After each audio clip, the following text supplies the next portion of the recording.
clicked the wrong button. So yeah, that happened. But here we are. Happy Thursday, everybody. It is Minecraft Day. Some good Minecraft tunes in the background there. Let's not dilly-dally. Let's figure out where we left off.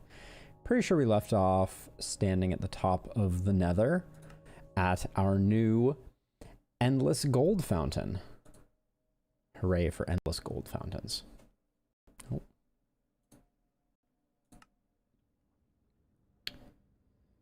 Indeed, here we are. And the does certainly look like things are going pretty well down there. So I left this running a little bit after stream. Let me make sure. All right, my elytra actually needs a little bit of love. So we may come down here for a second and take advantage.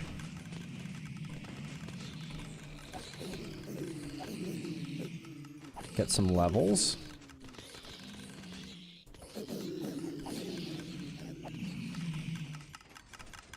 There we go. And the other thing that I was thinking I needed to do here, which we have this for, is... yeah, our broken elytra is in here. So let's get this out and get this repaired as well while we're here. Hi, guys.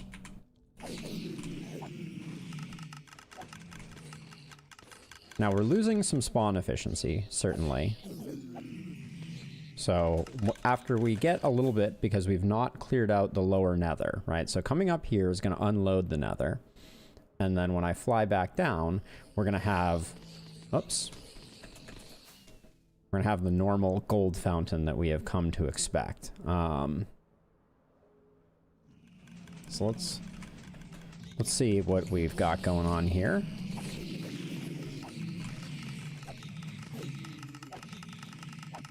There we go. Elytra repaired, tools repaired. Oh, it's like a dream. Yep, all right, good enough. So the other component of this setup, other than the loud pigmen, replace that there. Oh wait, actually, hold on, I also needed to repair these, didn't I? Well, when in Rome... hi, everybody. There we go. Shears repaired. Ah, glorious, isn't it?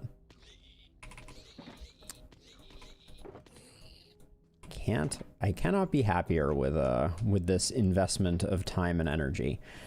So the other component of this, at the end of the last episode, where is the actual... where did I build the... oh, there's the actual room. Okay. So this is where everything gets to. I don't like how much stuff gets left over. I might do a slight redesign here, just because the when the system stops running, that doesn't do anything, right? When the system stops running, a lot of stuff gets left behind. And what would it take to trigger the system? Maybe just a button on the note block? Nope. Hold on, let's do a little bit of redstone sleuthing here. Let's get up a little higher.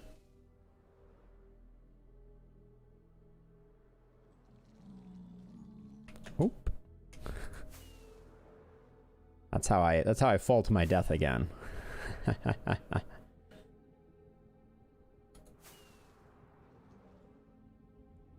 So that note block, is that the note block that I put it on before? No, it's not.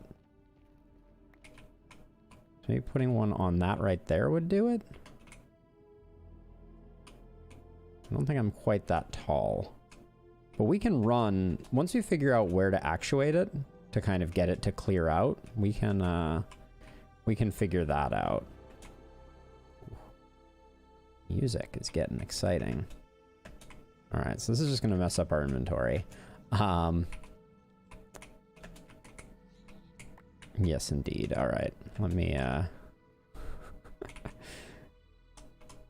goodbye. I shouldn't really care about any of this, to be honest. Because we have a lot of it.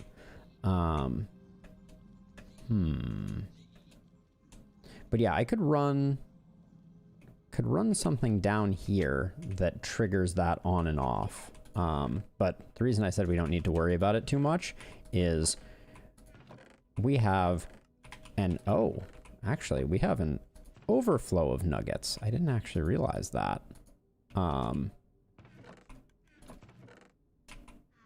Wow. Okay. Well, let's deal with that the way that we deal with that, which is I'm going to take, and for the time being, I'm just going to empty this stuff into here just to get us in a good place. And then I'm going to do 9 of those. And now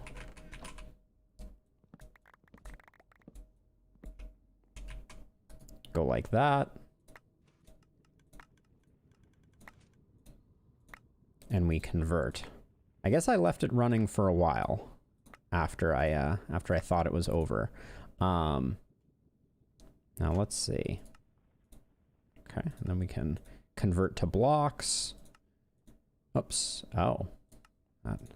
I see. Once we do that, we have to dump this here and then replace those.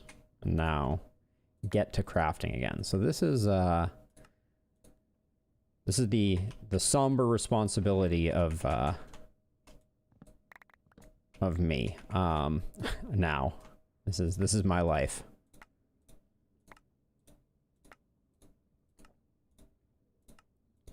My kingdom for an auto crafting system.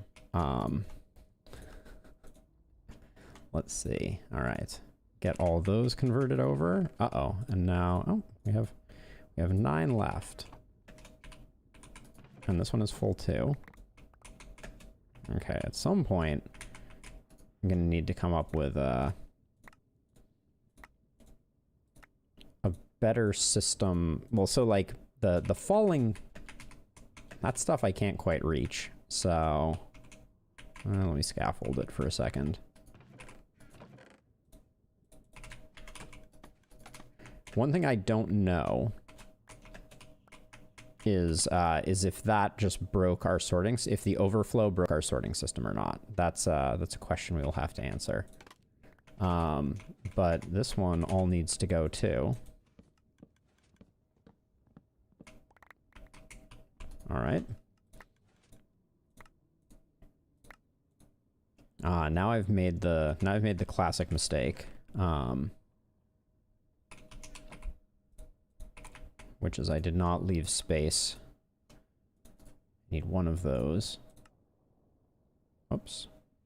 Wait, that is not what I expected that to do. There we go. Put that there. Put that there, throw that away. There we go. Continue our converting. I know there are better ways to do this conversion, but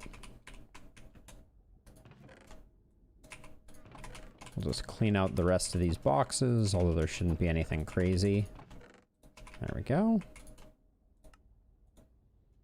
So yeah, this produces a staggering amount of gold. That's the takeaway here. I think we're producing gold faster than we're producing iron, to be perfectly honest. Now, before we replace those chests, I do want to check to see if anything bad has happened with our item filters. So, nope. Everything looks good, which is great. Which I think means we are safe to, okay,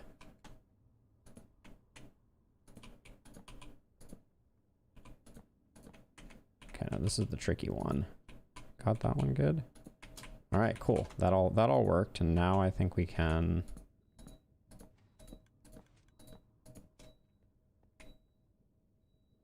What was that? What is that noise? Huh. That was a weird noise. But anyways, can put that away. This will all empty out, but yeah, we are, we have a lot of gold now, is the short version. Put that there, trying to get myself organized. Why do I have an extra bucket? The world may never know. But, yeah, let's see. Bucket can go away, button can go away. I'll keep the white concrete, I guess. I think that was from rebuilding our storage room. But yeah, so we are very gold rich, which means we can start piglin bartering with more urgency. I'm trying to decide though if I want to add a second way to trigger this Okay, I made the mistake of not leaving this. Hi everybody.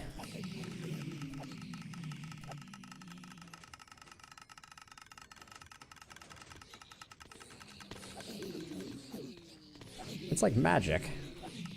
Now, we have more to clear out down below. That's something that I want to do before I call this project finished, but and that will make the rates significantly better. Like right now what is happening is down below, this is slowly filling out. Oh, and actually, so I'm going to leave it on auto mode, which means I need to remove these little mosh pit goers, and then yeah, everybody will fall to their deaths and we won't have to worry about leaving a mountain. So if I stand here, so let's see.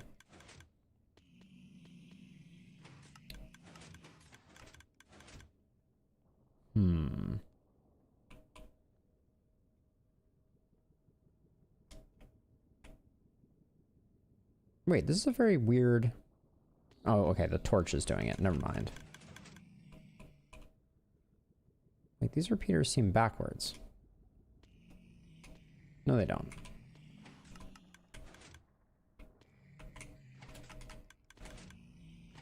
This part doesn't seem to be triggering.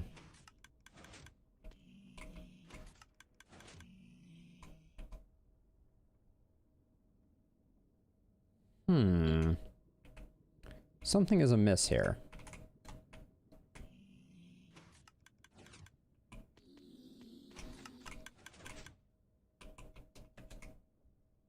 Something broken?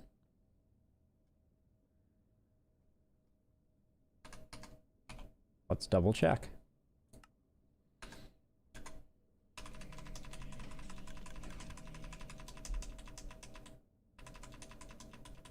Coming down to this level. What layer are we at right now? We're at 165, so we have a ways to go.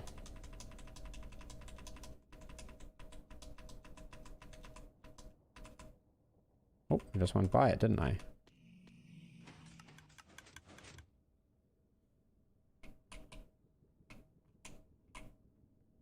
Okay, so the redstone is powered differently. Hey, Steaks were made. How's it going? Happy Friday. I think everything is working, but I'm not... Something is a little funky at the moment. I was expecting these staircases aren't moving. My Friday is going well.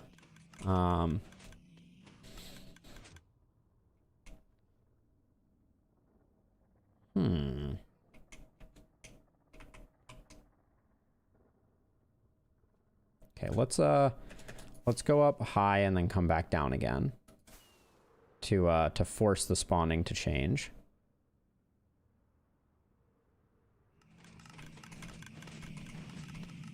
Okay. Okay, there it goes. So what is forcing the... Interesting.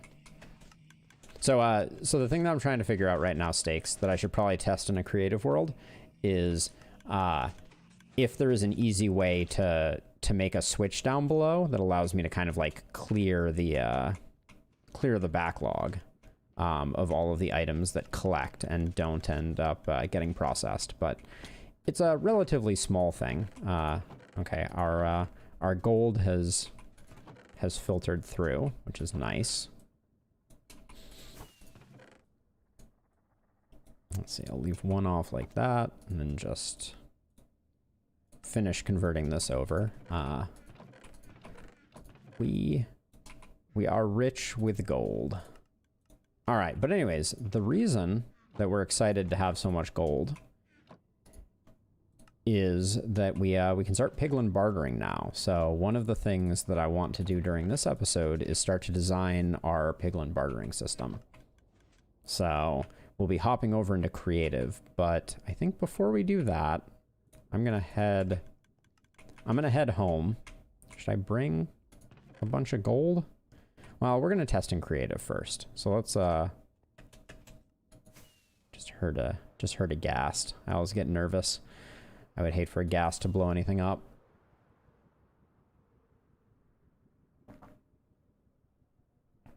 Uh-oh. I think I'm losing altitude. Nope, not. It's very hard to tell where you are when you're in the inky red darkness of the nether.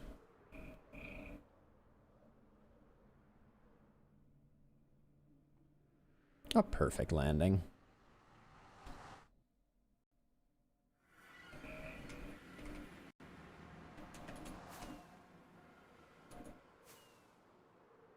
So if I recall correctly, oh, that's right. We were working on porthole designs when we last left off.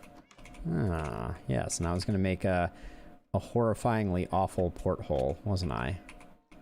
Yep. Ugh. I hate this idea.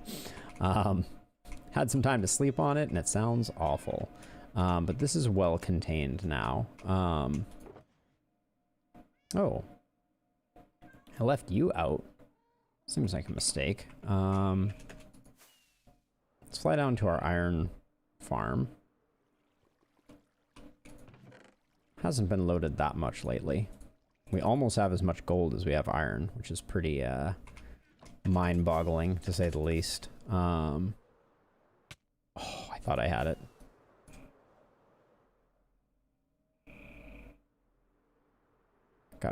Gotta drop down. Oh, all right.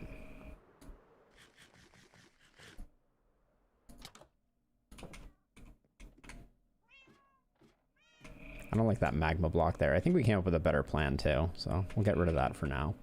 We don't have a place for white concrete, I don't think. This wasn't glass, this was glass.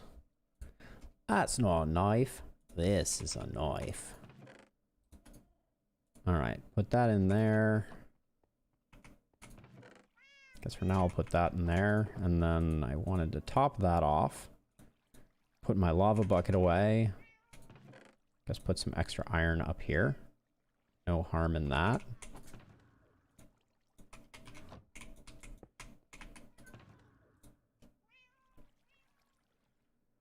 Oh, we need to go end raiding soon. That's on our to-do list for sure. Need more wood too. Ooh, that would and a TNT-based tree farm would be another fun one. Never built a TNT-based tree farm. Let's see, I wonder what the status is of our chicken farm. Ow.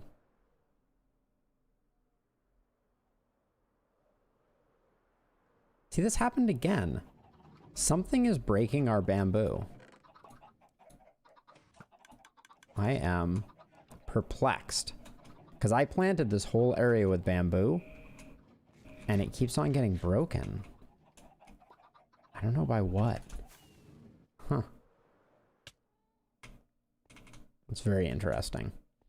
Some type of paranormal activity, no doubt.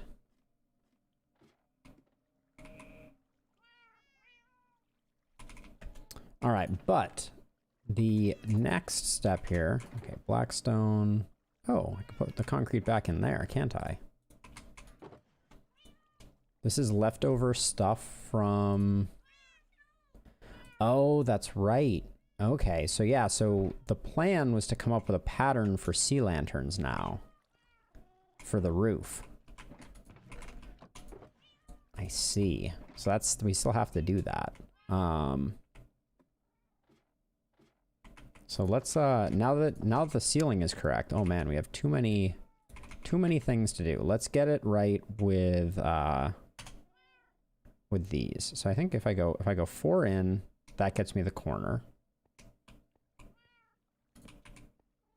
And then how far did I go there? 1, 2, 3, 4, 5, 6. 1, 2, 3, 4, 5, 6.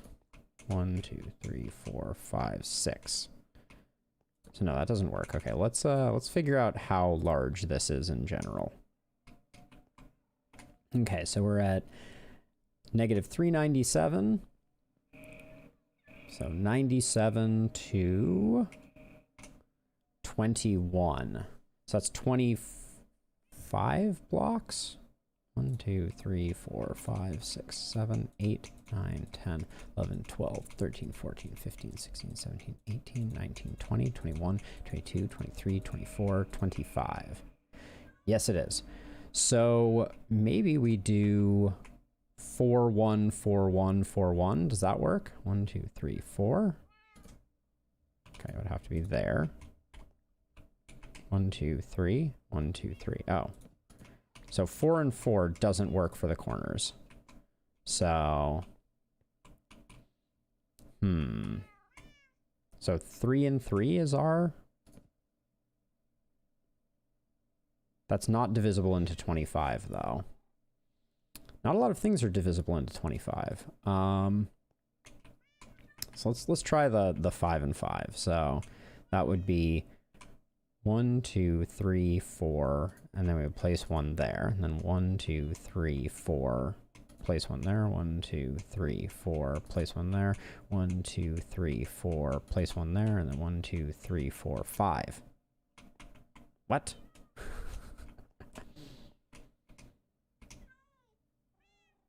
Okay, so there's a center point. Let's start from this. There is a center point that is located at 1, 2, 3, 4, 5, 6, 7, 8, 9, 10, 11, 12 center point.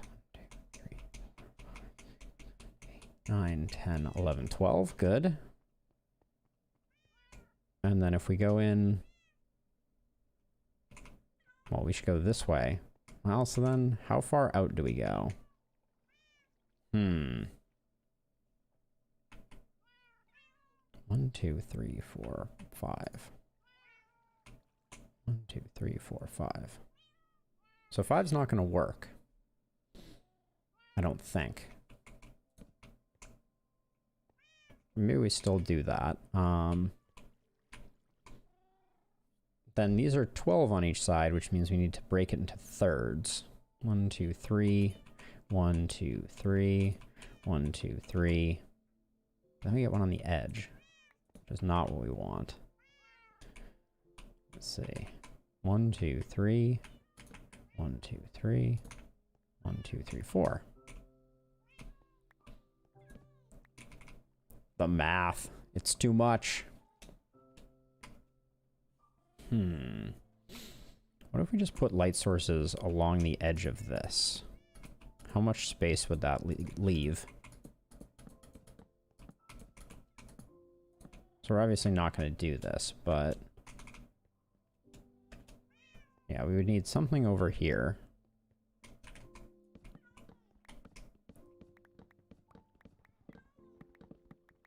Now, one other question is there a way to hide light sources underneath this rock point?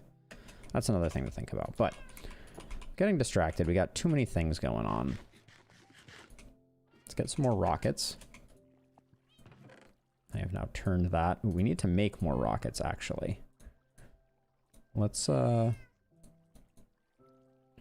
that really quickly. So...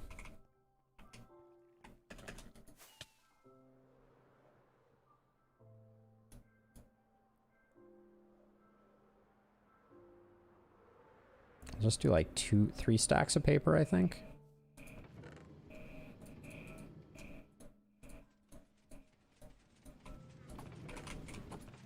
Have a pretty good backlog of that. Uh-oh. Picked up some extra sugarcane.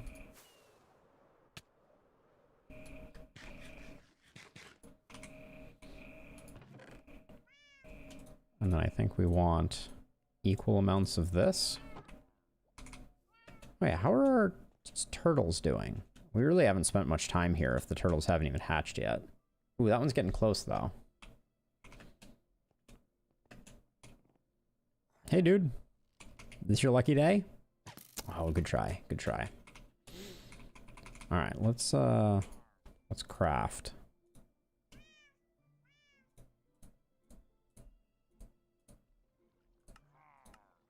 Wait, what am I forgetting?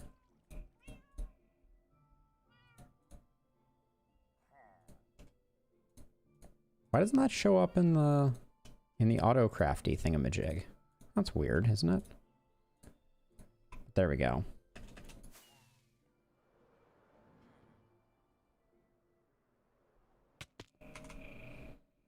See, that's a cheaty way of landing that.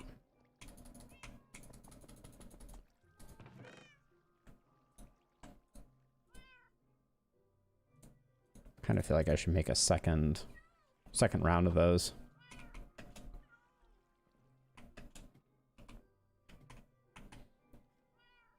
They took up less space than expected. Yeah, lighting this is going to be a little tricky.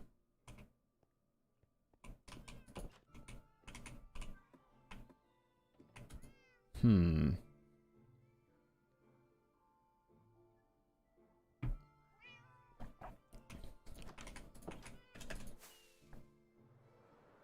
yeah, I guess I need more sugar cane if we're going that path.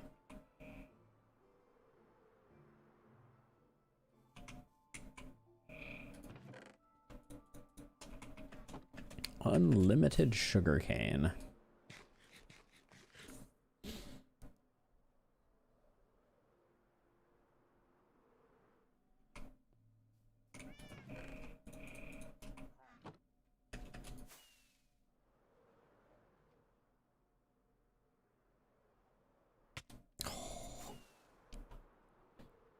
I do like the challenge, but it's definitely going to slow me down sometimes. Oh, wow! That was a really solid course correction. Not to congratulate myself, but that was some of my finest work. All right, let's do that. There we go. Well, I should just hang on to an extra stack. We're gonna need it. This is the project chest for this. I think we're actually topped up on chests, which is good. Hoppers should be in other places, but I think for the purposes of this next step, I feel like we should design our piglin bartering setup in creative. So let's switch over to our creative world and start thinking about that. I don't think this is the world where I made... Well, maybe it is. This is where I made the Blaze Farm. Oh my gosh. The bees that escaped from the bee section. I am not currently 3D printing. I wish I had a 3D printer. How do I kill all bees? I feel like I should get rid of all these bees.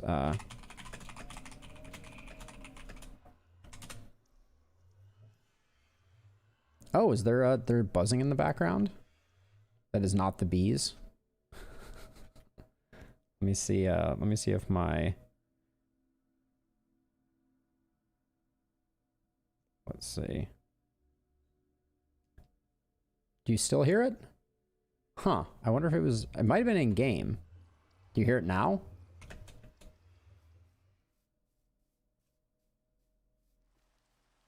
Of course. Let's get rid of that. Let me know if it comes back, Stakes. I would be very curious. So kill at E bracket type equals Minecraft B.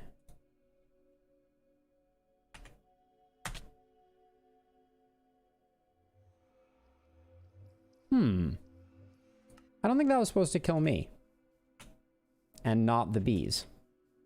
Oh, I said not bees. That's probably why. Why did it suggest the not there? There we go. There's all the bees gone.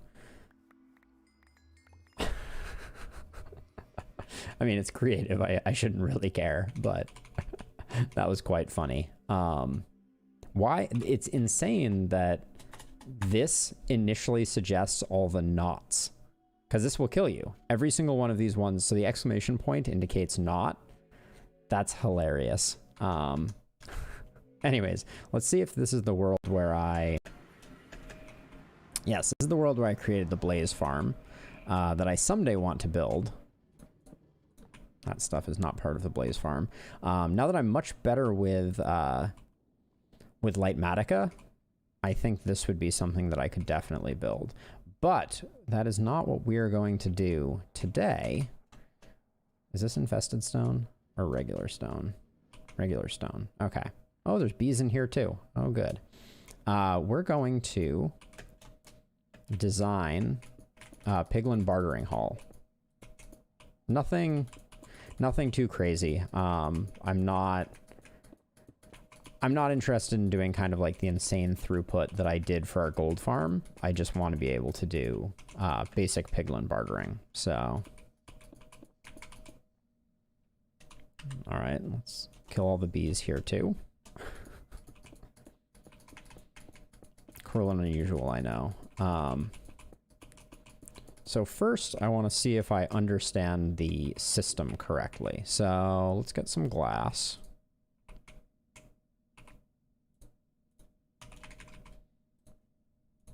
So from what I have seen, if you put piglins in a 1x1, kind of like this, but you put a carpet on the floor of it. So, oops. So we do something like that, and then we get piglin egg.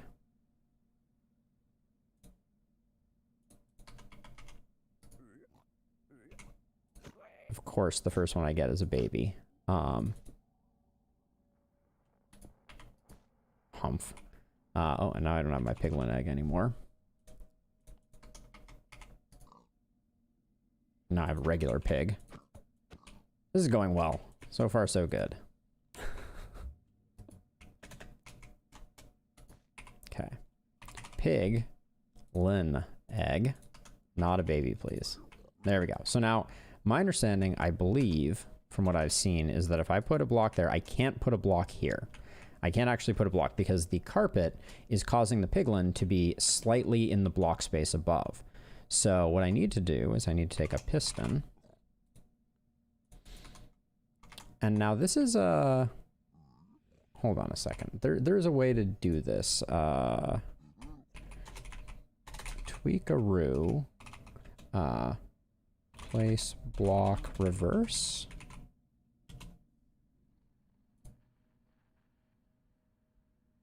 The into key will make a block placed face in the click block side.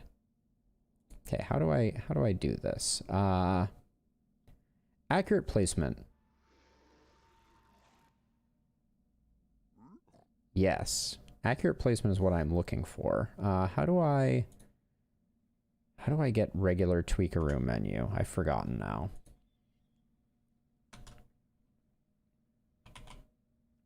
That's Lightmatica. That's rendering. This is Lightmatica's config. Tweakaroo config key. XC. There we go. All right. Enable single player and client-side placement rotation, such as accurate placement. Okay, that's what we're looking for. So we want to know the accurate placement key. fast placement, carpet accurate placement protocol. If enabled, then the flexible block placement and the accurate block placement use the protocol implemented in the recent carpet mod versions. What happens if I do that? Okay, that on its own did not do the things that I want it to do. Accurate block placement. Ah, here we go.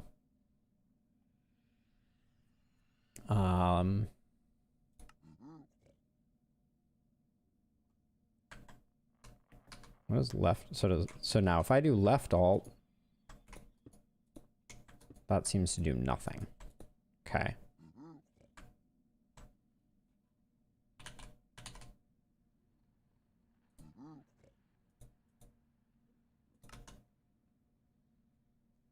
Advanced keybind settings. Activate on press. Allow empty key binding. Allow extra keys.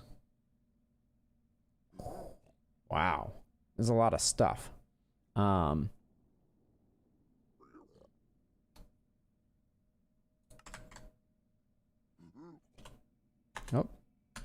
Oh my.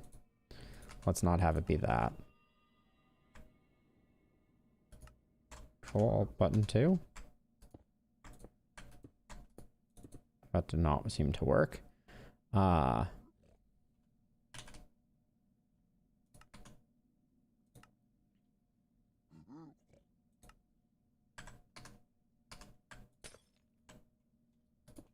okay, that turns it on and off.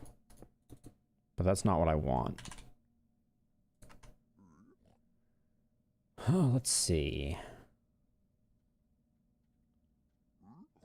Okay, there's a search up here. Accurate.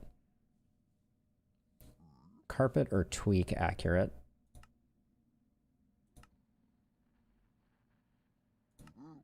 If I just make that left alt.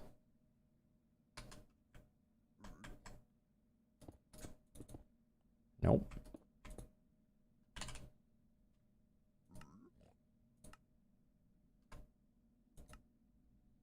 Just go off the right also.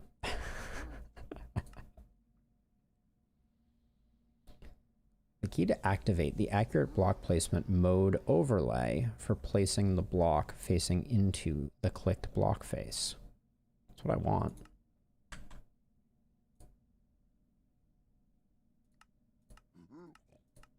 On press.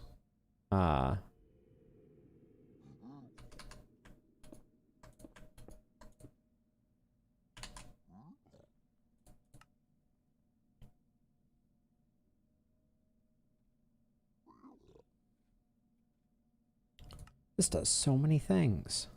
Where's the elytra fix? Interesting. Okay, fine. I'll work on this later. So, the point of all of this was if I place a piston like that, and I would like to figure out how to do that, and then I get a redstone block.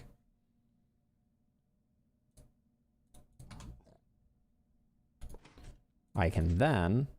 Oh, okay. Yes, not a sticky piston. A regular piston. Let's try that again.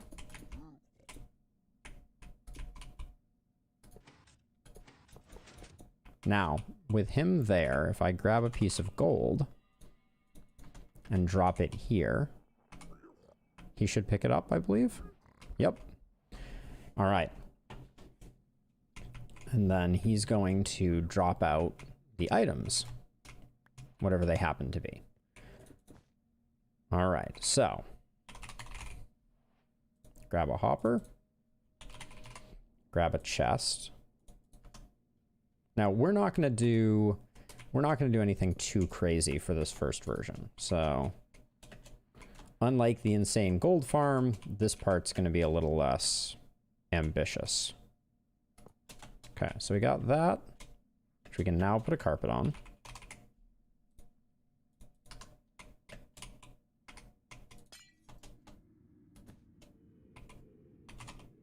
We need our piglin egg again. Wait, I got the regular pig egg, didn't I? I did.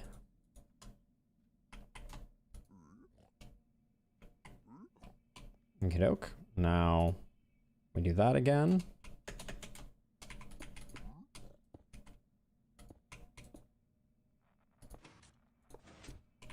He's in there.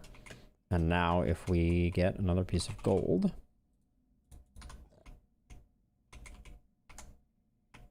he should pick that up. And then whatever he dumps out should end up in this chest. A fire charge. Thank you, good sir. Now, all we need to do now is set up a system where items are dropped into that block space. So I'll do that. And an item is always waiting there for him. So if we get a gold... Oh, why does gold pressure plate not show up here? There we go. A lightweight pressure plate triggers off of items being present. So if we do that and we just get some...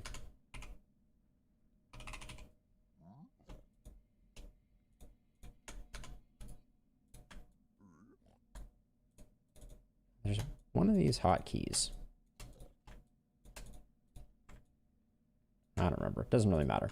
There we go. So now, if I grab this, and I grab a redstone dust, that will be off until, I think, where's a button?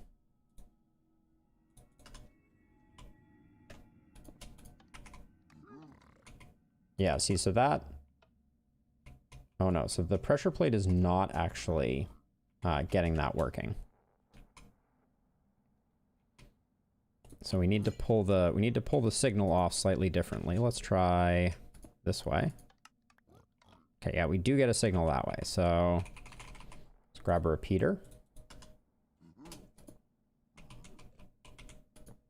To pull that signal off. And now what we want to do is we want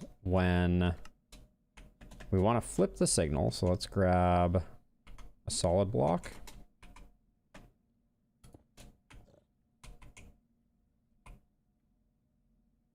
Let's see, a redstone torch. That's not enough, just put that there, is it? Oh, we need to...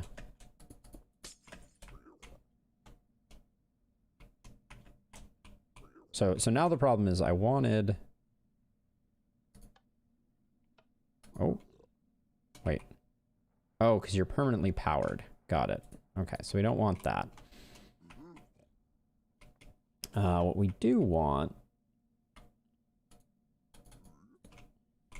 Actually, I think we can take an observer signal from this directly.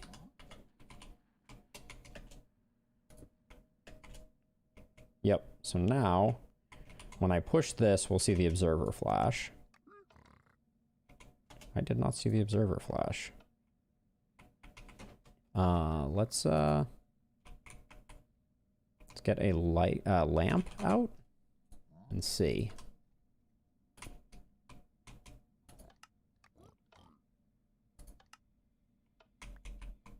Now we have another problem, which is that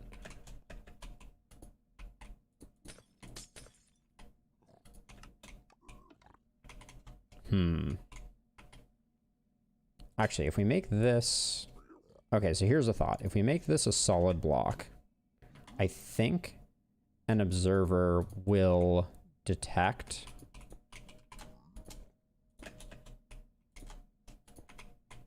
the block state change of it being powered by redstone. Nope, I guess not.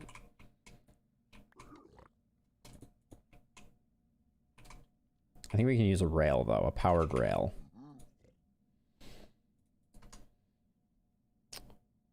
But I don't want...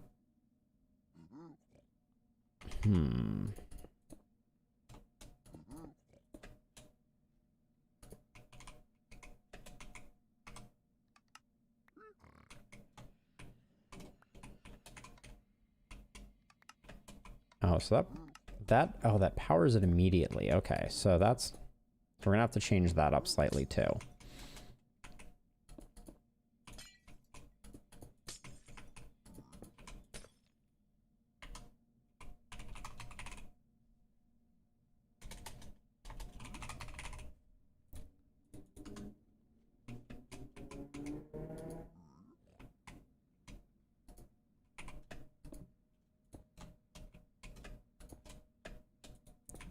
Okay, so that's going to be the place that we need our gold to go. I need a button. Oops.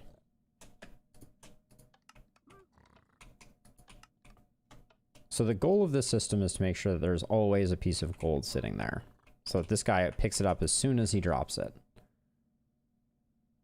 Good stuff. Okay, so now what we need to do is, I think I might be able to use a comparator here to pull the signal through the glass. Let's try that.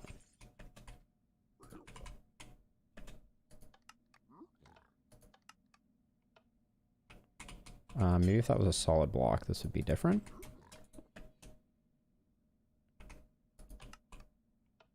Okay, while we get this figured out, we're going to say goodbye to our friend. We'll put him back in later. Actually, we probably should have just built a second one, but whatever. I think the gold there is okay. I think that's fine. Okay, so we want an item dropped there, and then we want to detect its presence.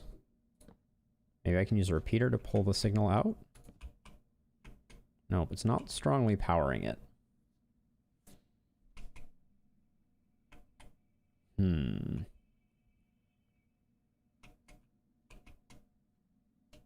So the problem is that the dropper would sometimes drop it in a way. So like if I get rid of the dropper here and do this, that one landed just fine. See, that one almost fell off. And I think they have the potential to fall off.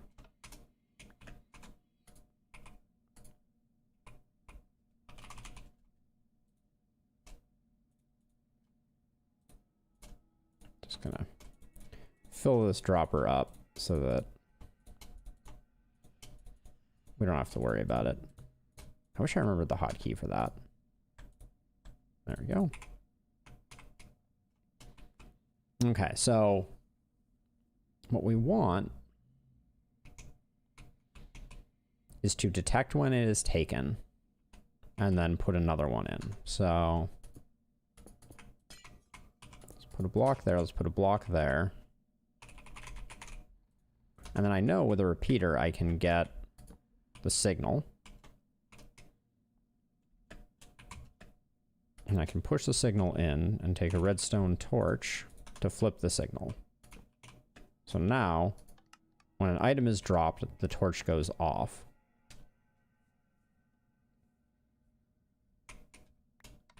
And then when that comes on, I think I can... I want to see if I can take a powered rail and put it here. That doesn't get powered, but if I put this here, oops, like that, now the powered rail gets powered.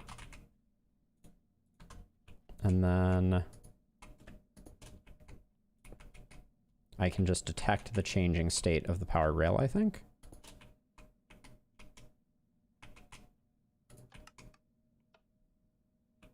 Okay, so the item is there. Now, it gets picked up too quickly, so I don't think it works. We may need a piston here.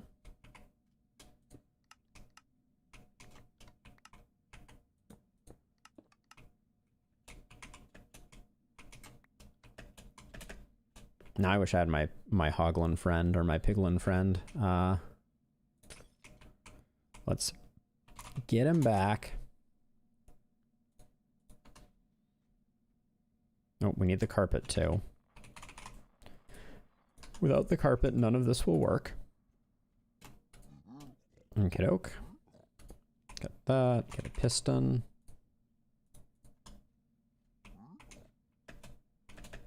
Oops.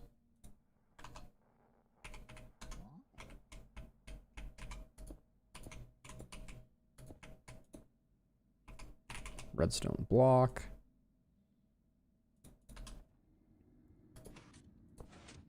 There we go. So now we have our guy locked in. Anytime we drop one down, he grabs it. And that'll give us the opportunity to get some testing in to determine if this is actually working as we see it.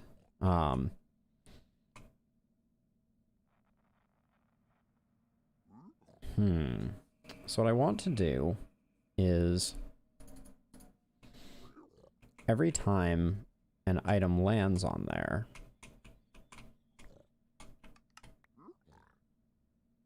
oh, that all by itself powers that upwards?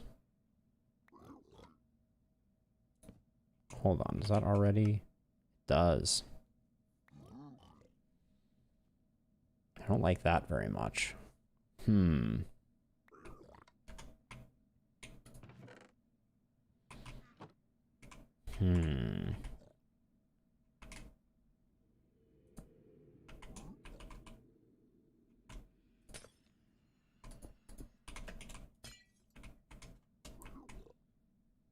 So how do we get...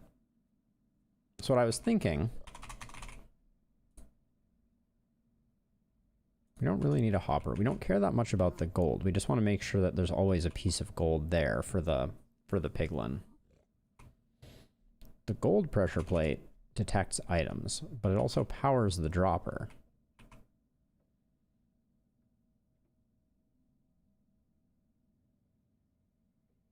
Which is not exactly what we're looking for.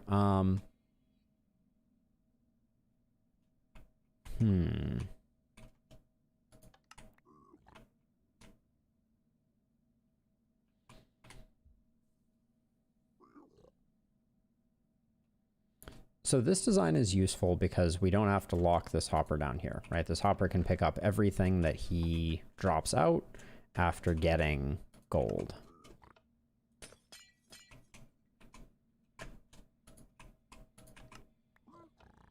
And what I want to do is I want to just make sure that every time he refreshes,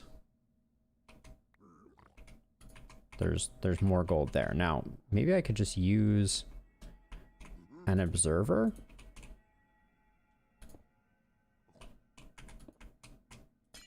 Let me see. When he picks that up, is the observer going to tick? I can never tell. I think it didn't, though.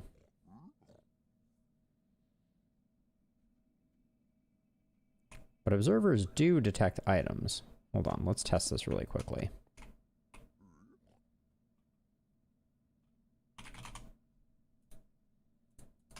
So we'll do this to extend the signal. Put that there, and then... Okay, they don't. But now if I take a gold pressure plate, why is it not called a gold pressure plate? Lightweight pressure plate. Oh, consistency. Now,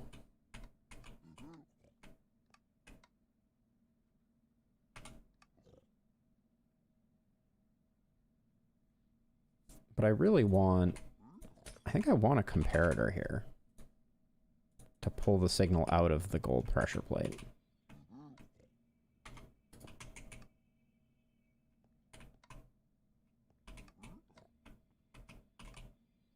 So now this light is on anytime the pressure plate is depressed.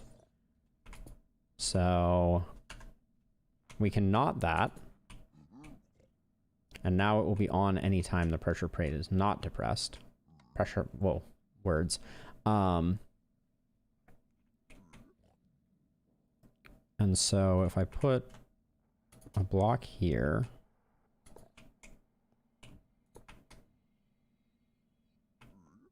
when this turns, okay, so when there's a thing on this, the torch is off. And when a thing gets picked up, that's when I want to create a pulse.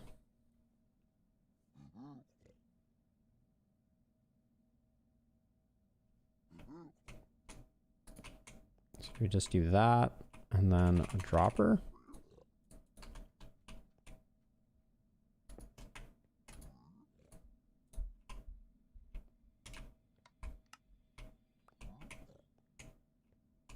This might be the setup. So then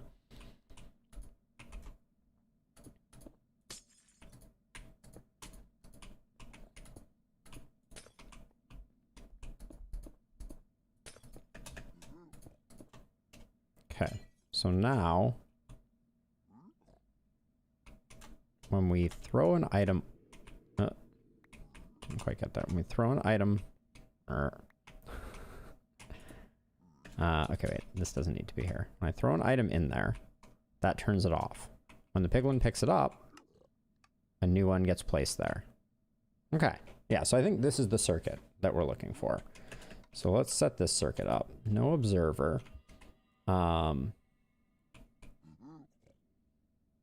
Now we're gonna... Do we need to move the dropper? I think we do.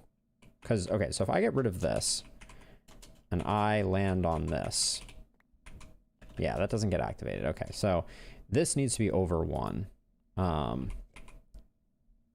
Just grab my inventory.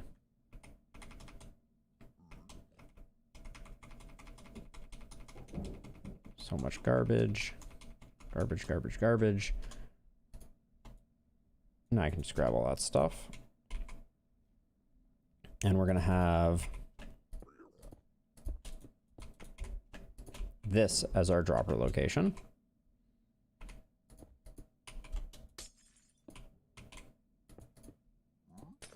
Oops. So now we need a lightweight pressure plate. Now that I've gotten its name right, I'll just use pick block and never acknowledge its existence again. And then we'll put a comparator there into a block with a repeater in it, or excuse me, a block with a torch in it, like so, with a block on top with a repeater pointing back in like that. And then I think if we load this up like so,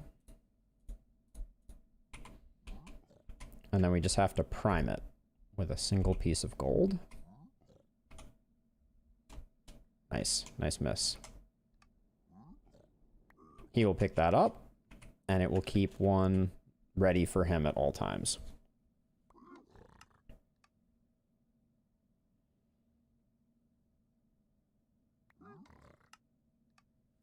Yes. All right. Progress.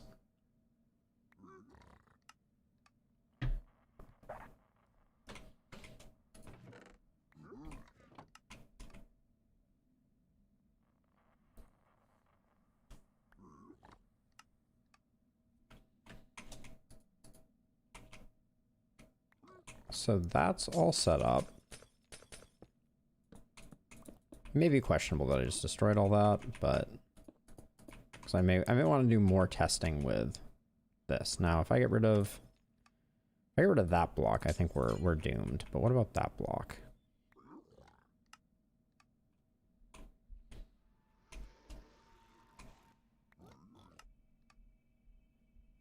It may always hit that.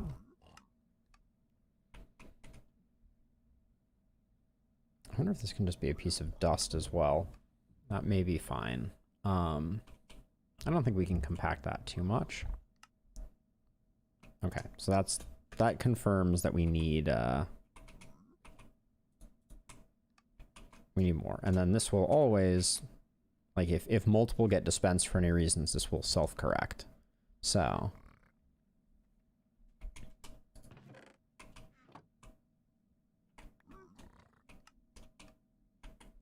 and we can put these guys pretty close to each other. So we can put another one here.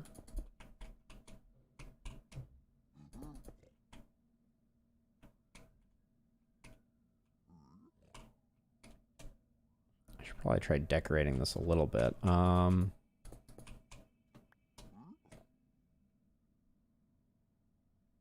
of dig the look though. So let's see. So I think that for my small plans here, we can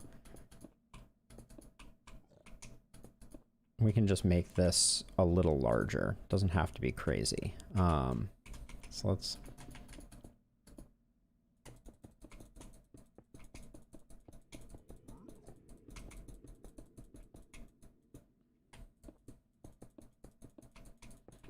I'm paring this down to basically the structure that I want. Now, I don't want the collection system to be just chests for each of them. That doesn't seem very cool. Buy stuff. But I also don't know at what point we're gonna overwhelm a hopper chain. So we need to think about that as well.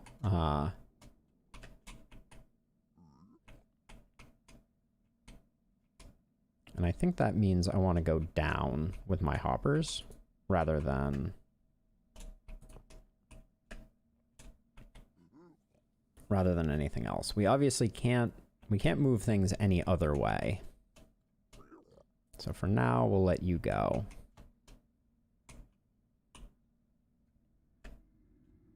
So we need to elevate things. So we're going to need... What floor should we use? Well, let's keep building this thing. We don't need to, like... This is tileable, so we don't need to build, like, a bunch of them, but I do want to figure out what we're going to do. Is 4 enough? Let's do 5. That feels not too ambitious without being... while still having a decent throughput. And we'll see how fast it all goes. All right, so then each one of these, we're gonna need to get rid of those, but we can get that set up.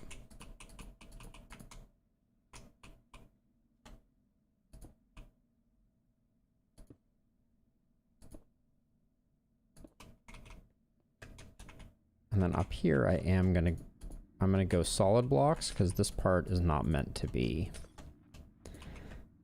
This part is not meant to be seen, although that block will need to be glass.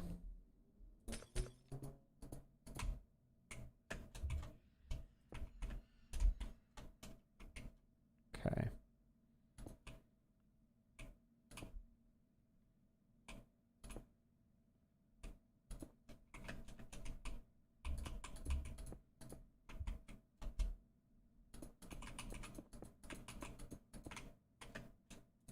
Unnecessary blocks. We may end up filling those in, but that all looks good.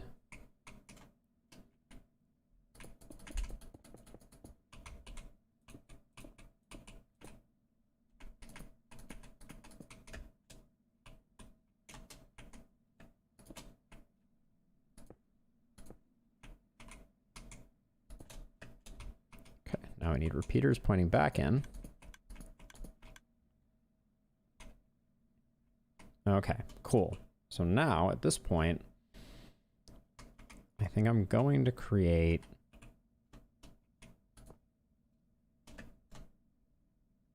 we're going to go a little bit further over this way. Oh, actually, we'll go backwards. Are we going to mess with this circuit? Seems unlikely. So what I'm thinking about right now is I want to have... Let's build our chest storage system.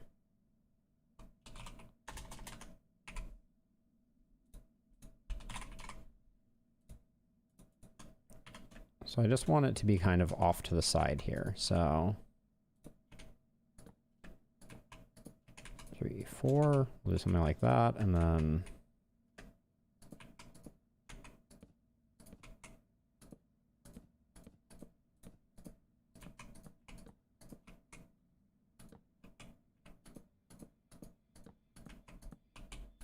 now this can be replaced by a sorting system at some point in the future, but that's what we're going to have for now, I think. And then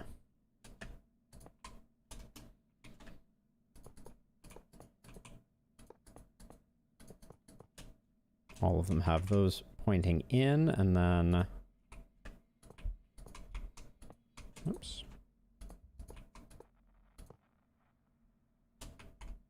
Now that's lined up. So we're going to want a dropper chain pointing into that we're going to that we're gonna need to figure out how to activate.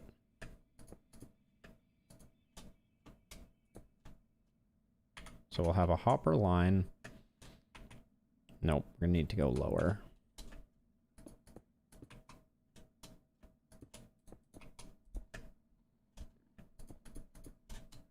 There we go. Something like that.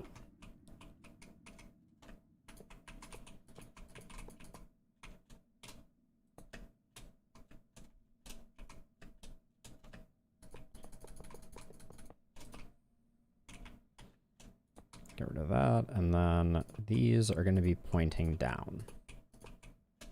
All right, good stuff. Now we need that piglin egg again.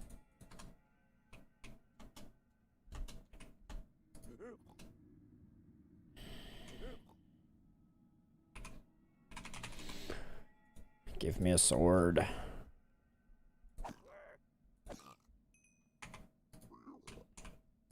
Adults only, please.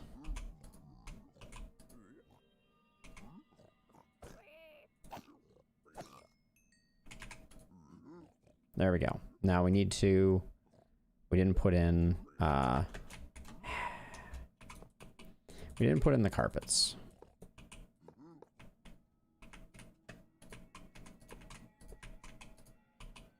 Unfortunate.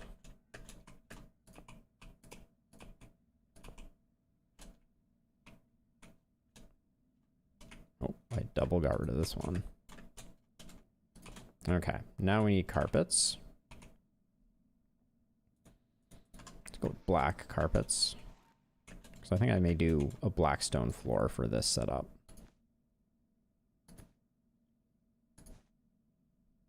Okay, now let's try that again. 1 lucky, 2 lucky, 3 unlucky.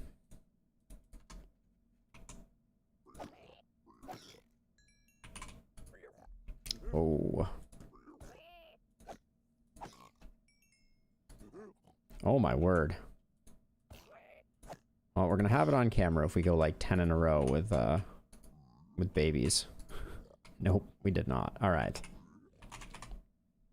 Now we need a piston and a glass block and a redstone block.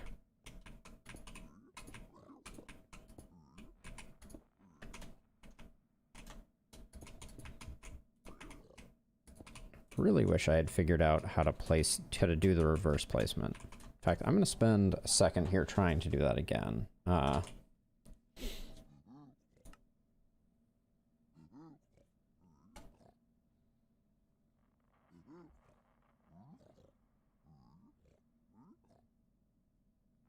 so this is...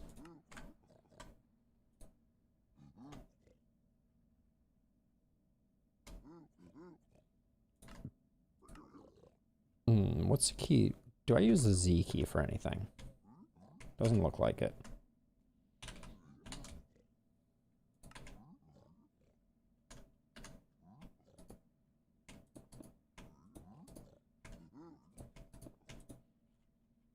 Doesn't seem to work quite yet. That does seem to be not a...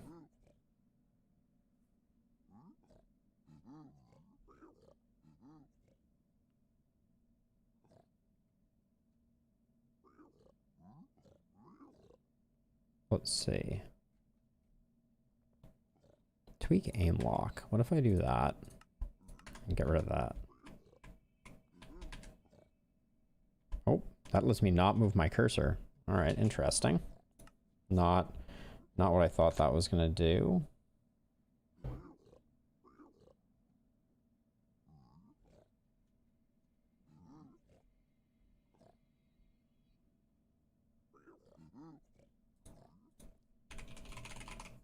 Tweak accurate block placement. Set that to Z. Let's check on that. No.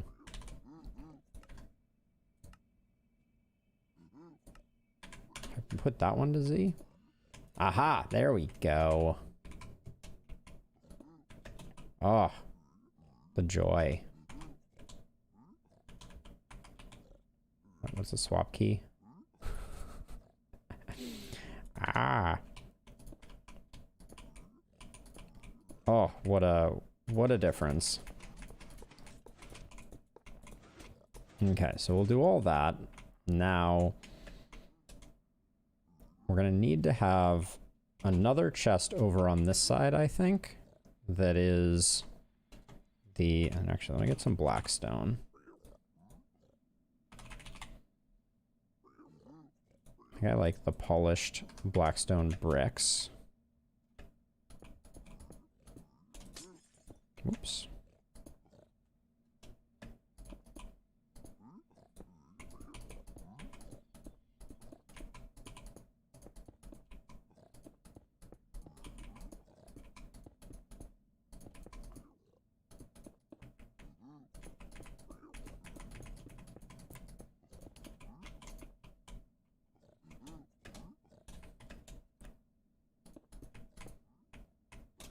So I'm building the floor under here because we may do a similar thing where I destroy items at some point in the future.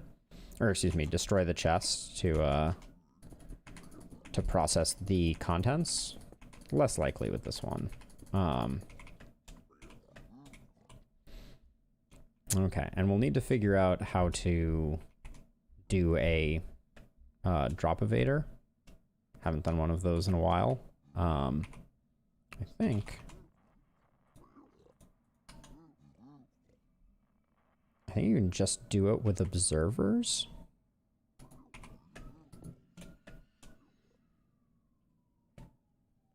My phone is ringing. Spam as per usual.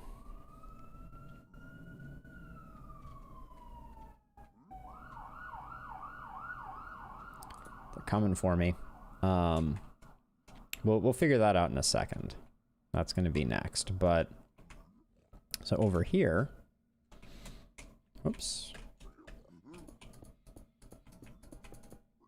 and we're going to have one more double chest.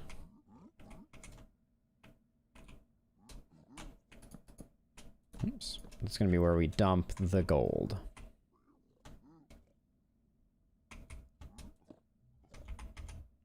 And we're going to have a loading, unloading system. I think I'm just going to use a minecart for this.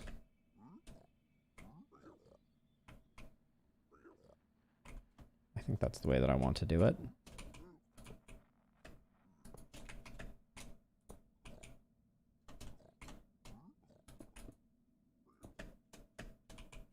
So I want to lock it in place until the minecart is full.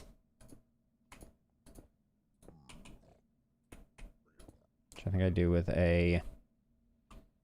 What are my rail options? Detector rail.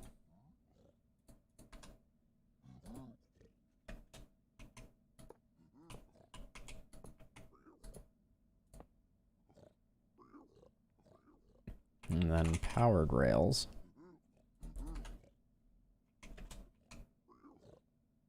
No, it's not detector rail. Hold on, we'll need to check this. Hopper minecart. Actually, we can do a minecart with a chest for this. Let me get some redstone.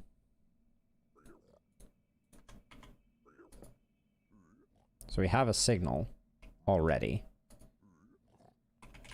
Hold on, let's check if a comparator gives us a different strength signal depending on how much stuff is in there. Just grab a stack of these. Okay, now we're getting a signal. So that's probably how we want to handle it. So I think we just want a regular powered rail at the bottom here to stick it in place. And then a comparator reading it.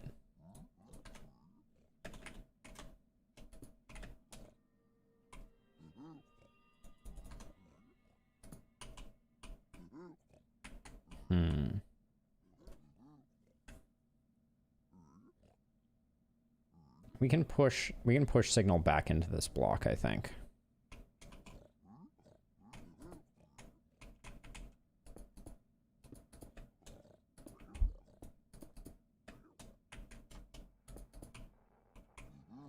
Somewhere back here we can change the block that we're using, but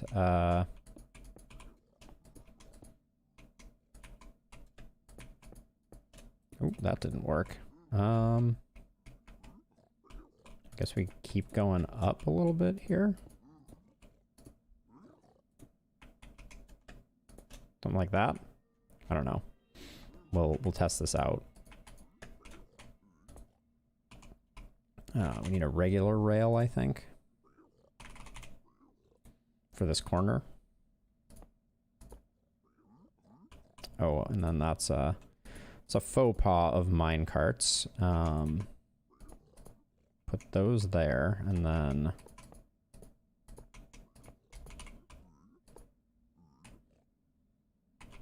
all right, and then we will need solid blocks here, here, here, here, here, and then there. And so the idea is we want this to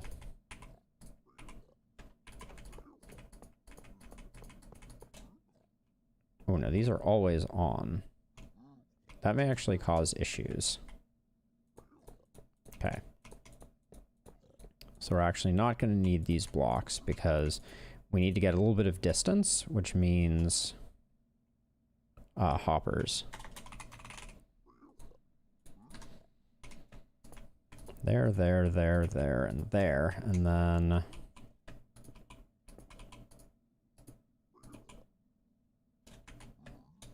all right.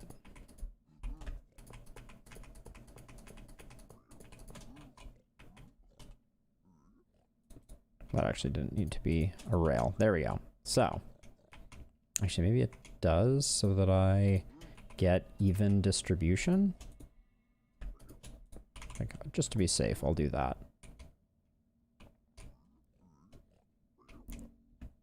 Now, if we put that here, and then what I'm going to do is I'm going to get a lever, and we're going to place the lever so that everything is powered.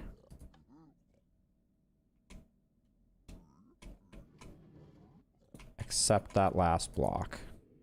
I want that last cart to not, that last track to not light up. Oh, got it.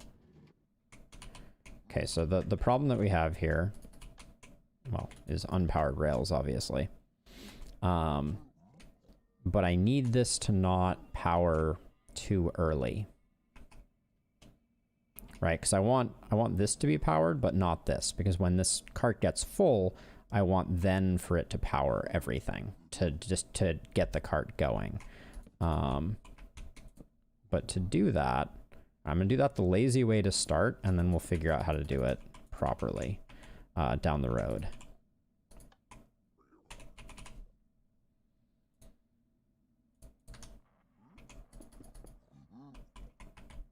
Okay, two. Oh, and also, is that this clearance is not enough? Yeah. Okay, we'll need to fix that as well. I'll go out one further, and then come around like this.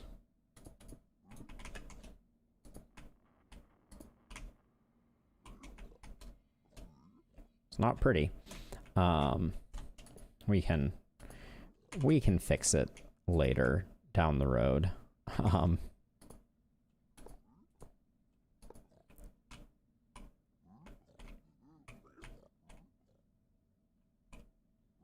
right, so now if I just put the cart here and push it.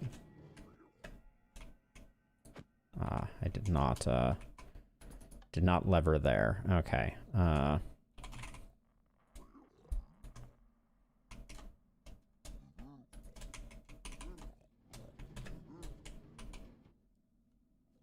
Oh, I didn't power all those either, did I? Oh, that's going to lock the hoppers, though. So I need to be careful about that. Does that not quite get there? That doesn't quite get there. That's going to lock the hopper. So this is exactly the situation that I wanted. I think I can safely just put a regular rail there.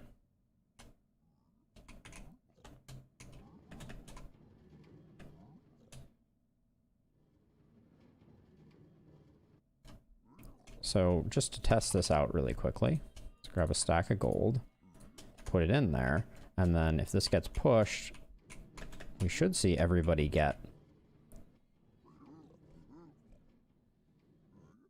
Oh, but we need to prime every system, don't we? What's the easiest way to do that? I think it's to have a second way of activating these torches that's controlled by a button. So let's put a button here. Wait, can we put something there that blocks it, doesn't it? Yeah. So we'll put a button there.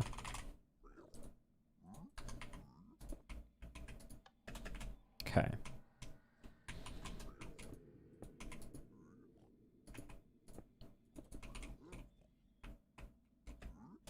Now this one, hold on, we haven't even figured out. Before I go too much further, let's just, so what I want to do is basically have something running along here. And then I think I'll probably just use observers. That's easy.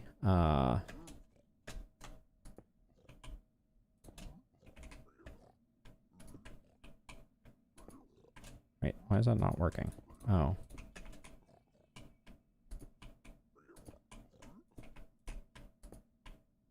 Wait. What? That's weird. Z placement is working there, but not one higher. Fine. Let's do it this way. I call it Z placement, but I mean reverse placement.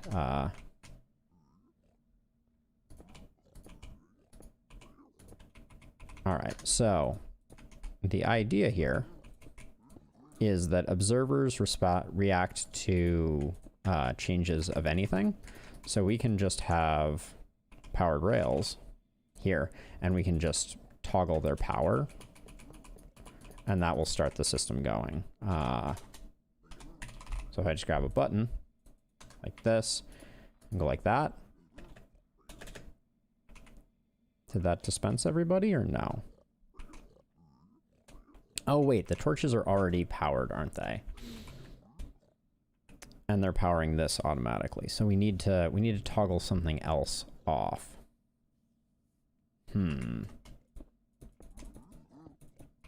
That was obvious. Yeah, so this isn't useful. Wait, but I thought the... Hold on a second. If I take and just do that... Wait, when they get a repeater...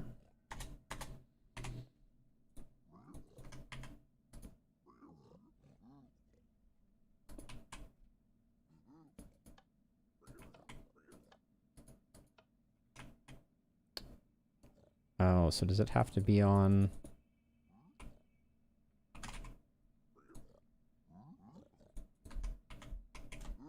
If I put the observer here, like that, I think this might work.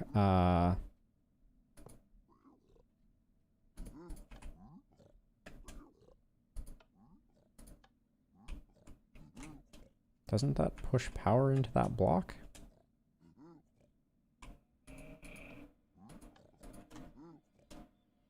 I mean, the observer is firing, right? Let's check that somewhere else. Oh, observers. Nope. There we go. Now, if I... Yep. That does that, but then if I put a stone brick here and a torch here...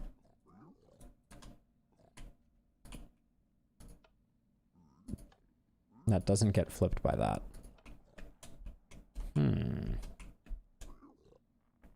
That kind of surprises me.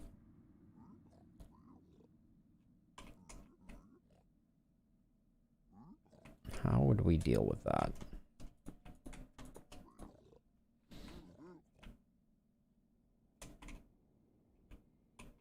So wait, just to check, every one of these droppers Wait, did these droppers not pull out of the hopper minecart? Does it still have 64 in it?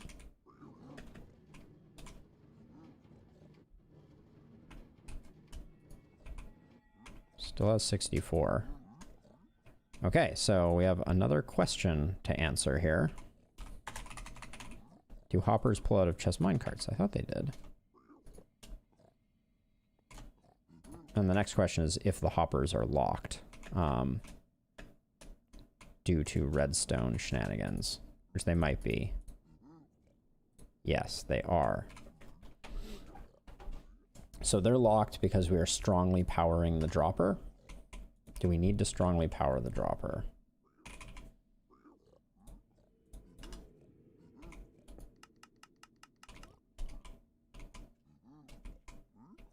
Well, that made a mess.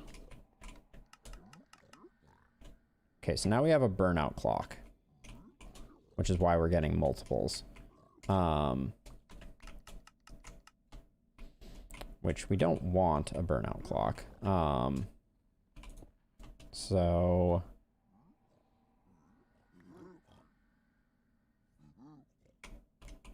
how do we fix that?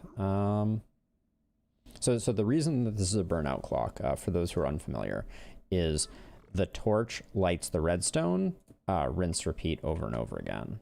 So the repeater, I think, is the right way to go.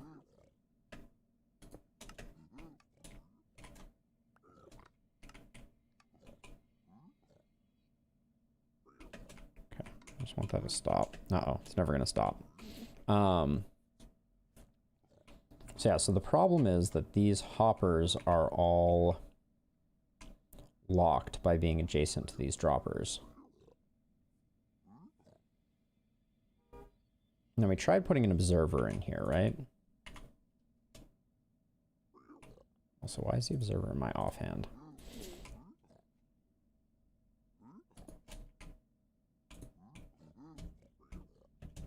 Okay, so that's wrong.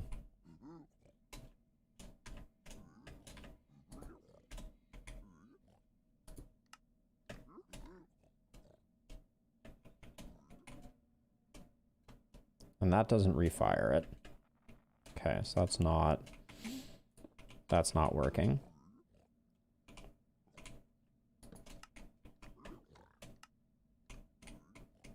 So this one works, but we can't use hoppers to fill it the way that I wanted to.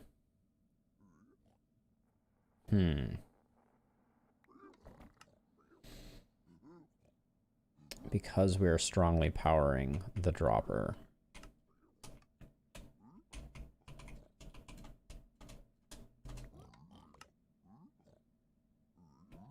Okay, I think that stops it.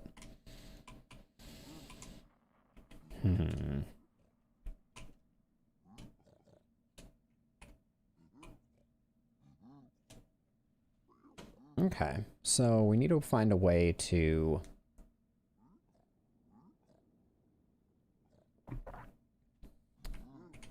not have that happen.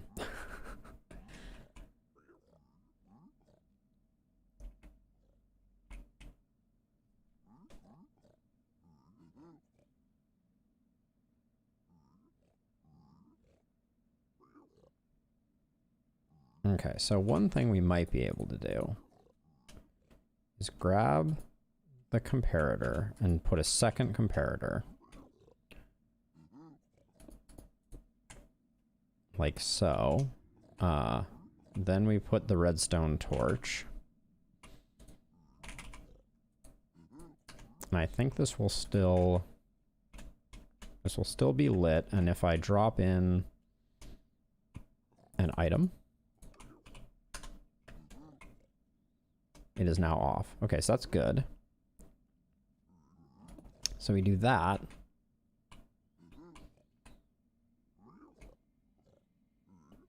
Oh, but the comparator is in the way of where I want to put the redstone. Just do that. What is your... Yeah, now you don't toggle. Wait, did you even toggle before?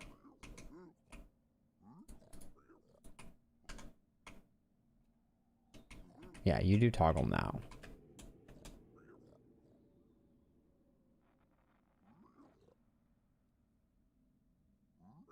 And I guess we could go down one side like this. I just grab... that's making it too large. So I can do that, and I can get a repeater out. I can pull the signal out of here.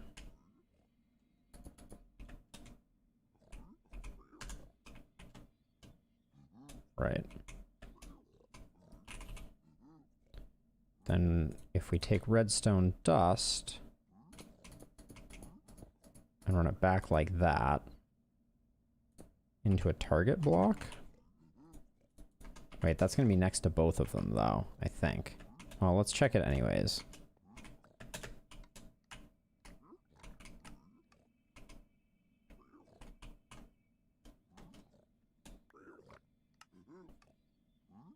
So that works, but it would involve our design getting one wider. Because otherwise this pattern would interfere with itself. And we should have stuff showing up over here in this dropper, right? Yeah.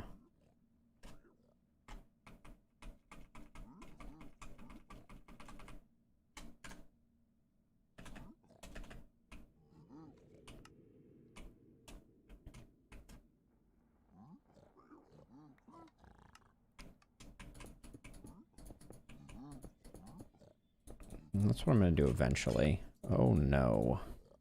Oh, that's unfortunate.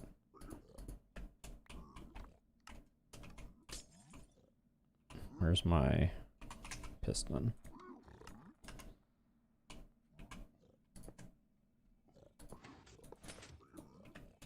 Did I just break the glass?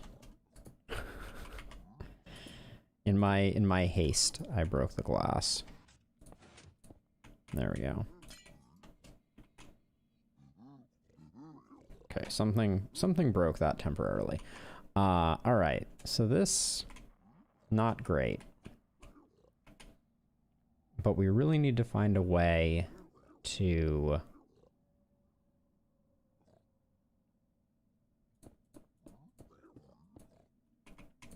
get the signal back into there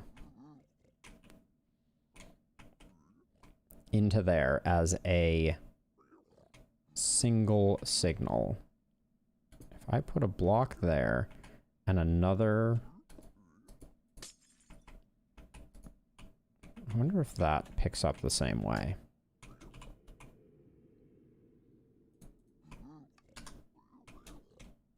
It does. I don't know if this helps us, but maybe it does actually. Get that redstone torch again. So we do this.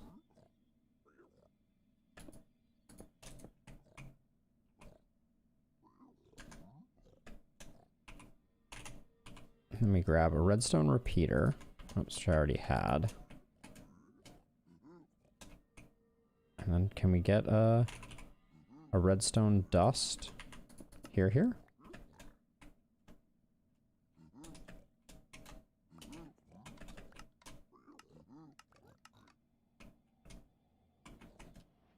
We're not in burnout clock territory. We just dispensed way too many.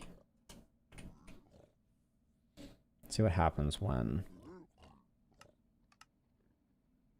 Okay, I think that's a... I think if we add repeater delay, maybe?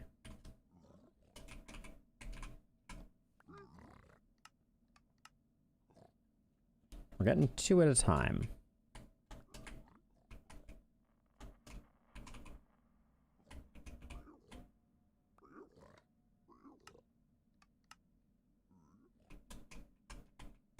Why do you fire twice?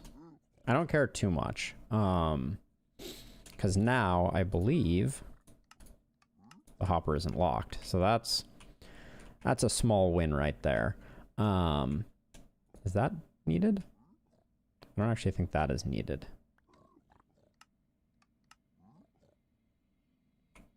What's causing... Oh. Okay, I think we do need to put a top on that as well, it appears.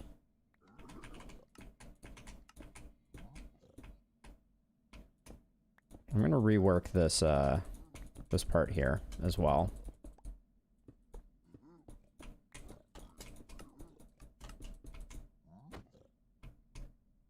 Okay.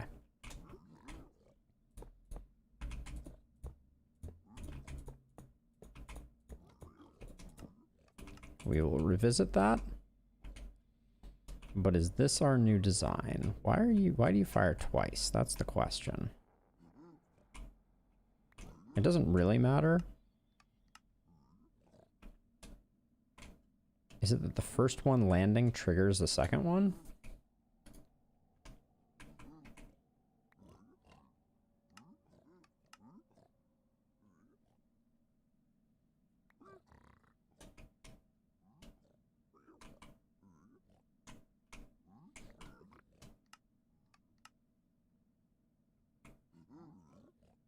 Okay, if I make this 0 tick and I put that there, does that change anything? Oh, it only did one that time, I think. Well, there's 2 there, so maybe not.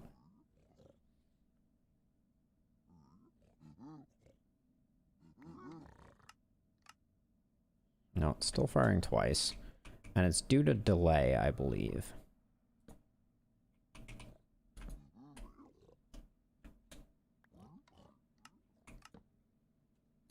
Does that get a... So that doesn't pick up a signal from the... Wait, it seems it does.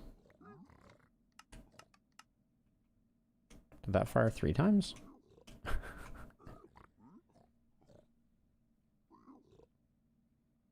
If that fired 3 times, we've introduced less delay, so that would be interesting.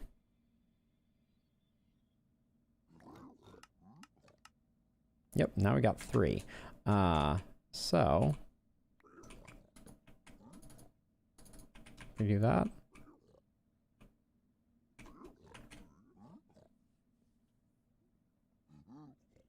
I think we want to slow down the circuit.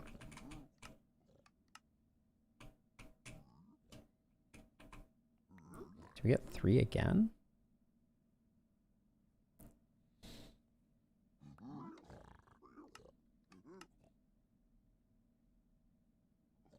No, we get 2 now. Okay, let's go to maximum delay on both of those. Ah, there we go. Well, we still get 2 sometimes.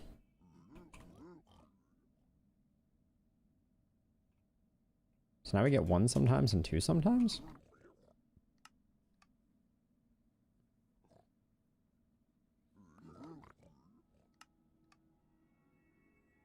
Seems like it's mostly 1, which I think means we're right on the cusp. I mean, it dropping 2 is not a big deal. The way that we would fix it is by introducing more delay, which I don't really want to do.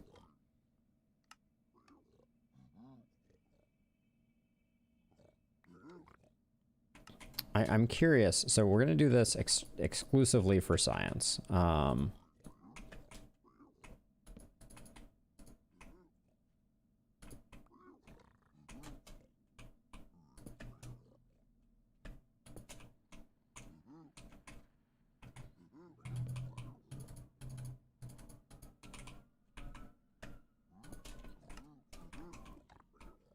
So if we did this, dropped exactly 1.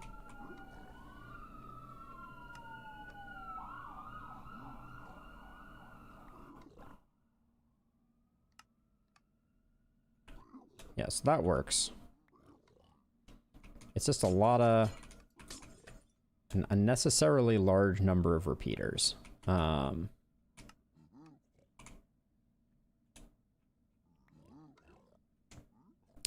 But it also means that we can now figure out our dispatching system. Actually, so before we do that, though, I'm just going to do this to stop the system. Oh, wow. System takes a long time to stop.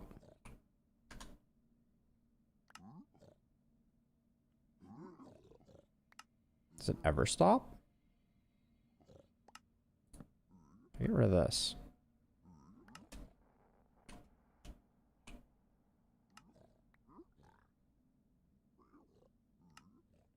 Oh.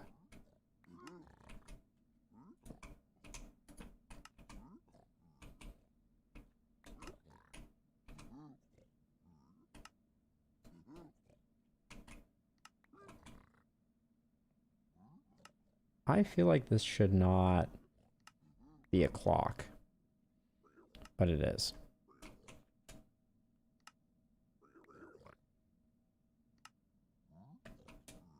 That's really annoying that that pops up there too. Okay.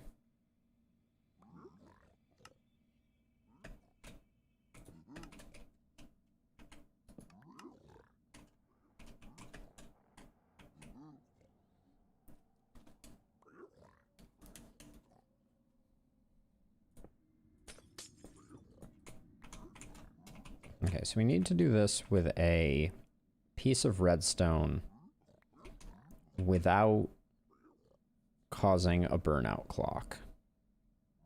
That's the goal. This will create a burnout clock, which will cause it to dispense a bunch every time. So that goes away. Yeah, and it does burnout clock things, which we don't want. Now, normally, just putting a repeater there would be my solution. But that doesn't work. So we can't have this torch here, because we need to have this redstone dust here.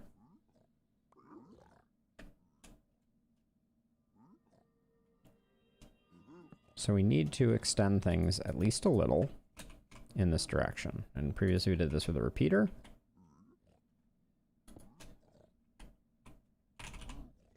Into a redstone torch. Powers a block above like that. And then we need to have a repeater here. It can just be like that. And for some reason, this fires twice. Okay, let's try...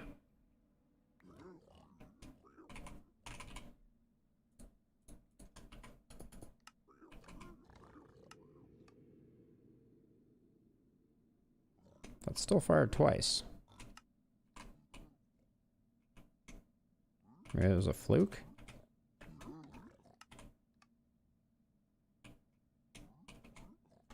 Okay, let's watch this for a second.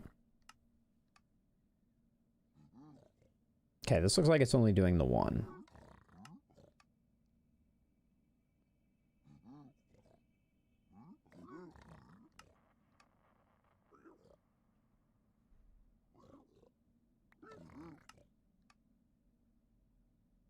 Yes. Okay. So that looks like our design. And maybe it'll double fire occasionally, but that's not the end of the world. Just get rid of all that.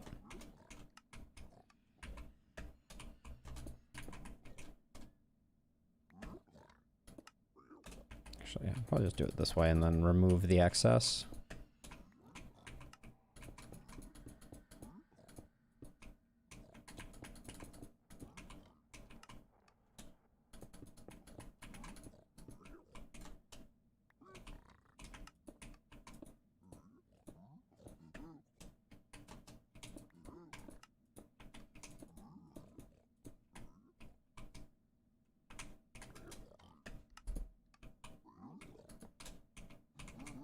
Oh, can I do... Hey, I can. Nice. Okay, that's awesome. I should stop that one from going.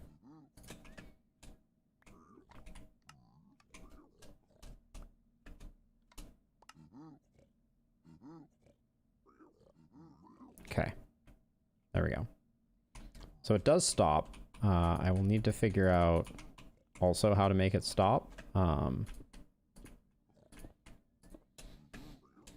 That would be the idea. There we go. And redstone torches like so. Okay, so now we need to figure out a loading system.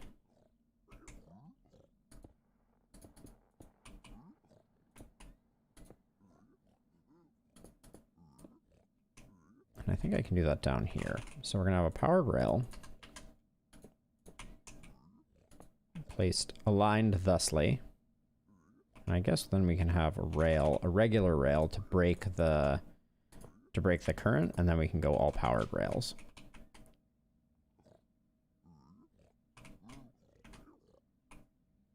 And we're going to use a comparator to detect the fullness of the cart.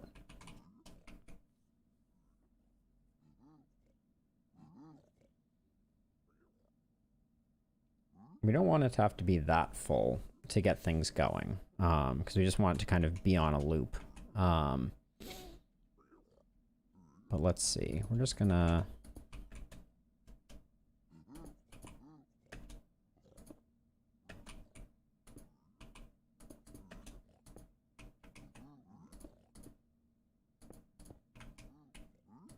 something like that. I think that's navigable. No, it's not. Oh, minecarts. Bane of my existence.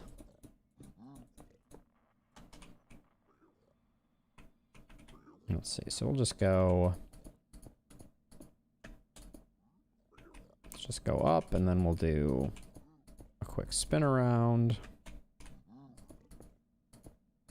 Something like that. Yeah, that should all be navigable, and now we'll be able to light everything up. Oh, we can't do... actually, hold on. We can do that.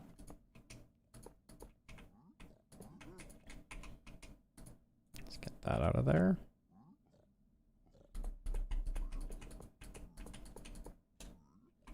Oh, so in the off position, these are all blocking the hoppers still. So this design may not work. Yeah, because we need gold to end up in here and not be locked.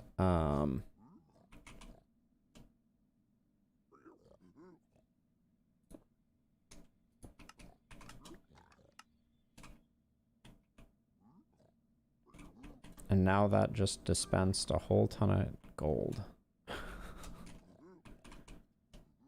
I think that is also unnecessary, but now this repeater is capturing this signal, and that's what's causing the loop.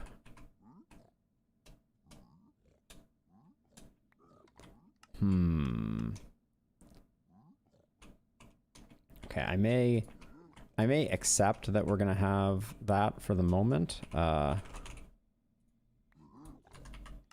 We may over dispense at times. I'm gonna leave that as a potential peril. Now, is this one locked now? Yes, because of what I just did. Now, you are not locked, correct? Wait, are you locked right now? Oh my golly gosh.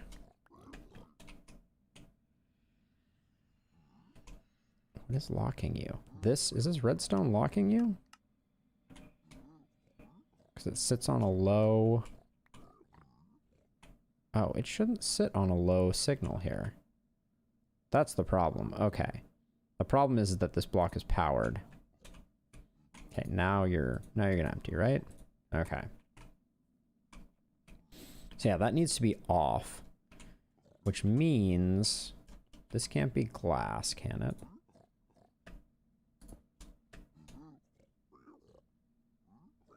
I think that will break it. Let's check. Okay, you're lit. And then that's locking you.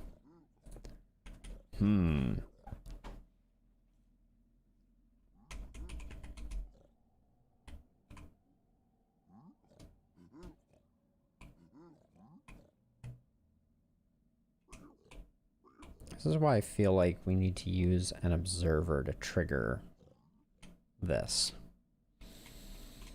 All right, back to the drawing board.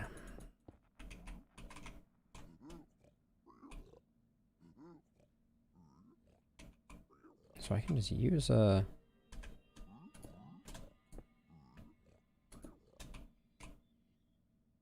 So every time this changes now... Yeah, no, I don't want to use an observer here. I want to use an observer at the very end of things.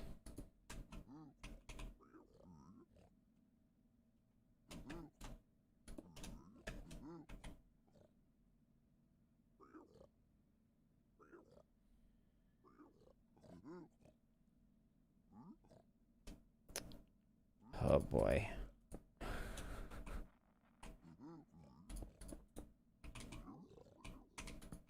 Comparator. This is very similar to what we had before.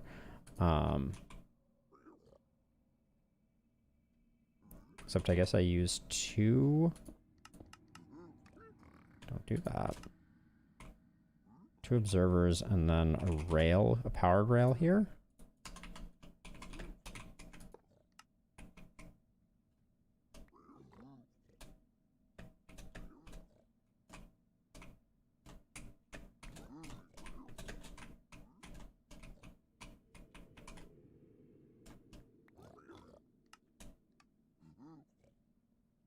Okay, that seems to work.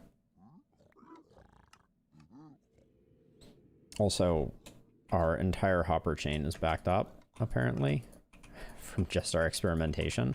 That's a bad sign.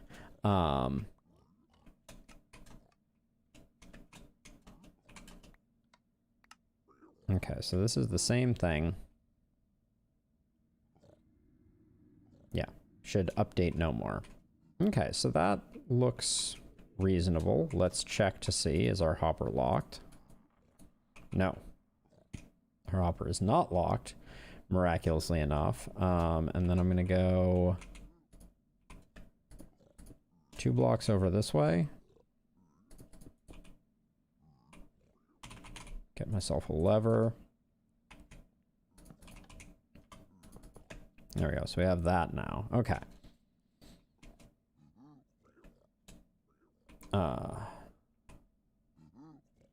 Now, what we want is we want our chest hopper minecart again here.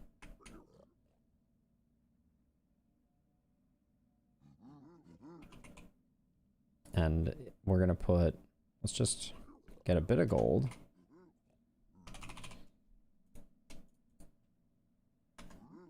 Say 1 stack.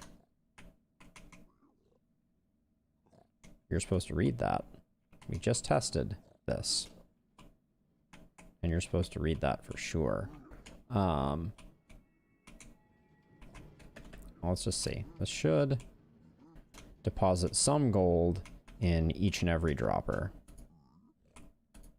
Oh, well, all the other droppers are busted. Let's get rid of this old design. Okay, this is our new good design. But this is not reading that there's anything in it. I swear that just worked a second ago.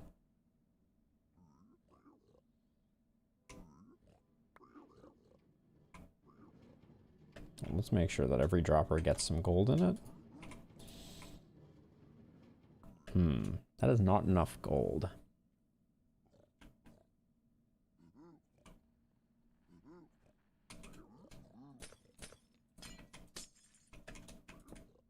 So here's what I'm thinking. We can double up the amount of gold by doing that. Now we should get, hold on, let's empty all the droppers. We should get 4 gold per, I think. 4 gold per run.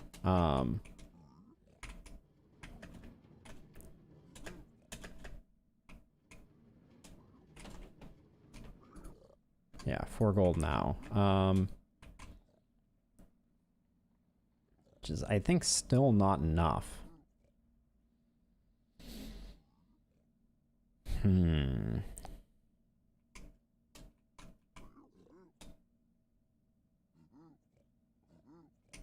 So I think what we do is we do that, and then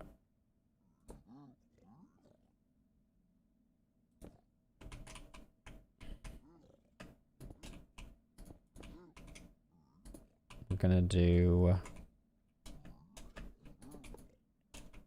wow, that's not at all what I wanted to have happen. Sometimes Minecraft, I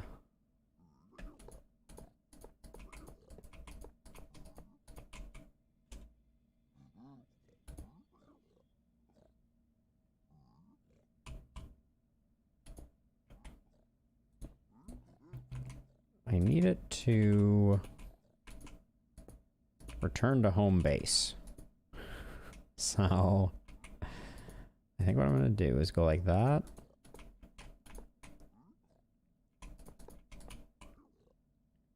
That'll work, I think. Now we need to make sure that these hoppers are not locked, but these are. So actually, this needs to go 2 further out.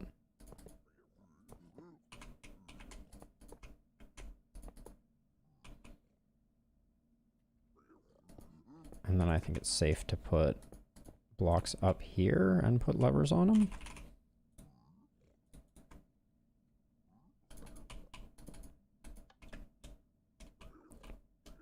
Okay. It's a little problematic. If I put a block there, does that lock this hopper? No. Okay. So I can do that, in fact, over here too, then. To save a bit of space. There we go, just do that.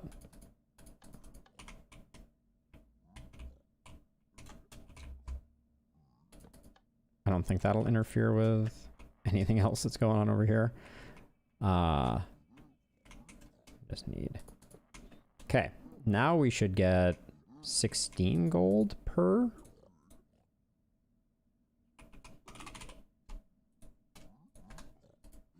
I want to make sure that we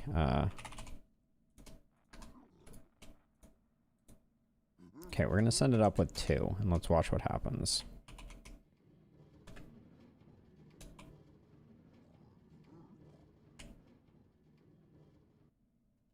Okay, now I think we emptied out the droppers. Oh, so we get 8 per. That's probably enough. Now, 8 per for each of these 5 cells is only 20? Yeah, I guess so. Wait, is it? It doesn't sound right.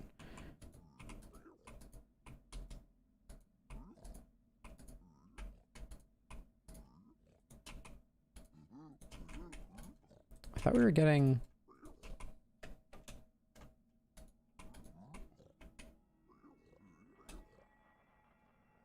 I thought we were getting 4 before. Yeah, and then it doubled to 8. 2, 4, 6, 8. Okay, that makes sense.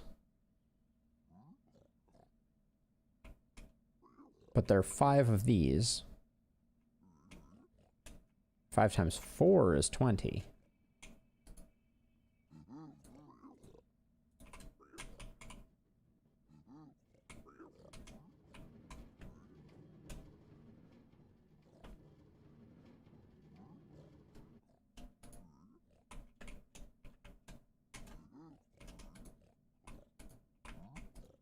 Hey, each one of these only got 4 this time.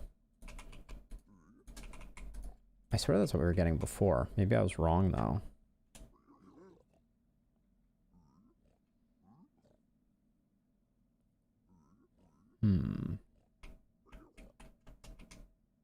I wonder if we just slow it down.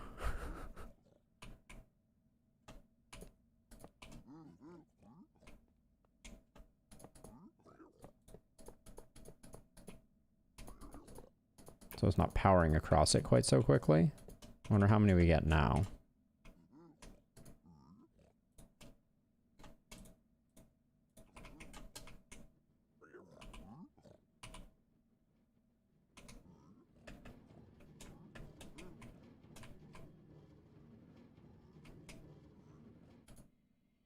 Still 4.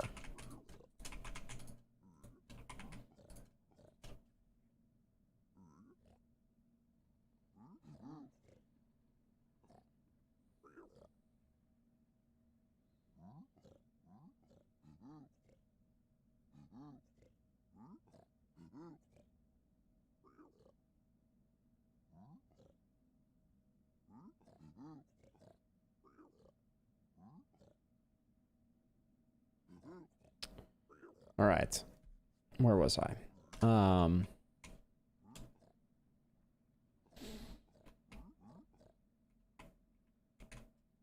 don't love... This is not going to be...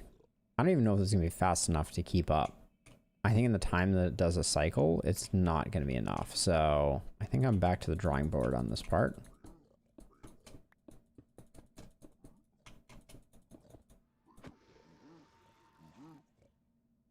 Oh, actually, that poses an interesting question, which is that hopper minecarts transfer stuff faster. Let's test that out before we abandon this. Maybe it's just the chest minecart that is ruining my fun.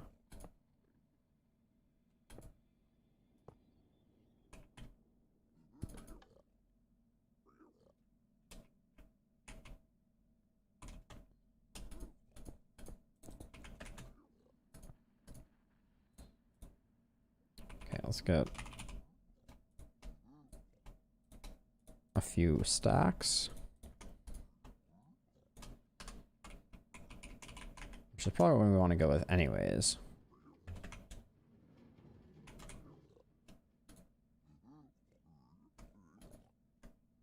Seems like I still only got 4 in each. Assuming I cleared them out after that last test.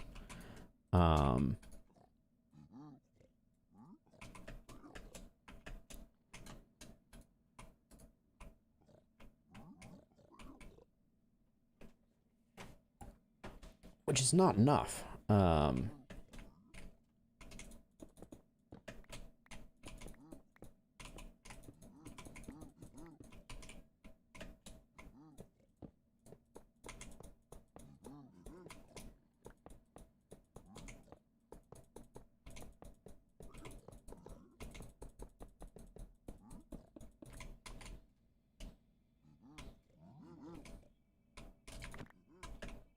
Well, I got some gold now. Okay, so next option is a hopper line.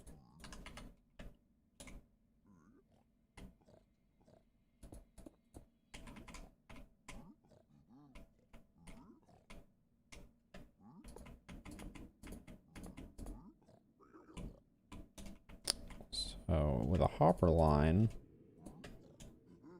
we're still not going to get enough because it's gonna fill front to back, which we don't like.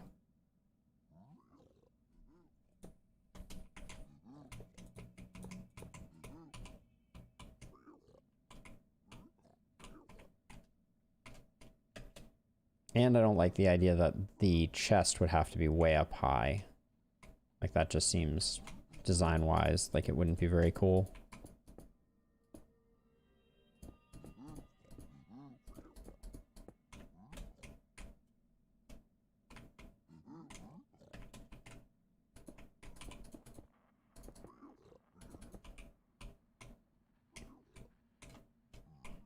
Put some stairs.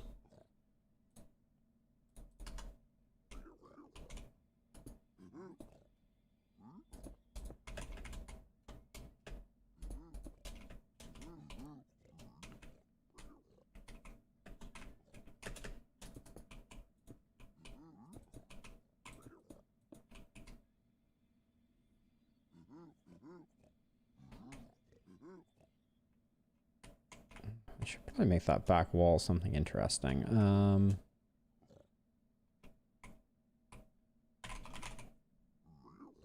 Maybe like nether brick? The red nether brick. Stuff looks pretty good.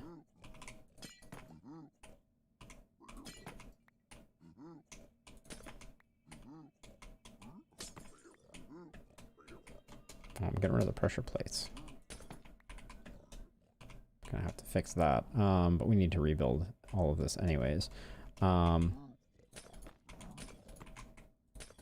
now I can do a solid back wall here.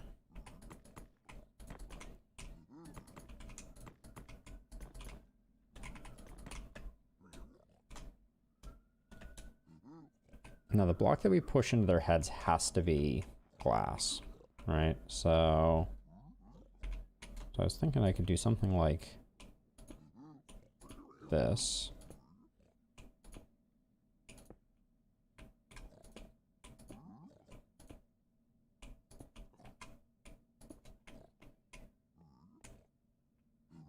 Yeah, that looks pretty visually okay. This block here, probably these two blocks we fill in that way.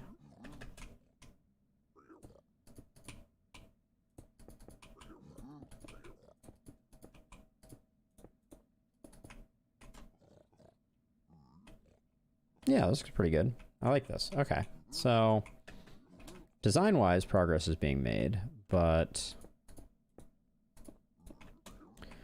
filling the droppers fast enough, I have not come up with a plan for yet. So, okay, one thing we have not tried is minecart hoppers. So let's look into this. Now, if I just put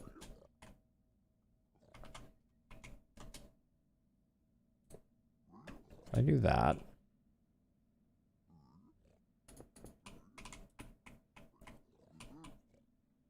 Now,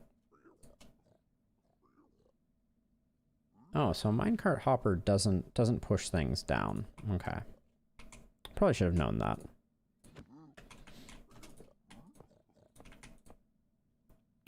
So what we could do is go hoppers.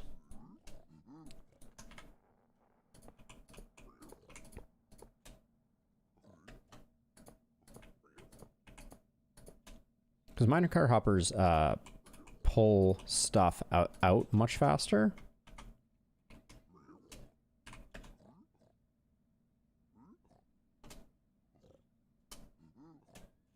How do I...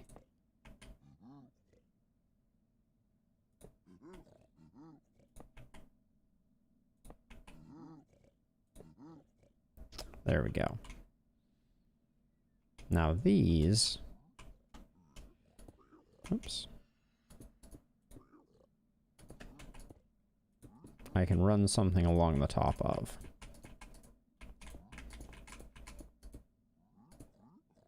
And they will pull out at much faster speeds. So like if I go chest, and I put a chest here. Oh, they won't pull out of a chest through a block? So noted.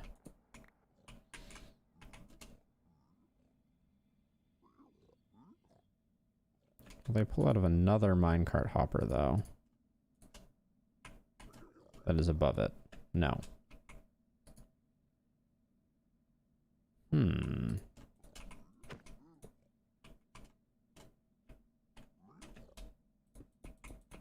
So they only pick up items off the ground faster.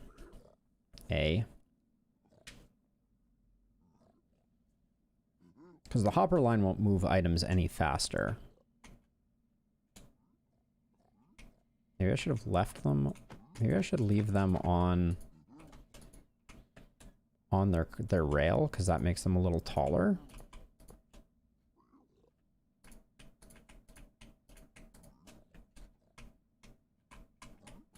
So if I do this, I can definitely drop an ingot here. Oops. An ingot on top, and it gets picked up. If I put a chest here, it does not pull out of the inventory. Now, I think I also can't... I don't think I can put minecart rails on soul sand. Oh, I can.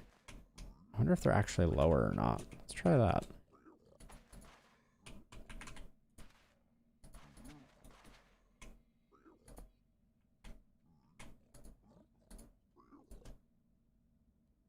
Got excited because I put a stack of only 62 in there, but no dice. All right.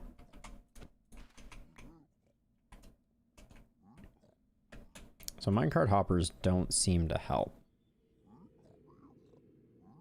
Unless I use a dropper line. Which I also don't want to do.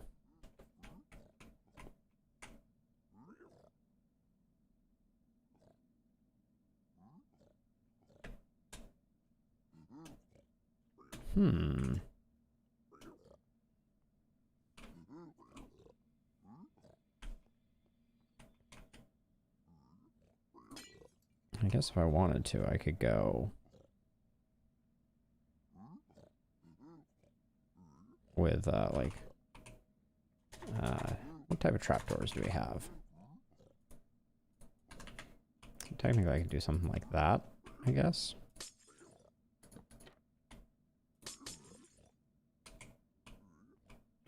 I don't think I like that very much. I guess that's kind of cool.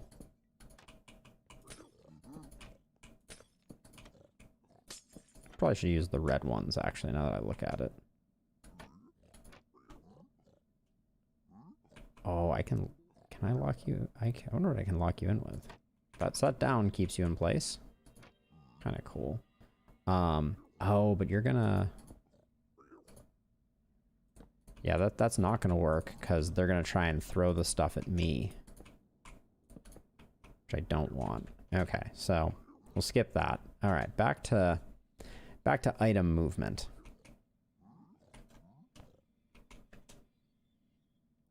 This would work great. Oh, okay, well wait, actually that's an idea.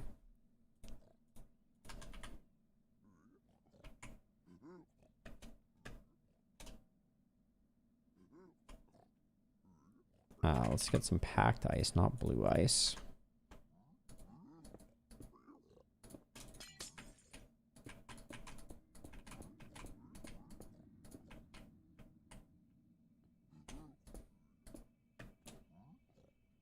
So if I just... Alright, so I need a slime block. This is getting complicated. Let's see, how do I... We need a terracotta.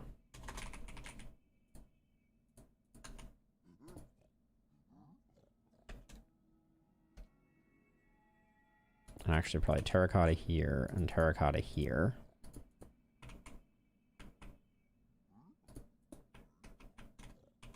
Right, we don't want terracotta there because we're going to put terracotta here, here.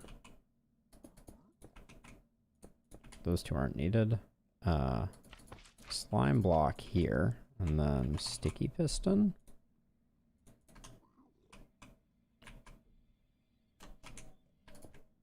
Like so. And then if I put that down like that, and then get myself a button.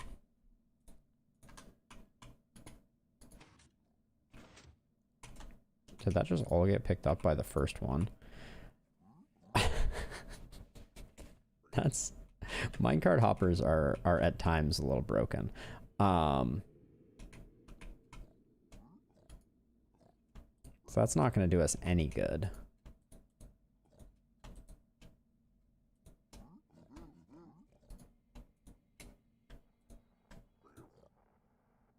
Oh, I have nowhere to put that. That's the problem.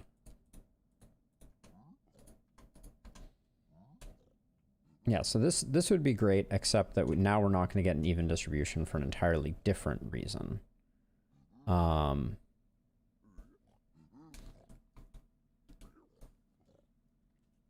Now we're not going to get an even distribution because the minecart hoppers are too powerful. And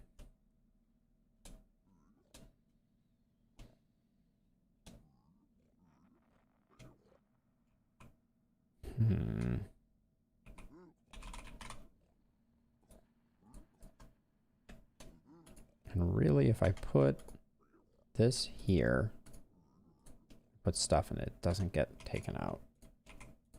Very unfortunate. Okay. Minecart hopper's too good for that plan.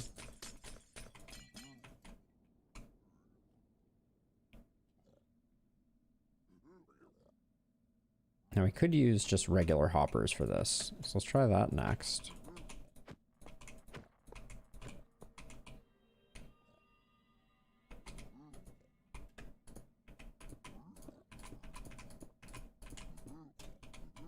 So this is making this not tileable.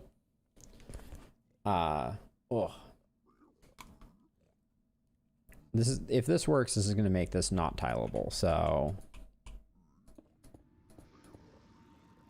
that would be unfortunate.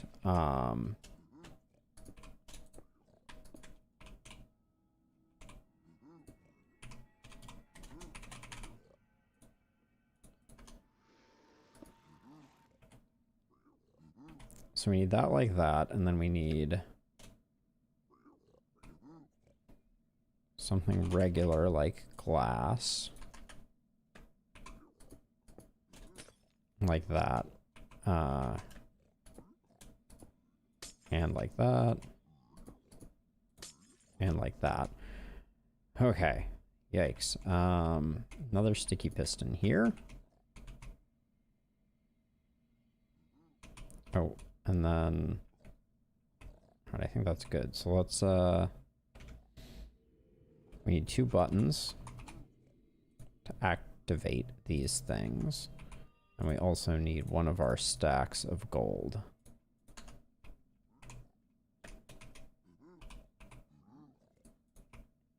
So we drop that down like that. And we do that, which pushes it to the right location on the side of the block. Uh-oh. How much gold?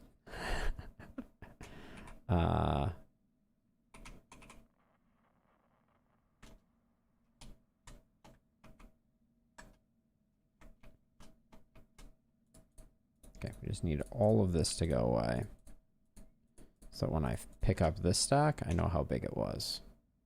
64. That means none of those hoppers picked up a single piece of gold. 2, 0, 0, 0, 0. I thought this was the...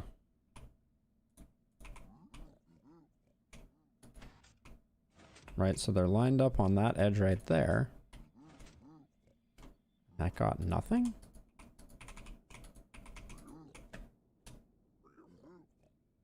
What am I missing? I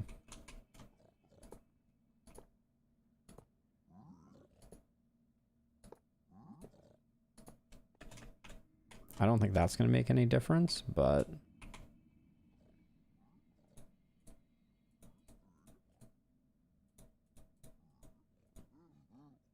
Let's see.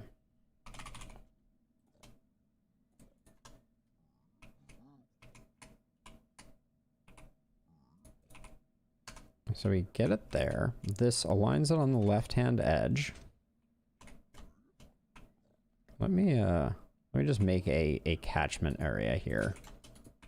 So I can come back and get the gold later. So I don't have to keep going into the creative menu to get it.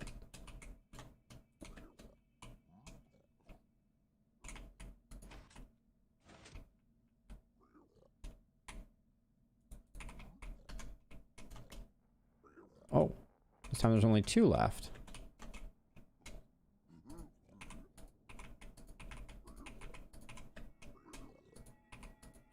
Did I only put 2 on there? Maybe I did. Maybe I threw out the 2 stack rather than the 64 stack. I think I did. Yet again, so excited.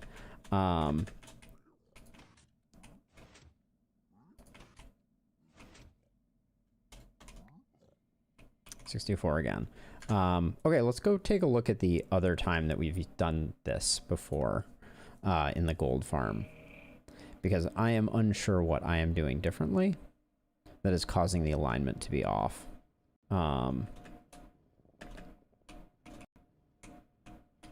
Yeah, so oh, you push it with a honey block? That might be the difference maker. Honey blocks are slightly narrower than a block, so that's probably what's going on.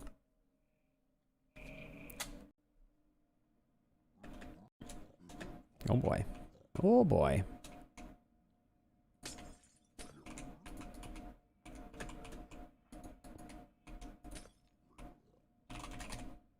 Oh. A honey block.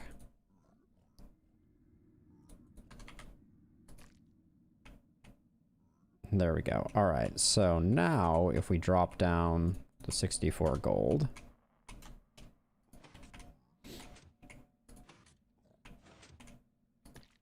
Did it just all get picked up by the first one? Hello? Yes, it did.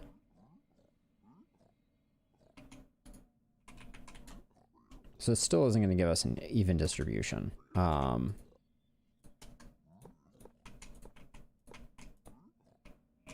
we definitely don't need those. That's this thing 1. But I think I don't think there's any way to, oops. I don't think there's any way to further hamstring the hopper speed to get an even distribution. So I think I'm going to have to abandon this design. Yeah, none made it to number 2. This one got all 64. Good job, hoppers.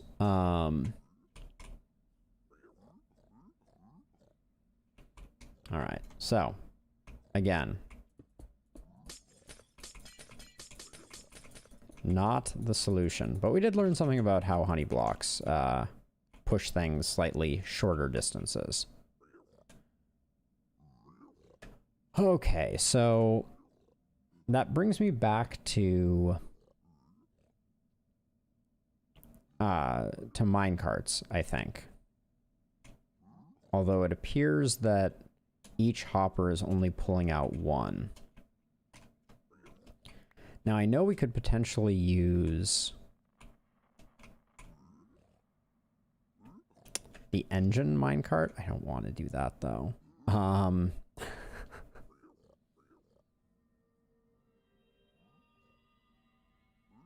know they reworked it, but I mean, I don't want to fuel it.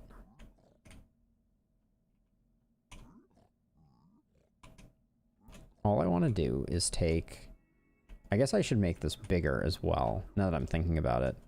If we're going to do this, we should have 8. And each pass, I want each one to get 8 blocks.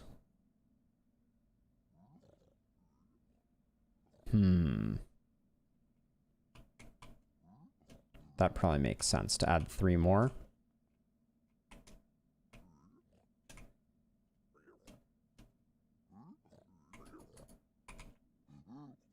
So for this thing,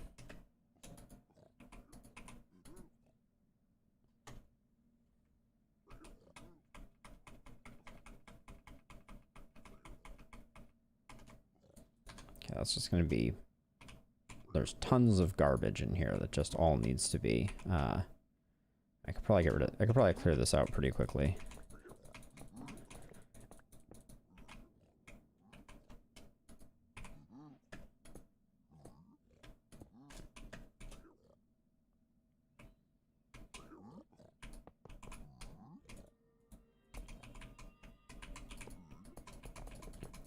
I'm kind of curious if this is going to get backed up just from these guys trading. It very well might. Maybe we should test that.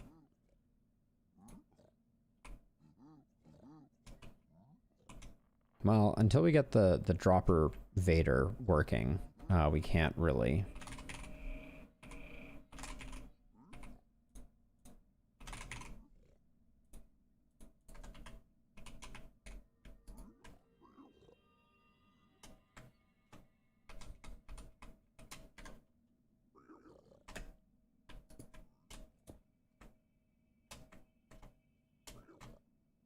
Oh my word.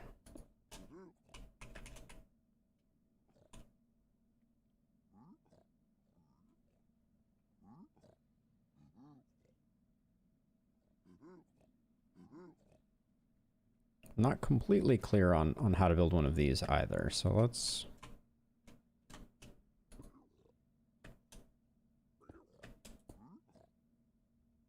I feel like you do the first one like this, and then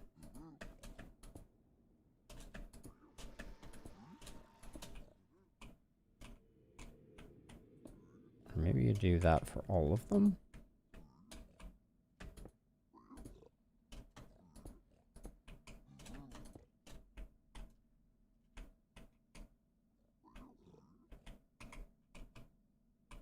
So, okay, if something goes into this first thing, that will cause that to fire. And then you want that to loop back around and activate the hopper. Hold on, maybe you...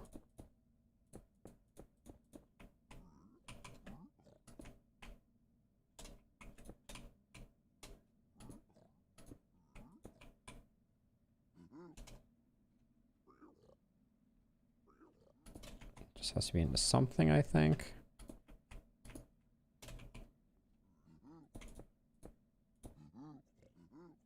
You need to read.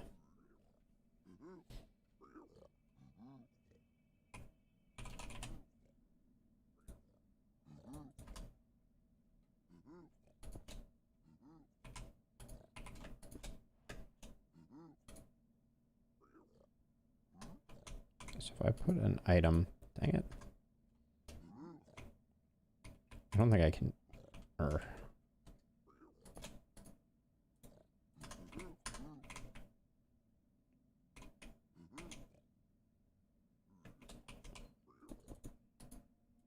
yeah, I guess they're too fast. Let's look this up.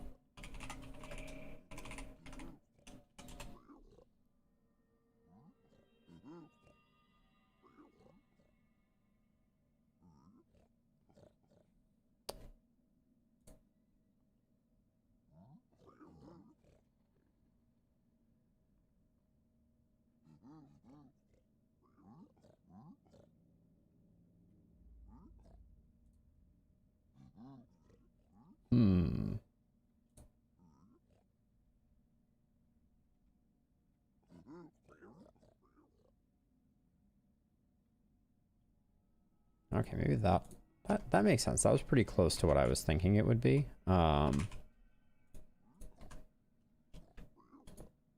Oops. Oops.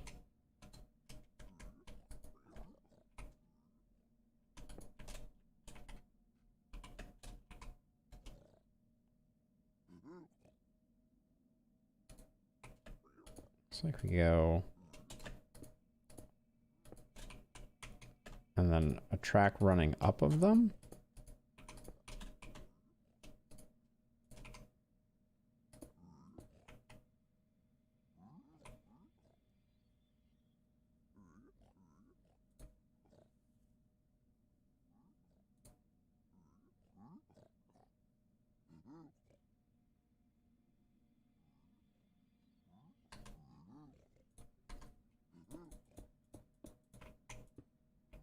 So let's see, maybe we just want a regular brick block, please. Grab some redstone dust.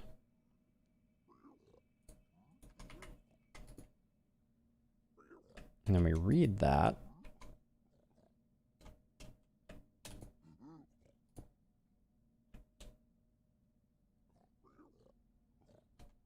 See if that fires at all.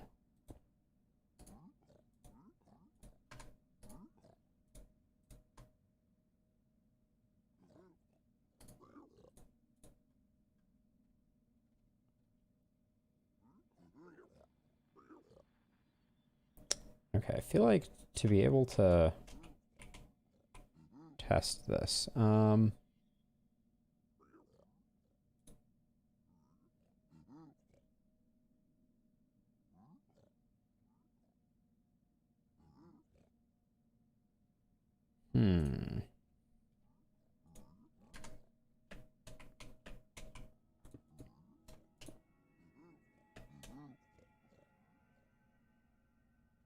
So I want the update here. Well, that definitely did trigger it.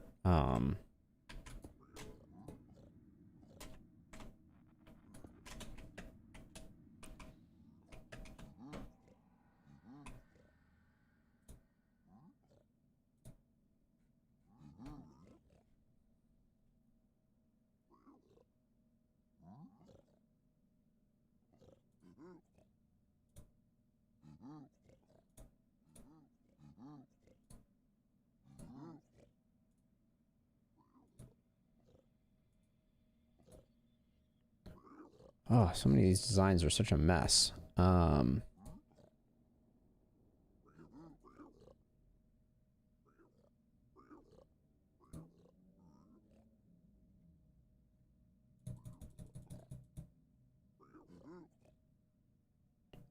that's horrifying. Whoever did that, no bueno.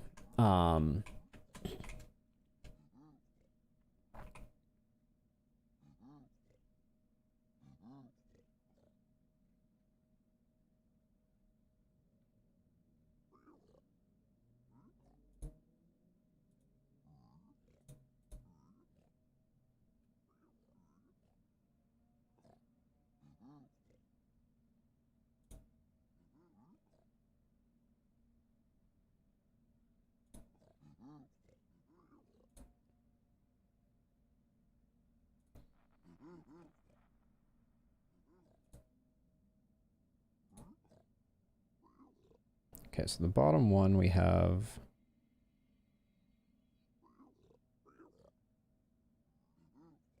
Oh, interesting. All right, let's give that a go. See what we can do here.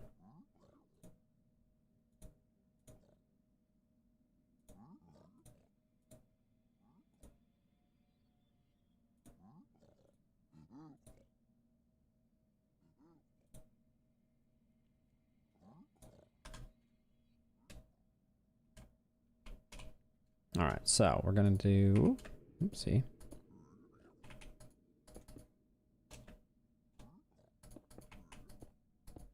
Oh my gosh, the angel block implementation is just way too sensitive. I will say that.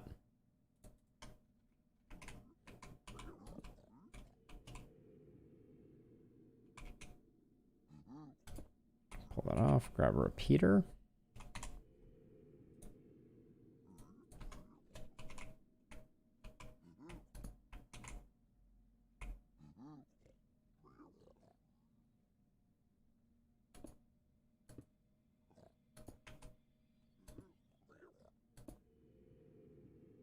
And then we're going to have an observer reading this.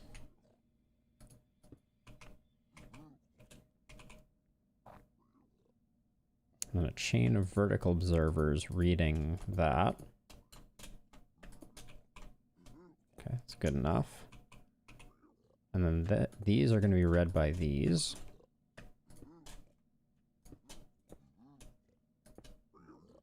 And then solid blocks in the middle. This may have to be one lower, because I don't think we're going to actuate that first one. Oh, never mind.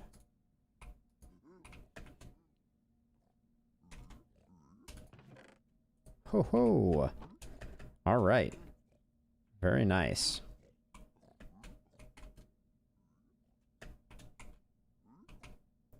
All right, so let's give this another quick test here. So if I put a stack in here. Now, oh, we don't have the gold pressure plate.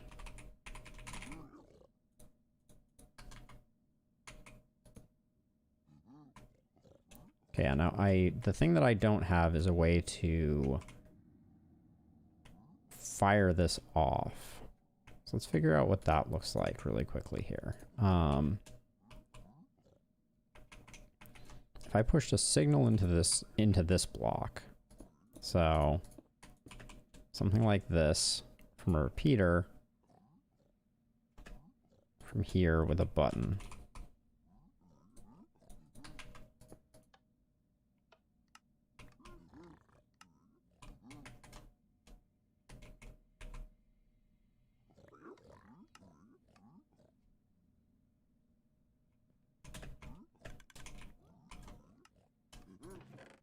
Okay, and stuff starts showing up in here.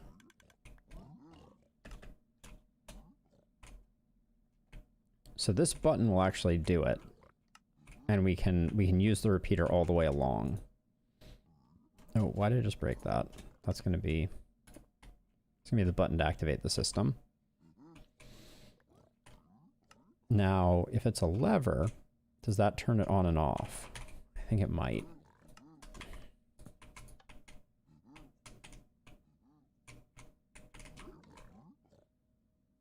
Yes. Okay. And when I flip it, it goes again. Ooh, all right. Cool. We got ourselves an on-off switch. That's good.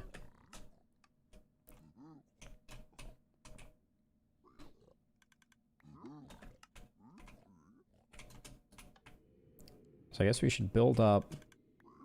I think I'm relatively set on this structure, but do I want to go for 8 of these? That's the question, because it's easier to extend this out now than later. I think 8 is the right number. Gosh, it depends so much on how we end up distributing the goodies.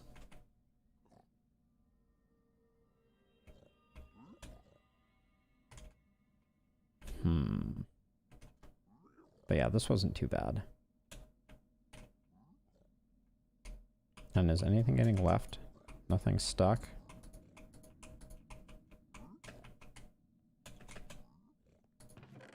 So yeah, all this stuff's just ending up in here. And we can replace this with an item sorting system if we decide to in the future. But I'm gonna take a quick break here. Use the restroom. And yeah, I will be right back. I'm gonna ponder how we get the distribution right.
All right, I'm back. So what I'm thinking about now is putting the loading and unloading chest up here.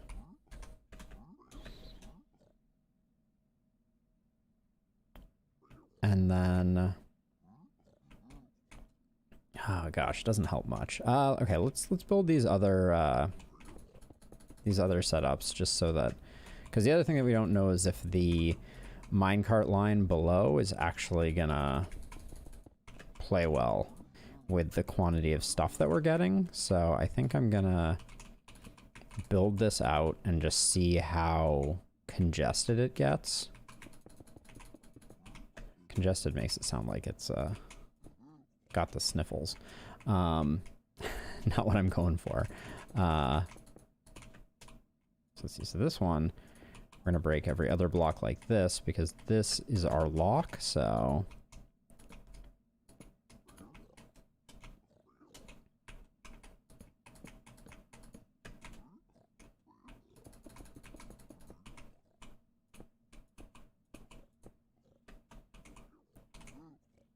okay, so we need rail, rail, rail, and then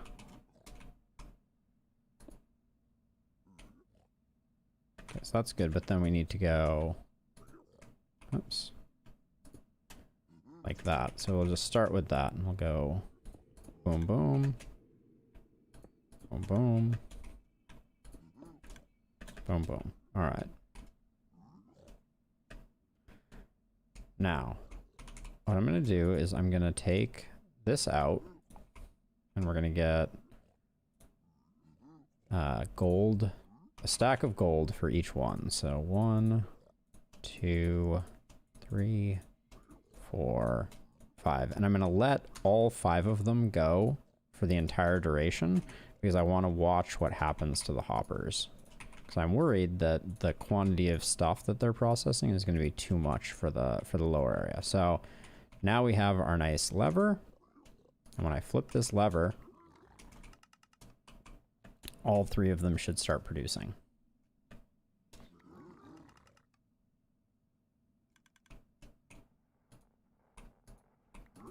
So far, we're keeping up really nicely.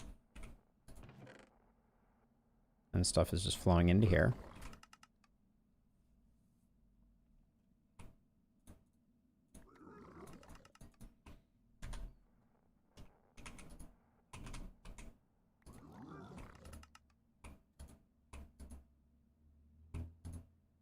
A little scary that there are 2 items in there, but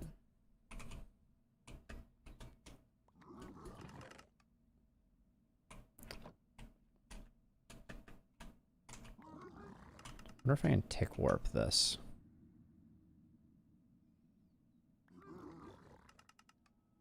I don't actually know what that would do, so I'm gonna let this go for a second. We still have 2 items and all in there. So far the hopper line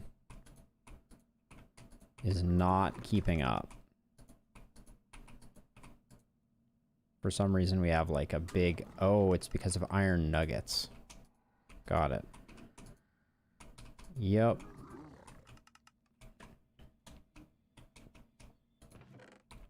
So we may start to see items sitting on the ground pretty soon, because it looks like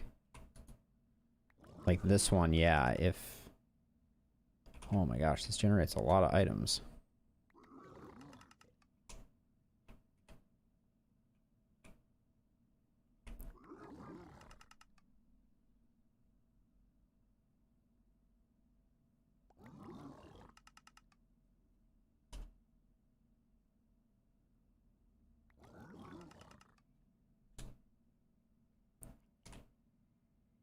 Thinking about something crazy. Yeah, because this is locked in place now. Yep, the whole chain back here is backing up. This guy, you're not producing, my man. Like, we're getting lots of stuff over here, which is good, but we have huge backups in the middle here, and I mean, how far are we even through our gold? We're less than halfway through our gold. Hey, Buffalo, welcome. So I have started building the Piglin bartering system in creative, and we have a whole host of problems that we need to solve.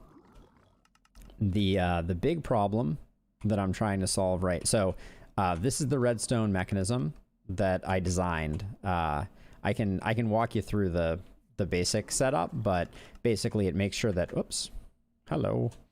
Basically it makes sure that all of the piglins always have 1 gold. And the problems that I'm working on right now are, I need to figure out how to get the gold evenly distributed across these 5 droppers, right? But I'm taking a little break from that and working on the collection system. So they drop their items at their feet, and then it's filling up these hoppers, which in turn is causing a backup that I think will eventually break it. I mean, it's already kind of broken it, right? We have a serious backup of items. So these hoppers are not fast enough. So we're going to need to try something different. And I have an idea based on the gold farm and the way that we use ice and hoppers to sort items that I think I may try using instead. But right now we're running a test where I put a stack in each dropper to see how much pain that would cause. I mean, so far I've been having fun.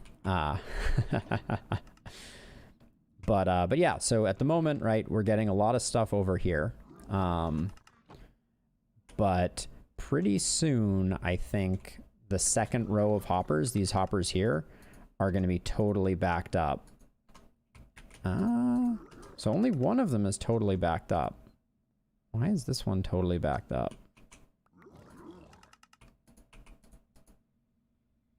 This one doesn't seem like it's changing at all, does it? If I do this, does something change?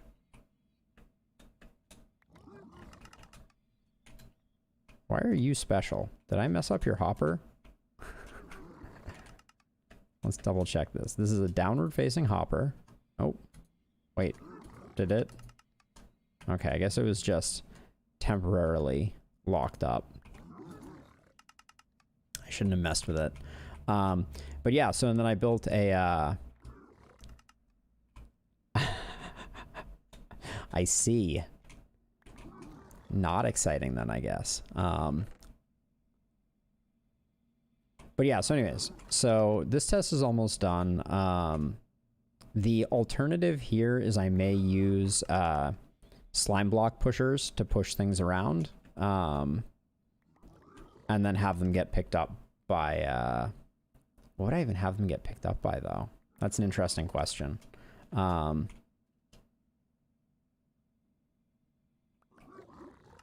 Oh, okay, got it. Either would have been fine, but yeah, okay. So this is what we were worried about. The speed is insufficient.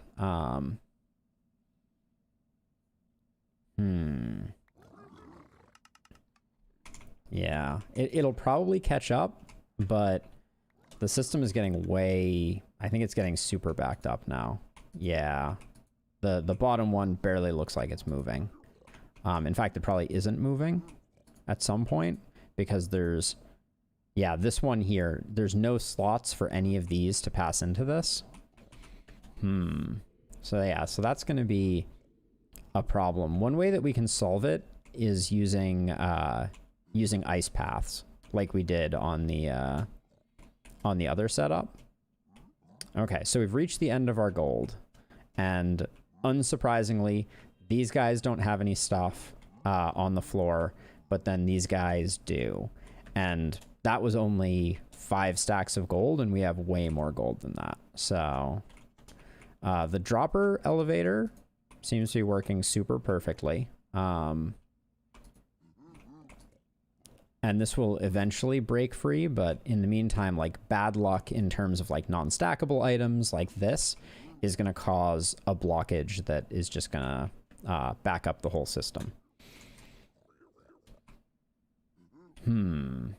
So the problem that we're facing is, I was thinking we could take the items.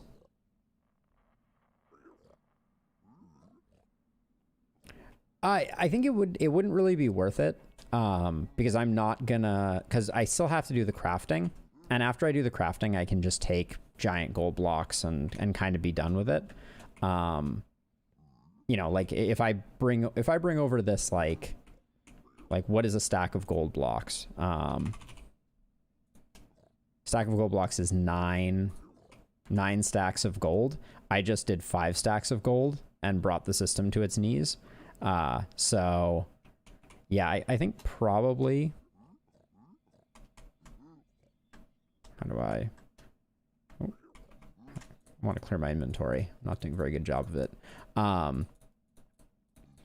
Yeah, the quantity of stuff that this is going to generate for the amount of gold that I'm going to bring over is, I don't think it's going to be worth attaching the two directly. Because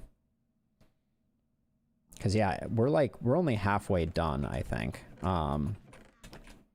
with processing the stuff that's still backed up over here. So, and obviously this over here can be a sorting system. Like I just put a wall of hoppers to make this easy to set up, but yeah, I think we need a better, it would be rather difficult. So obviously you can't take piglins out into the overworld because they immediately zombify. So you'd have to break a hole in the nether roof, which can be done. There are methods to break bedrock. So that would be what you'd have to do.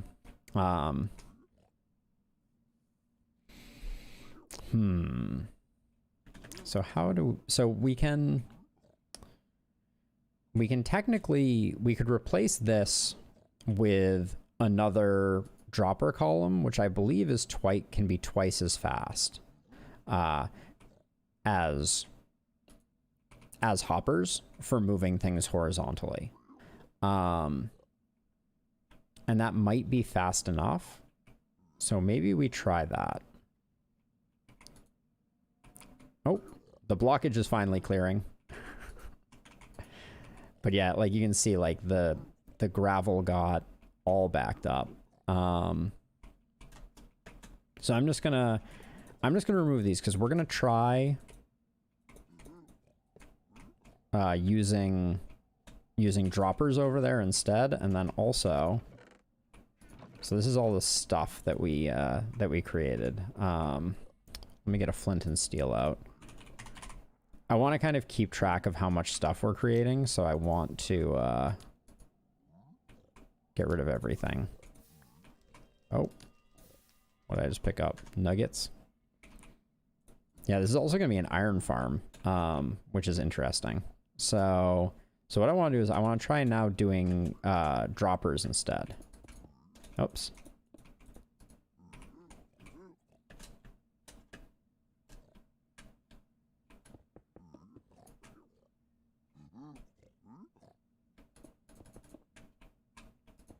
As a side note, Buffalo, I think you'll get a kick out of this. I figured out how to use a feature of one of the client-side mods that I'm using called Tweakaroo. And what it allows you to do is place a block in reverse. So if I right-click, I get a piston that faces me. But now I've mapped Alt to be reverse. And so now if I click, I can place things in reverse direction or proper direction, which saves a ton of time. I don't know if that's client side only, but for single player worlds it works.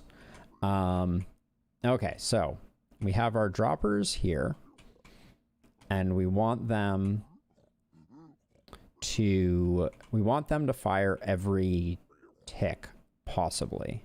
So let's grab an observer. Yeah, it's such a simple thing. Oops. In creative, it's a little annoying, but for like something like this, the fact that I can just hold down, for me, it's the Z key, and place them reversed is rather amazing. There we go. So we have that, and then, oh, is this gonna, are these two gonna bump into each other? I think they are. Maybe we go on the other side. I don't think we need any more space than this, so I think this will work. But to do this, I have to hold Control Shift and then Z. It's a lot of things to hold because I'm trying not to descend by holding Shift. There we go. Now we want to go down one. I don't know what that noise was. Now, powered rails are a good way to activate observers. What's clicking right now? Oh, wait. Hold on. Oh, it was the dropper chain clicking. Got it. Okay. I was like, wait, what's going on? Now, if I put a clock like that. Now, if I put an item in here, it should show up here in a second. Now, that's really annoying, and we'll want to fix that.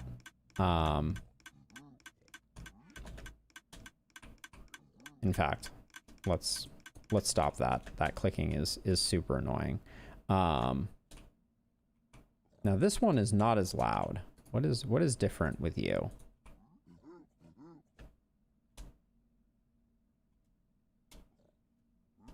I want this one to be silent too.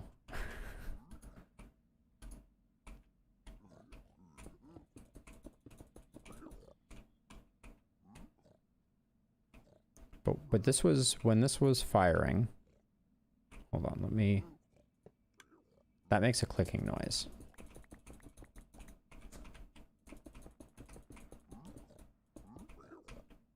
What is the condition that causes a dropper to make a clicking noise? That's the question.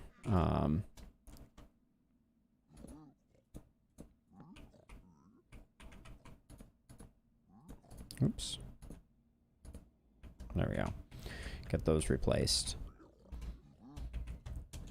let's just do a test up here. So if I create this and then create a button, that makes a clicking noise. Why does this not make a clicking noise? Is it because I'm powering something that's adjacent to it? Nope, still makes the click. Hold on, let's just Google this. What makes a dropper silent in Minecraft? Dropper makes a clicking noise when activated empty or when ejecting items into air. Ah, okay, cool. So our final design, because there will be things in it, won't suffer from that problem, hopefully. That's the hope, at least. We'll see.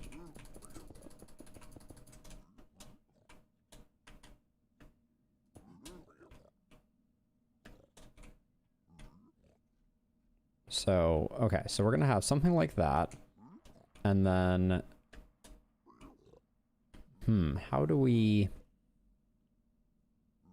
basically want to check if any one of these has anything in them. And if so, move things forward. So here we do that by having a slight delay that causes each one to fire slightly after the previous. So can we recreate this horizontally, I guess is the question. Yeah, I think we can. It'll take a lot of observers, but I think that's okay.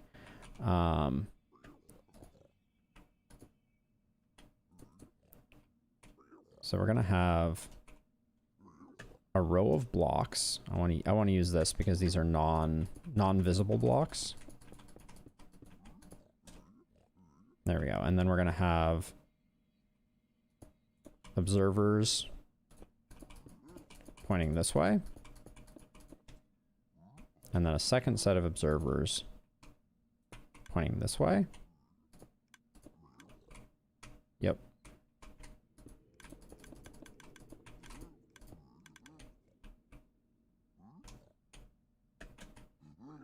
One more there. Okay, so now if I put an item in here, nothing will happen because we still need to detect that there is something in this dropper that needs to be moved. I also don't know if this system, the system may not work if there isn't space in the droppers. That would be interesting. So the first dropper is going to look at a piece of redstone. We're gonna need repeaters. We may still need observers. And we're gonna need comparators. There we go. So there's gonna be a comparator coming off of here that is measuring the contents of something. Got to get used to that that hotkey. That is red dye. So close. Let's see. So we do that. Then we loop this back around and we go there. Was there something in here?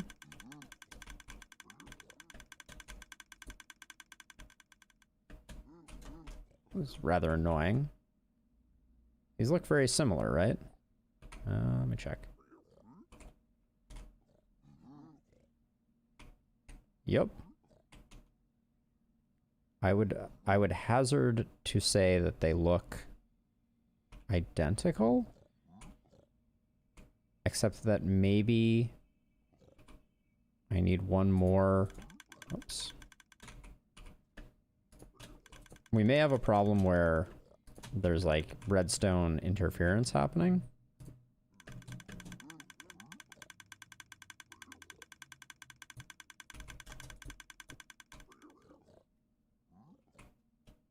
So this needs to be here. And then we need to lock the side of it. So we can loop back around like this. Is this block important? Well, we'll find out later if that block was important.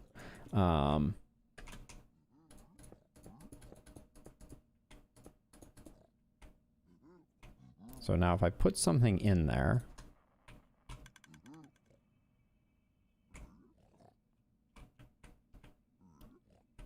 I don't know where that, hold on, we need to find out if that went all the way to here.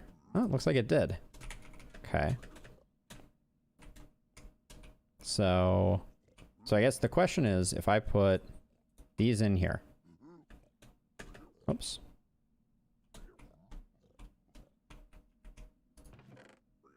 They show up over here. Now, I don't know if this system is any more resilient. Wait. This is not emptying out. Is something pushing it back? Oh, I put it in the hoppers. That's what it was. Okay. Got it. I put the items in the hopper, not in the dropper. Okay, so the question is, does the system move things quicker?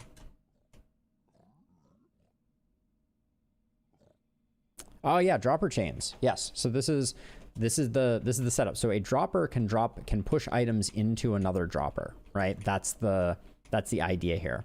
So these droppers all face into each other and all push things. And the advantage of, so hoppers move an item every 4 ticks. A dropper can move an item every tick. So they can actually move items faster. So we're potentially relying on that to allow us to clear things out. But let's do a quick test. I also want to test if I can tick warp this. So the hopper here would potentially be the bottleneck, but I can replace this with a larger inventory. Like I could push up one further and put a double chest here. In fact, let's do that to kind of see if that works as well. So we put one more dropper, and then we can have a double chest here as a buffer.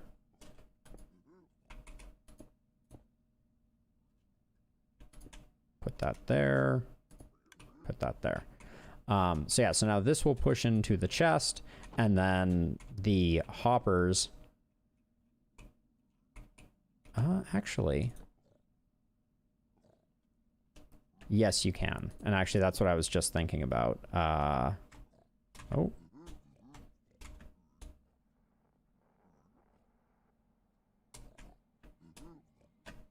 There we go. I think, oh, whoa. That was not at all the direction that I wanted that to go.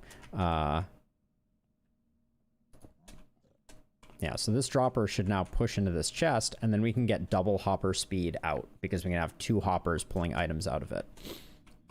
So let's see. Let's try this out. I think we're ready.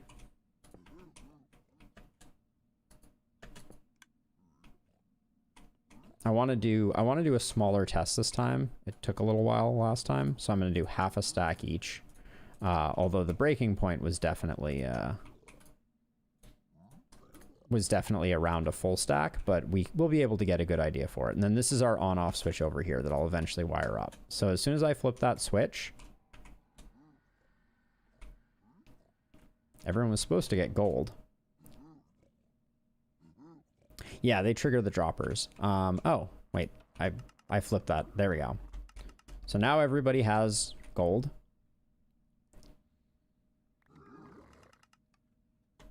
And then as soon as we do that, these should all be firing.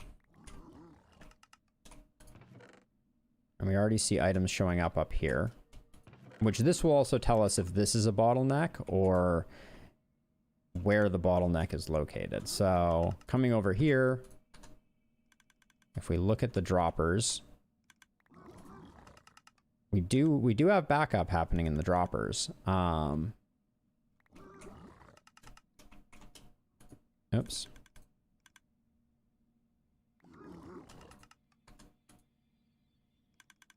Yeah, I don't think this solves the problem either, unfortunately. The fact that we've already gotten to a point where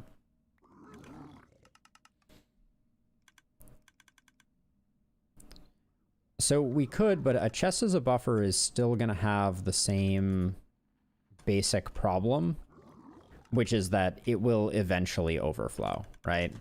I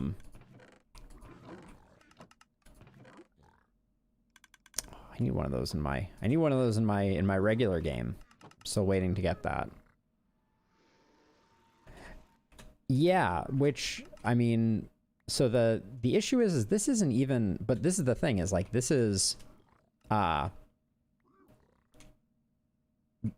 totally reasonable, right? Like I have, like I'm only talking about, I have 5 piglins here, and I'm only feeding them right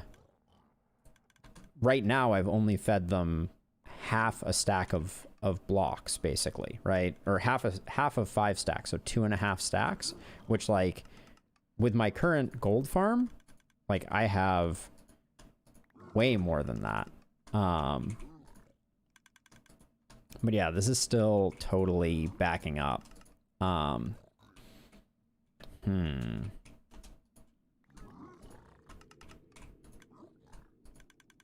Yeah, the problem is the diversity of the items is so significant. And this, so we're learning that this chest is not the bottleneck at all. It's definitely the dropper chain that is the bottleneck. It's the fact that you can end up with, say, 2 stacks of spectral arrows here, and then the next one back in line can't even push into it, right? Which I'm kind of surprised, as a side note, I'm kind of surprised that this isn't like leaking items on the ground, because I was thinking about that too. When a dropper tries to push into another dropper and there's nothing, I guess it does gracefully fail. But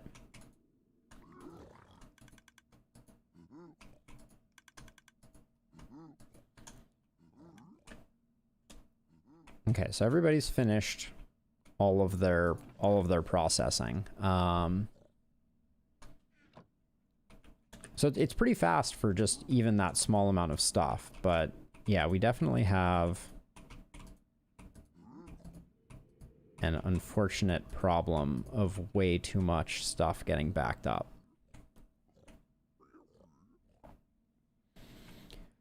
Yes, I could. I'm trying to decide if that's going to solve anything, though.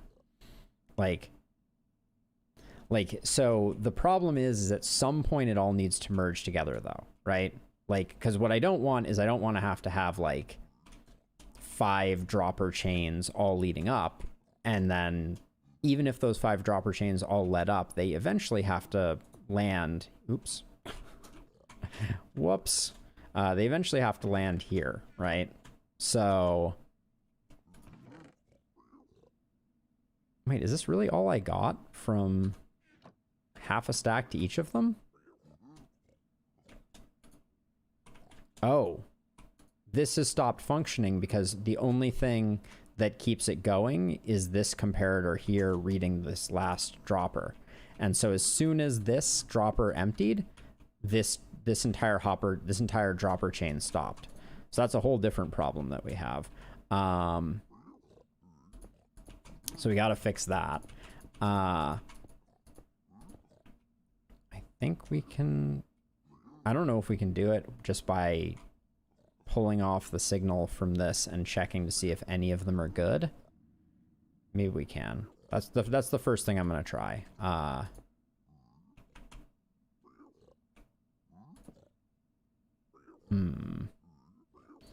Yeah, I think there's too many problems with this. So I think we need to start looking at ice. But ice is going to be tricky too.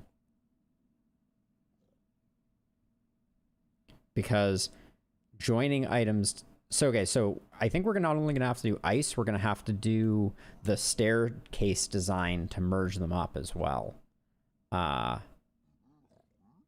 Because... yeah, I think that's I think we're going to need to do the staircase design so that all of their drops get merged.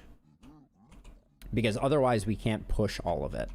at the same time, right? Like if we had a stack of items here and a stack of items here and a stack of items here and a stack of items here, how do we get a pusher that can push all of those items, right? I can push the items on this end, but they would travel through all of the other items. So, yep.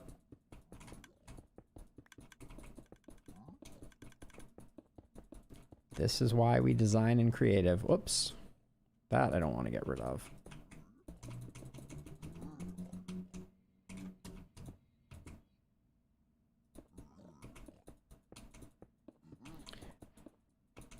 Oh yeah, I got an achievement. Great.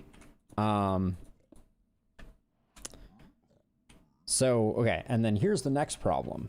If we're going to push on ice, we should probably just make the sorting system happen on the ice, right? Like we shouldn't, like the elevation change that we're doing here is definitely going to be a bottleneck at some point. So how do we, because so if we do the funnel design, right, we're gonna have a funnel coming down like this. This guy's like living the dream down there. Richest piglin ever.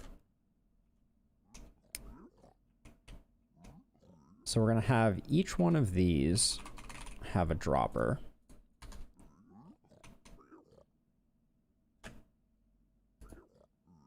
Pointing down. And we also have to figure out a circuit to make sure that we can activate each dropper constantly. Which we'll need a comparator for.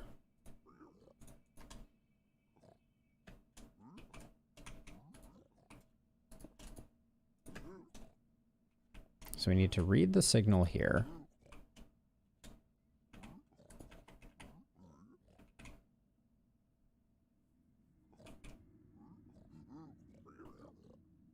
And then we need to... Now, them being one apart is also going to make this complicated. Because if we have... We're going to get crosstalk if we're not careful, is basically what I'm getting at. So I think we can alternate sides potentially. So let's see. So I want the fastest clock possible on this thing. So we put a piece of redstone dust here. And then an observer here. Oh, I don't like that you can right click redstone now.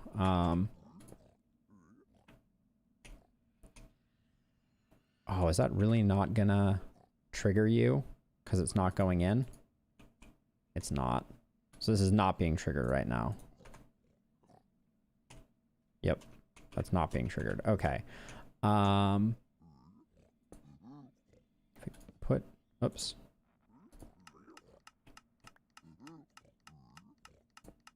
Oh, that's the other thing. It's not going to be silent anymore.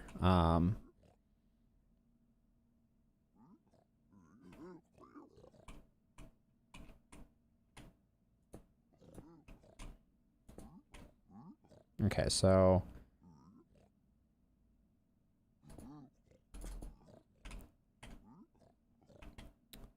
I'm thinking is we also can't make this more than 2 wide.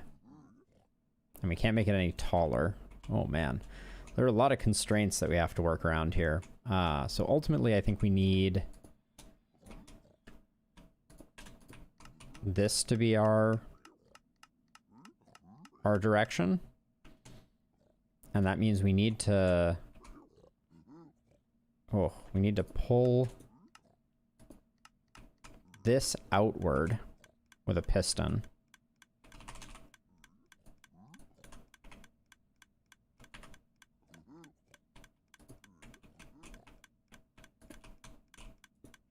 Okay, just getting annoying. Let's stop that clicking noise. Okay, so that's how we stop that from going. And then So for this to work, this next one needs to be in this block space, and there needs to be no interference. So this can't be a redstone dust. Can it? I think maybe we can make it work with repeaters. But this has to come all the way over here and loop back around, and that's gonna touch. Well, it can go under. Okay, we have to go low. Okay, we need a repeater here. I always try and put an A in repeater.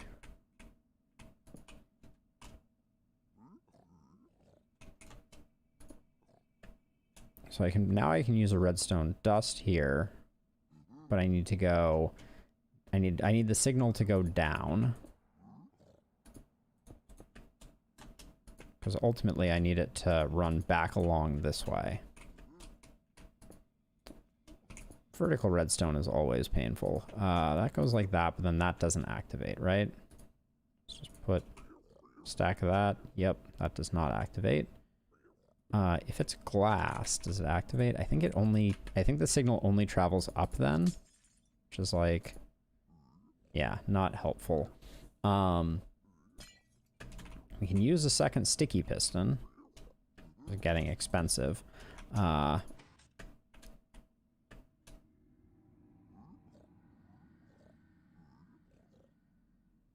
Oh yeah, that's not good either. I don't want to go down too. So I can loop around. That's probably what we need to do. Oh, but I can't make it too wide, because then it'll attach here. Well, I can alternate the directions of them. So we're gonna do that for now, but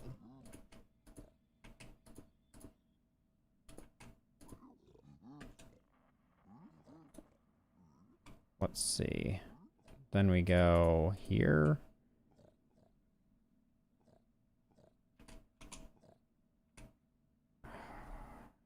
This doesn't quasi connect, does it?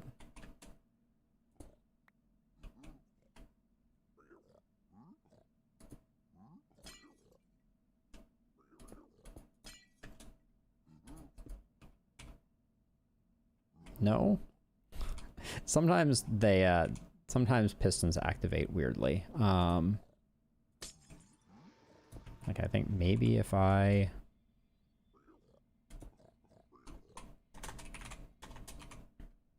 grab a repeater here.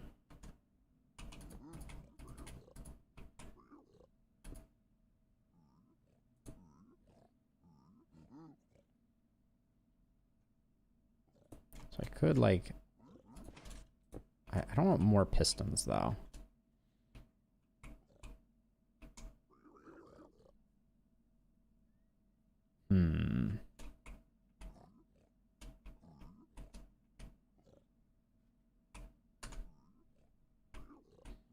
Now, oh, also, I just built my line under the dropper, so this is definitely not going to work.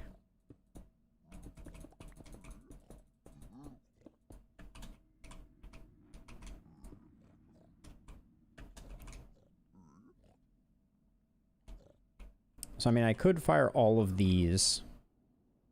So I could fire all of these together. Just have a clock that runs while the thing is on. Actually, we don't need that, but what we would do is we would do... Oops. Something like this, and then with a powered rail across it.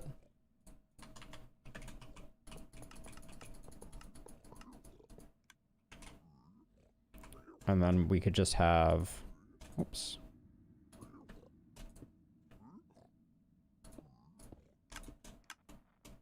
Something like this.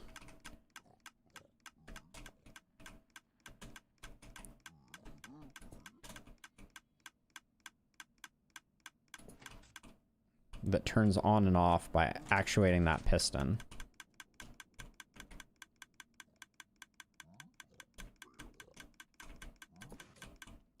Please stop. So that gets everything flowing out. And then down here, now we need to make a funnel that combines everything. I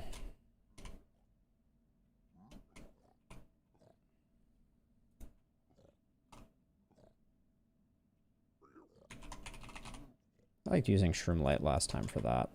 So let's see. It would be...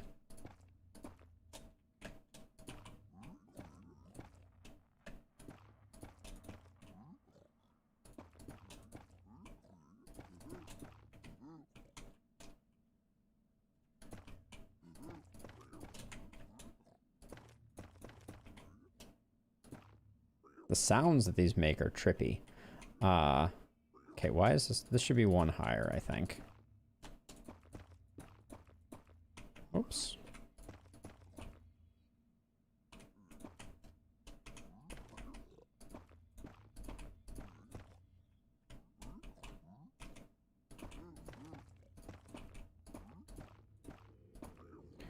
The creative's block placement is terrible. No, that's too far. Because each of these, when they move in, are going to move it into one block space. Right, so this is their non-retracted position. And then we grab slime blocks.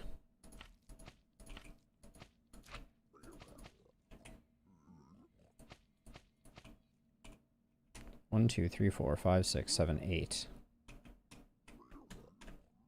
Oops.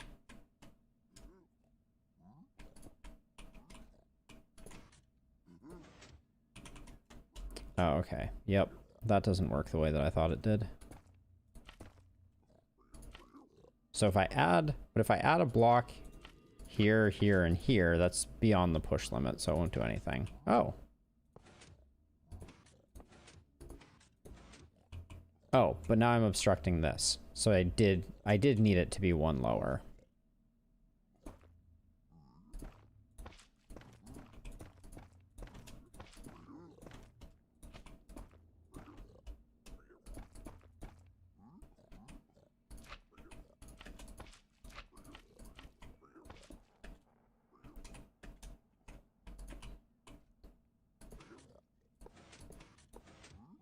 One, two, three, four, five, six, seven, 8, 9, 10, 11. Oh yeah, we're just off the push limit. Not bad.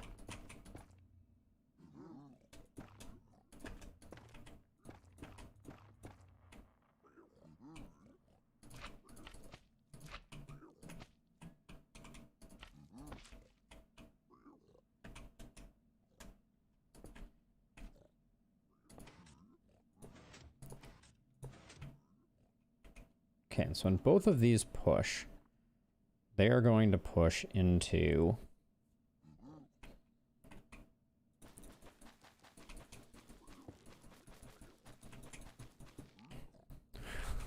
I'm starting to get into the danger zone here. Oh, now I understand why we use the cobwebs.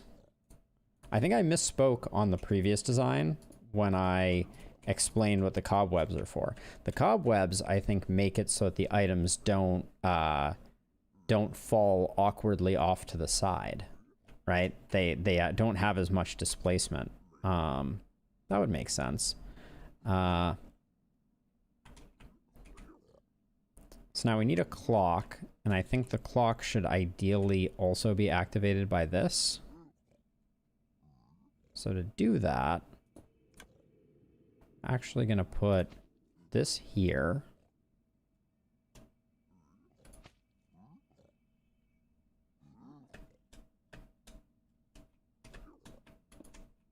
Oops.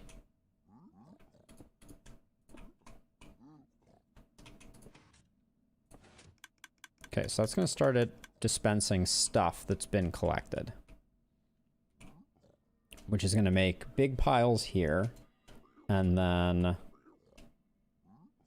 we still have to create the collection spot. Now,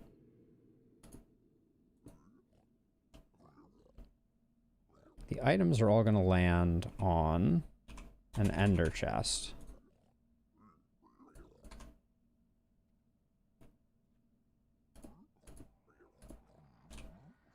Right here. That we're going to push off of with a honey block.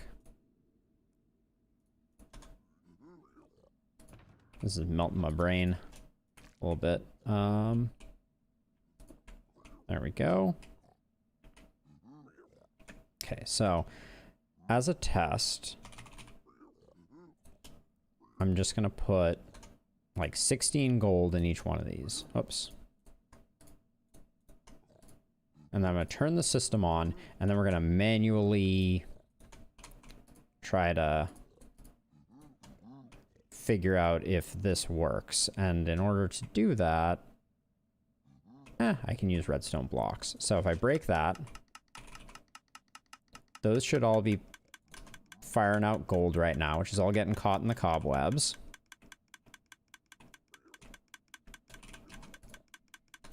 Okay, they've already done everything they're going to do. So all 16 gold is in all of them.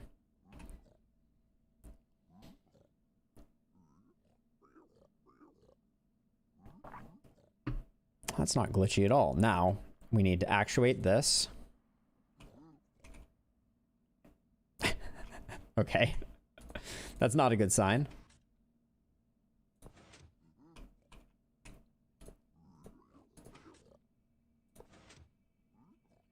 Okay, so that was incorrect. Let's see what happens if we house this a little bit. Because these ones landed in the right place, but these ones all fell off, so... Ah! Yes. All right. Those terracotta blocks made all the difference. So now all this gold ended up in the same place. And then we push it off onto packed ice.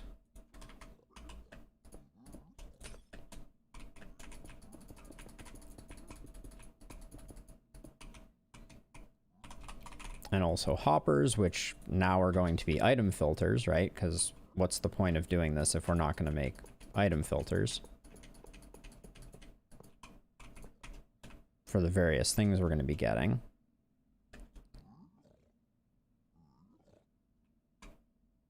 So this, we're definitely not going to have a storage room up here. That's for certain. We're not going to have a dropper vader, I don't think.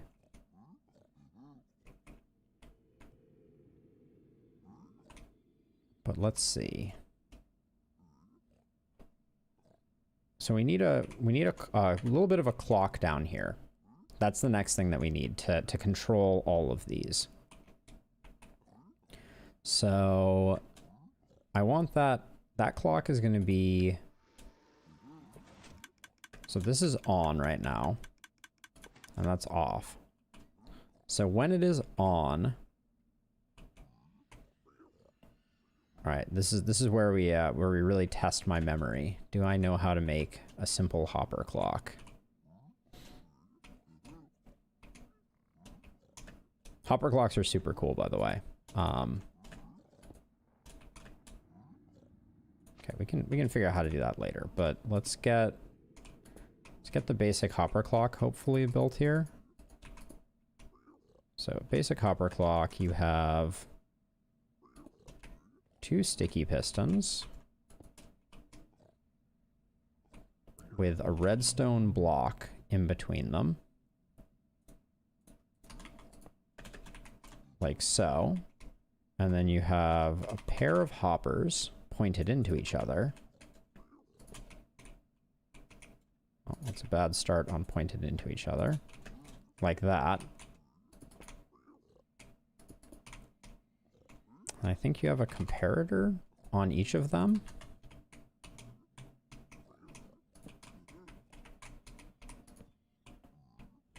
And then we're gonna have, let's just say 64 to start with.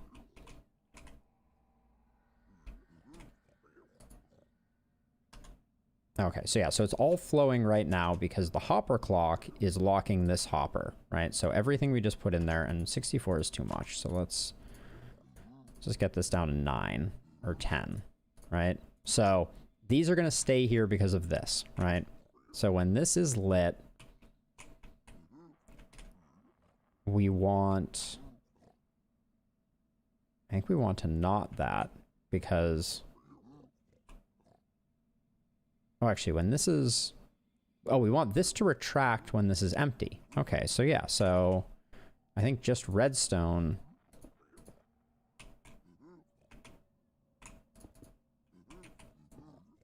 I know we don't need target blocks for this, but...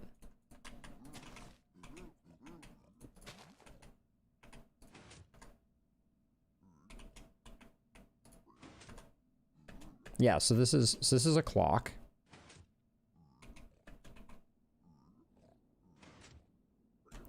That as we put more items in, will slow down.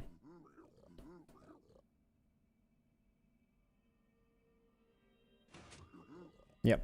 And it will always alternate based on how much stuff is in there. So now we just pull signals off of it to do the stuff that we need to do.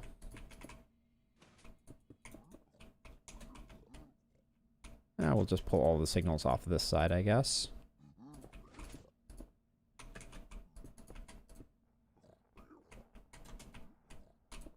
Oops.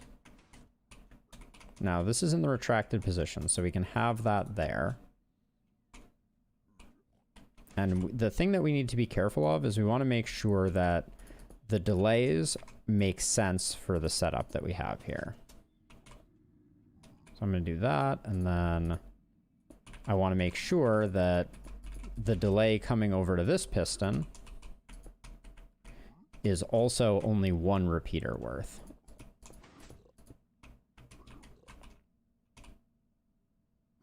All right, well, more than one repeater, because we're going to have one repeater here before it splits off. Oh, we only want an observer tick when this changes. Oops. There we go. So every time this redstone dust changes, we'll get a pulse out of this. I think. Oh, we can take... Hold on. Let's take the redstone signal off of the observer, off of the target block. Huh. That doesn't change? Well, that's unfortunate. Can we take it off of the comparator?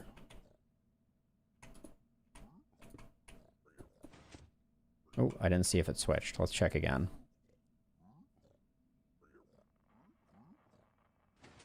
Nope, that doesn't fire either.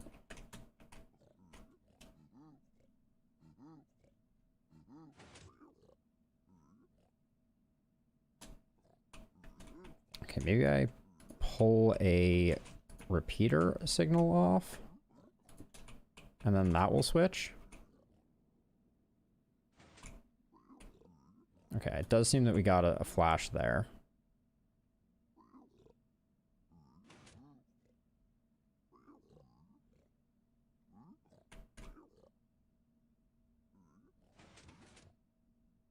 Ah, but it's a one tick flash, which is, that's fine, but that's not, we need to be a little careful of that. Because a one tick delay will cause, there we go. So that's better. So now every time the clock goes off, we're gonna get a pulse of consolidation from the funnel. Yep. Pretty good. And then now to turn this off, all I need to do, because this one is off right now, so we want this one to be off too. So putting a redstone block there will stop this in its tracks, right? Even when that switches. But when I do that, now it's going to tick. I hope. Yep. Okay. So that'll stop everything. And then now all we need to do is activate this, but we want to activate this after the other one has activated. Oh, and I haven't made the pusher yet either, but that's also fixable. So we're gonna go off of this.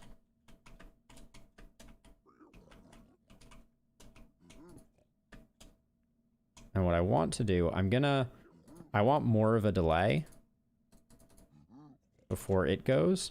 So I'm actually going to bypass it like that and then go back into it down here, I think. I actually don't know if that'll work exactly. Let's disconnect that. Ah, there we go. That's our 2 repeater delays. So this, I'm doing this so that the second one, and I think if I just put a redstone dot there, or maybe a target block actually is what I want.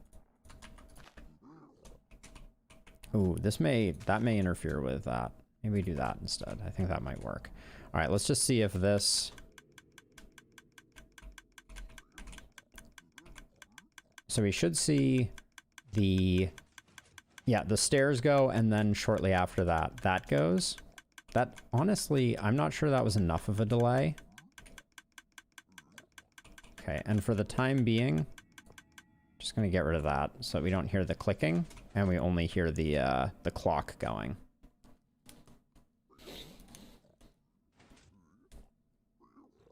So let's see. So my concern is that, yeah, this I think is a little too close. So I want a bit more delay to be safe. So I think we are going to do the thing that I was saying before, which is just that, I think. Does that still fire the honey block?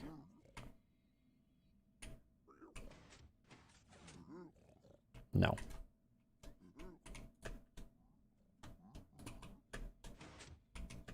So we can just go like that. There we go. Oh, and after we do that, then we have too much delay, I think. I think it's fine.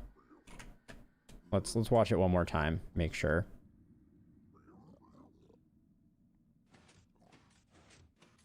Yeah, see, that seems nice. So let's try this out again. 5 sets of 12, so not a lot of items, but all of them should end up in the first hopper. So let's go replace the powered rail. Like that.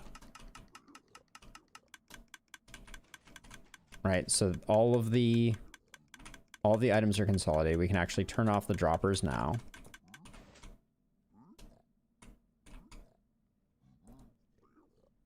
We may have to move this down one, now that I think about it. Because I think that these are going to interfere. Maybe not.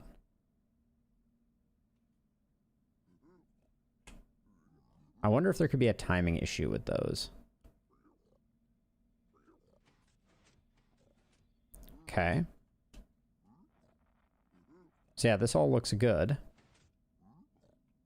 This isn't going to be an ice block. That'll actually be terracotta because we're going to do a final pusher that way. But yeah, we're definitely getting stacks of items. And actually, I do want to test. Oh, okay. I need to get rid of that really quickly and do that. And then do this. Oops. I want to test to make sure that the slider actually, all of the items actually make contact with the hoppers, which I can do now. Oh. That was unexpected.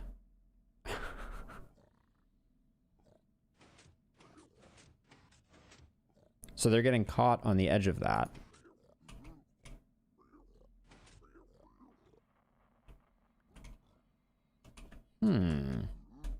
I see.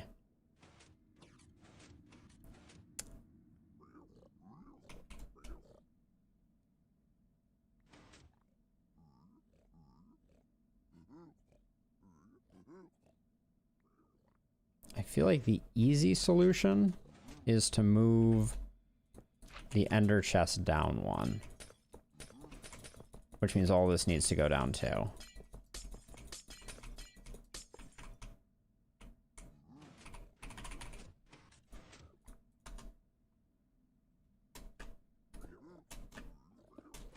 Yeah, so if that's like that, then we won't have this problem.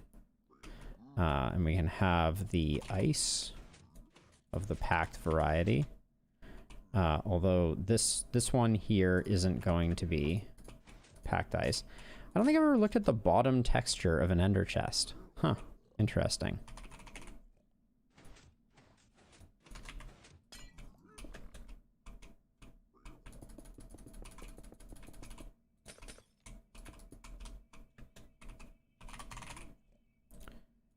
Make this as realistic as possible.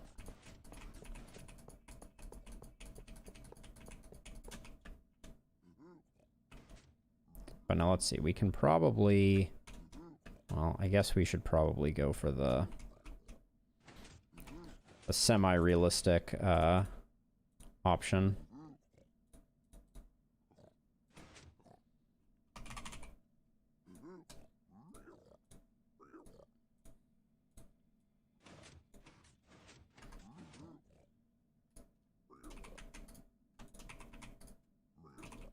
So each one of these piglins counterintuitively has generated gold. I'm also gonna, hold on, let me freeze both of these. I want to speed up the speed up this one. There we go. Make it 8. And then replace this, break that. All right, they've clearly all dispensed because droppers are speedy like that. Uh-oh. Oh, but I turned off the system the wrong way.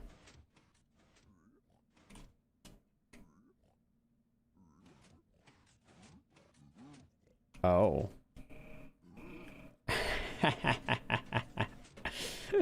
The honey block stole the other things. Yeah,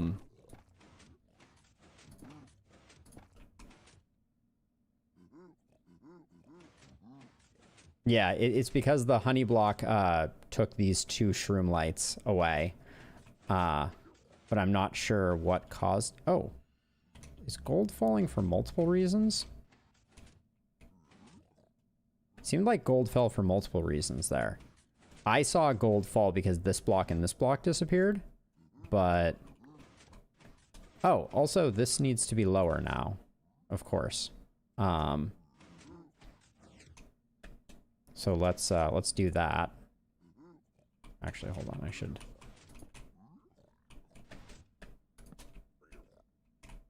Yeah, we need to, okay, I should disable the system before we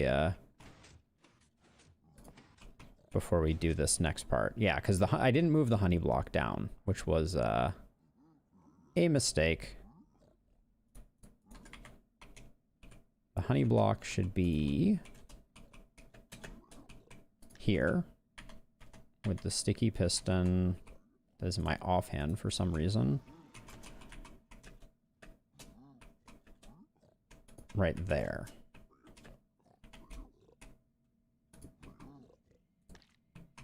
There we go. All right, that should do it.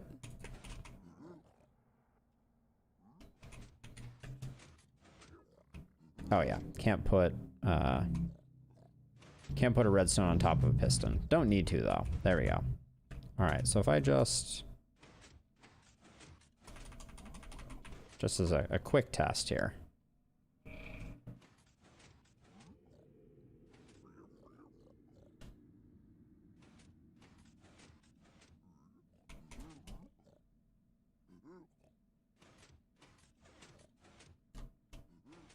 Okay. That looks good. So now we need a slime block pusher here.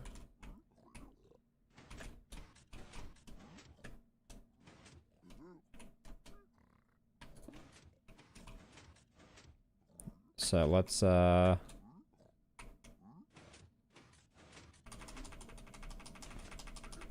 just put down some gold.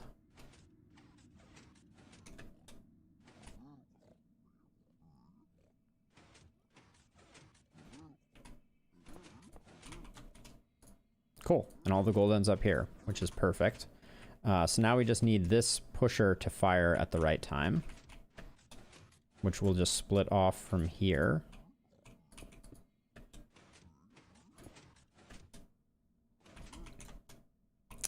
How do I want to... Let's do that, because we need more delay. So I'll do something like that. And something like that. There we go. Let's see how much delay that is.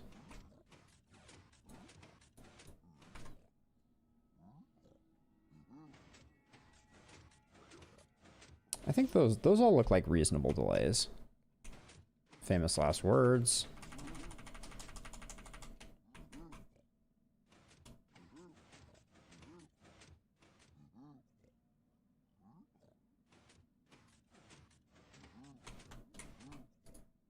Looks pretty good. Okay, so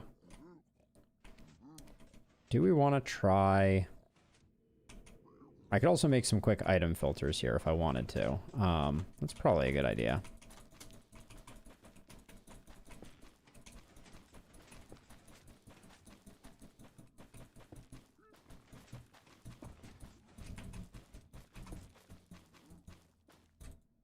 It's not going to be as cool as I was hoping it was going to be, and I guess we'll just have a bunch of like overflow hoppers at the end. But let's see. These hoppers are all pointed in the right direction, right? Yes, they are.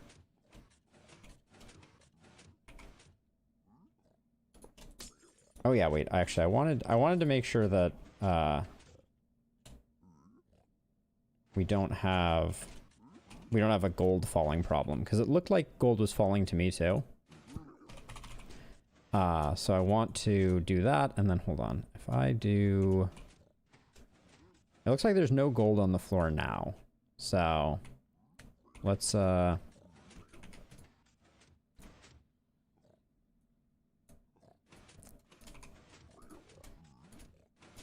do a quick test.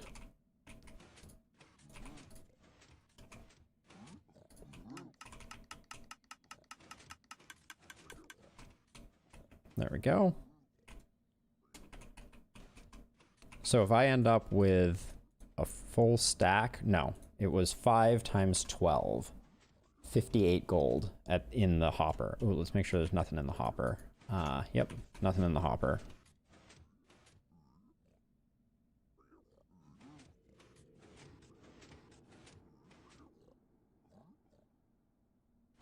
My tablet just went crazy. All right, there we go. All right, I'm still paying attention. So far, it looks like it's okay. 12. Oh. Okay, so I'm gonna get rid of this first hopper entirely, but then we have to do another test because I all right, so we have 60 gold here, and we're gonna try that one more time because apparently that first hopper is a little too slow to pick up. It only gets a subset of the items.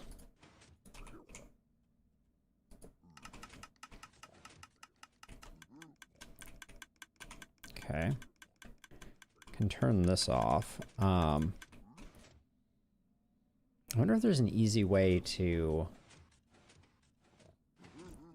prevent these from running if there's not items in them. There probably is. Okay. There's stuff on the floor, but that's from me.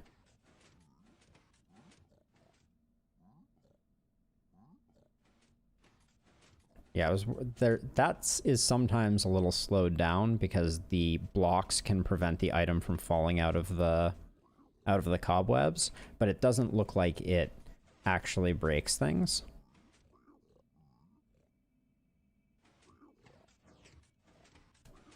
And 60? 60. All right. So that seems pretty good. We'll build some item filters down here. So that is progress. Now we have another problem. Actually, hold on. I'm going to turn off the system. Oh my gosh, so annoying. There we go. Okay, so that turns off the system so it stops making noise. Now, what I'm wondering is if there's an easy way to detect the contents of these droppers and silence them if there's no items in them. I think that's pretty hard.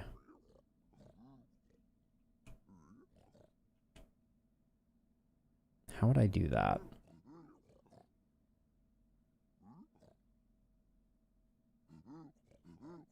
I would need to do that by having each dropper independently have a piston and an observer clock associated with it. And then we get back into the problem of how do I detect. I think we could do it though.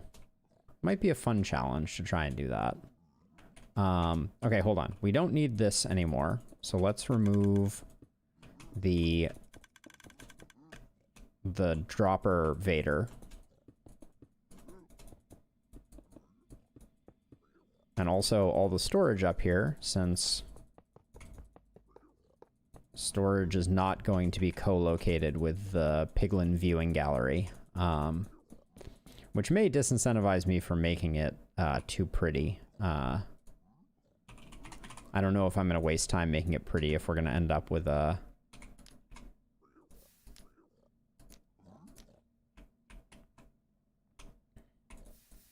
I do want a nice place to put the gold in, and that's something we haven't talked about yet. I still have to figure out how to get a good amount, a good distribution of gold into these.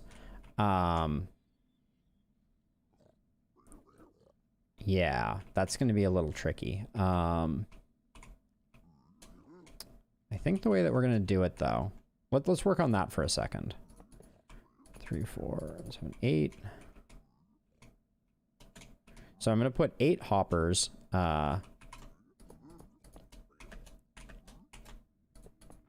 in each one of these.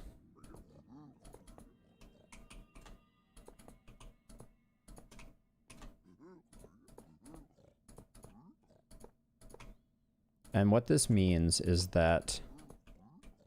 So, okay, so what's going to happen is I'm going to have powered rails running along these.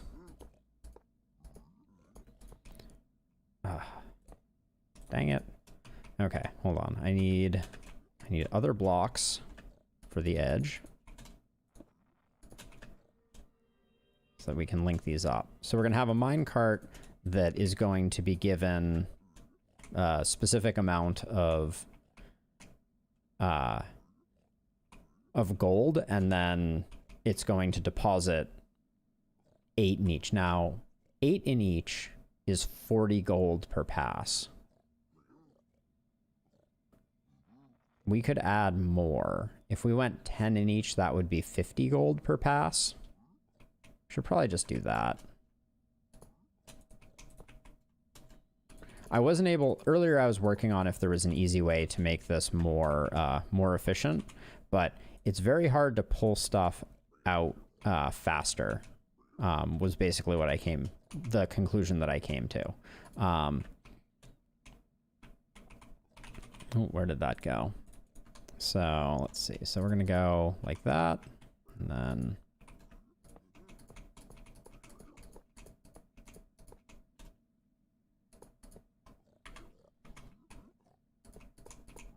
And actually, I'm not sure if an even or an odd number of back and forth like this. Yeah, this looks like this was the wrong number.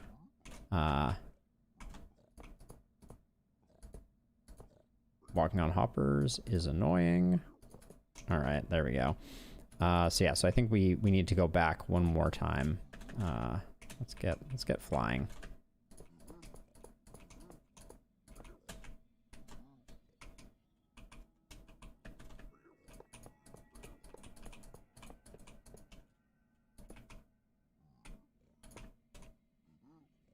Yeah, this is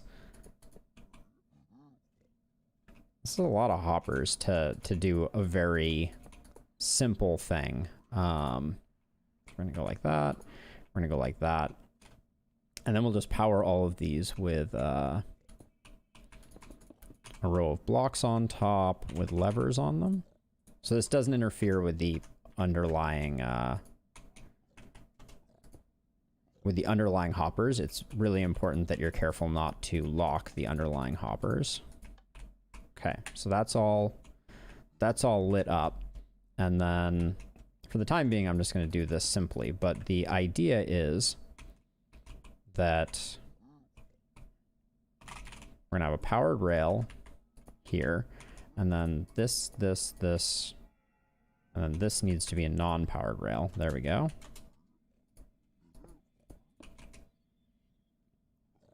And if I get myself a hopper minecart is fine. Well, should I do a chest minecart? I don't think it doesn't really matter. But anyways, we're gonna have something like this, and then each one of these is 2. So 2, 4, 6, 8, 10, 12. So 12 times 5 is 60. So if I put 60 in here, and then I get a button, and I dispatch this, by the time it reaches falling off the track, it should have no gold left in it, and each piglin bartering cell should have, oh, we missed one. That was very unexpected. You got 11, 10, 10, 10, 12. I think that might have to do with the speed. So maybe if I do that to slow it down, maybe it'll work. That was very curious though. Minecarts and even distribution is all about speed. You want to get the speed just right. So 54 though. Is that how many I wanted 58, didn't I? I want 12 in each one, but I was getting 10 in each one.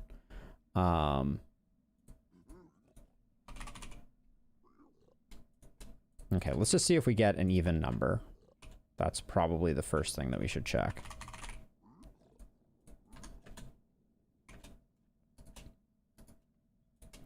Put that there. So now we're not going as fast when we get there, right? We have a brake system in place with these two that should slow it down.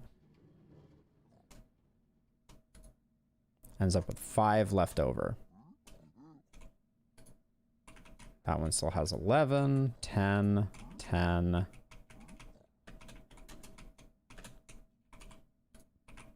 10, 12. Every time. What is causing that?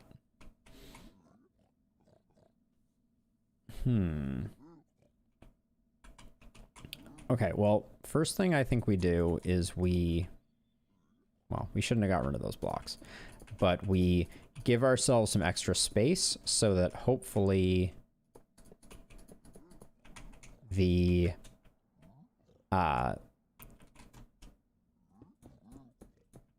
turn doesn't have an adverse effect on things. That's the first thing that I'm thinking about. So now I have 2 over there, and so I should have 2 over here.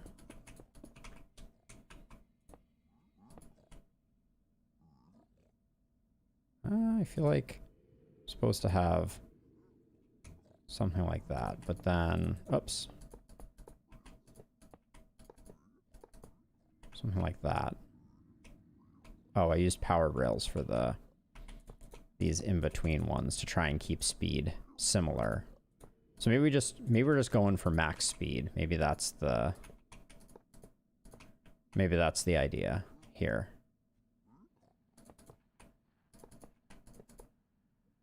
Okay.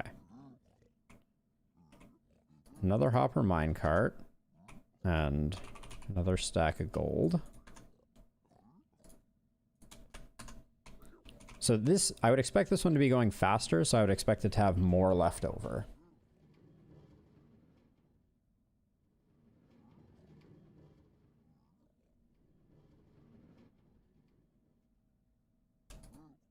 Okay, it has none left. 21. Uh-oh, I don't think I cleared it out after that one. 20, 20, 20, 22. That looks like it actually worked, though. So let's clear this out. I feel like every single one of those increased by 10 over the weird offset that we had last time. Clean up my mine carts.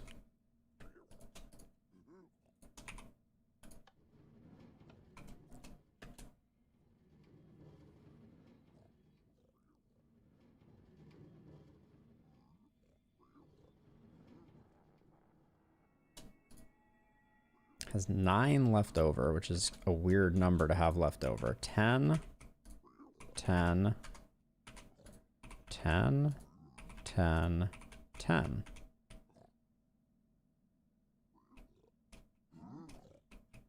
Some are getting lost, aren't they? For that to be correct? For there to be 9 left over, I put 64 in. 64 minus 9 is 55. That means that 5 are missing, I think.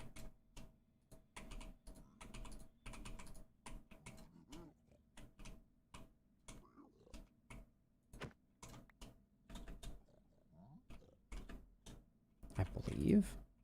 Yeah, 10. 10, 10, 10, 10 is 50. So I would expect to have 14 left over because I put a full stack in.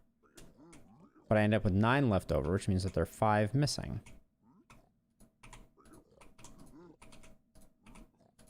Did I may have misplaced a hopper.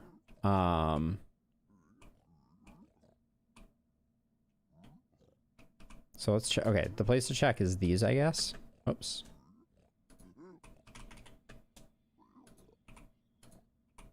Okay, let's take the gold out as we check these.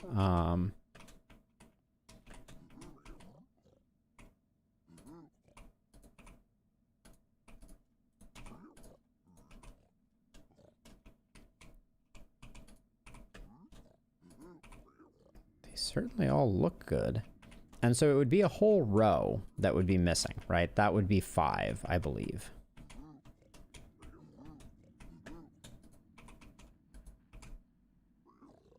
Oh, wait, this one pointing to the side is a little weird. Oh, these ones are all pointing to the side. Okay, so I was a little sloppy with my design. But they still all look good to me. Huh.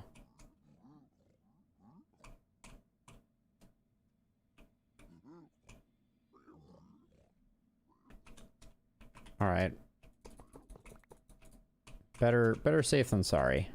There they were. All right.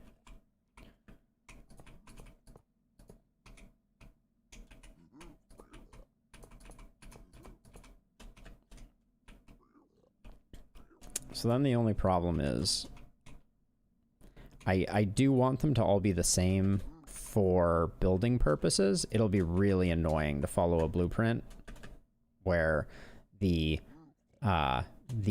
directions are not consistent.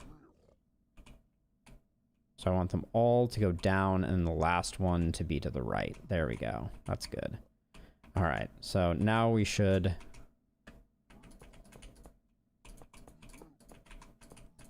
see something better, but I think that's also going to re-break our distribution, because we got the correct distribution, but with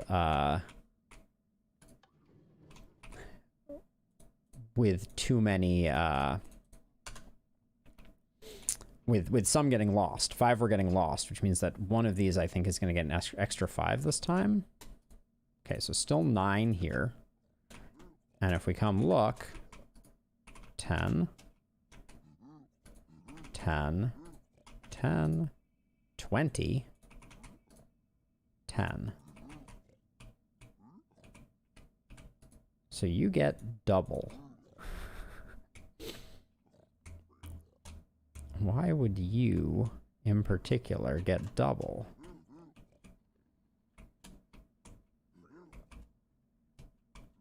I have no explanation for that. I'm looking at the hopper alignments right now, right? So that last one points in correctly. Then skip 1, points in correctly. Skip 1, points in correctly. Skip 1, points in correctly. Okay, so is the one that is misbehaving, does this, if I put one in there, where'd it go? Okay, hold on, I need to get all these out of the way. All right, we have our 64 again, so I'm starting to wonder if we do have a hopper locking problem.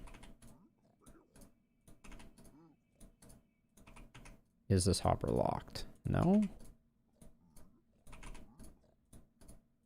I wish I had been more careful in placing my items, but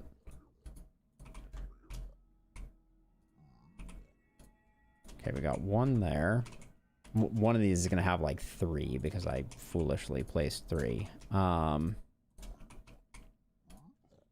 Yep, there's the 3. Okay, well, we still got our 64, so I want to try this again now that I've corrected the error, but I think we're going to end up with one with 20? That can't be right. That had to have been a double up. Okay, so this should have 9. Yep, still has 9.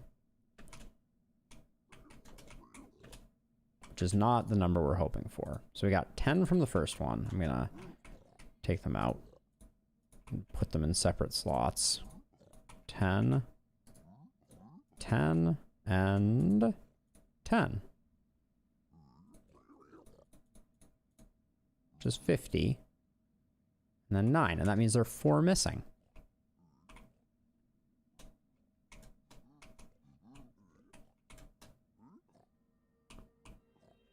Okay, I need to just replace this whole, I need to replace all the hoppers. Oh, there they were. Yep, 4. Okay. That's the 4 we were missing though, right? No, that's not, okay, that's not the 4 we were missing. I don't think.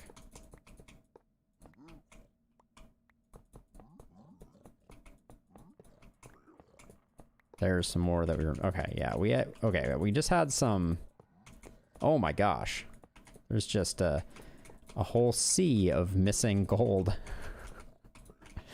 that was stuck in my, my bad hopper chains. So let's make the hopper chains good. So we're gonna feed in, we're gonna feed into that.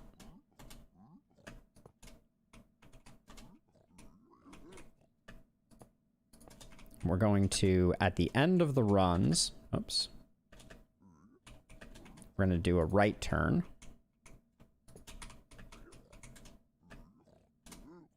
Oh my gosh, the flying and trying to shift right click things is never fun. There we go. Now, we're just going to tile out each one of these like that.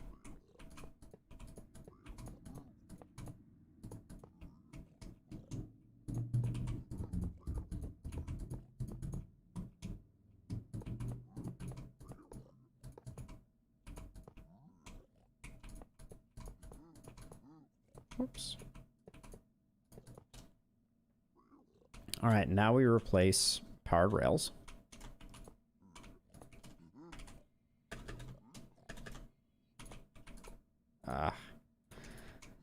Yes, the joys of needing to do powered rails in a specific order to avoid weird linking up.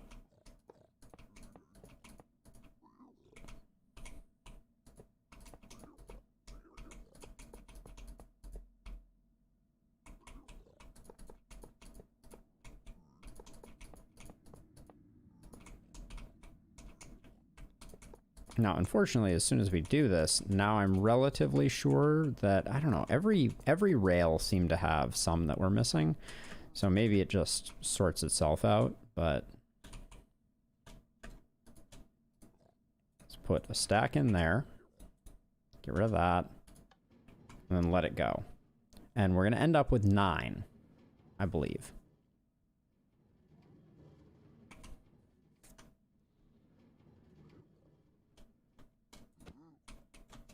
Yep, 9. Okay. 10 here.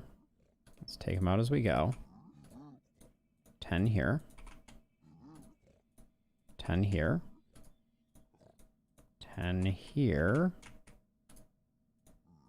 10 here. Oh my gosh, I get it. It's not that things are getting stuck, it's that these hoppers are locked by the torches.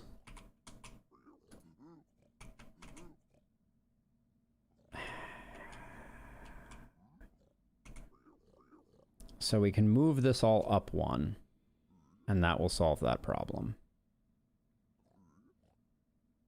Yeah, I guess that's what we do. Gah.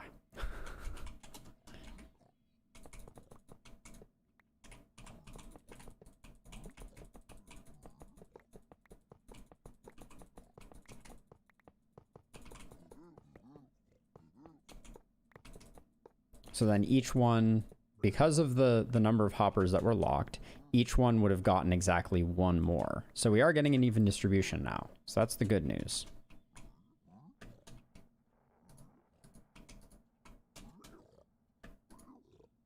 Oops. Now, if we're going 1 higher, do we want to do anything differently? I don't think so.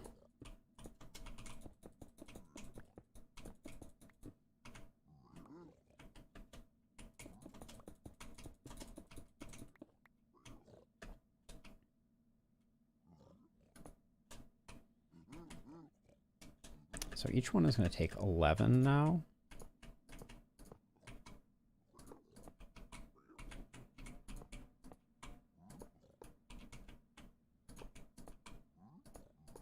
I think that's fine.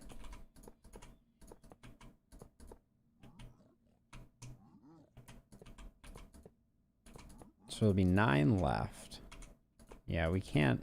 64 isn't divisible by 5, so we can't do anything fancy with that. It's one of the reasons I thought about having 8 piglins, but that would make the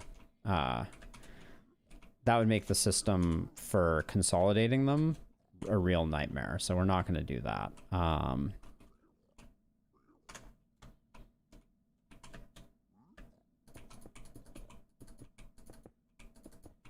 Getting dangerously close to the nether roof now.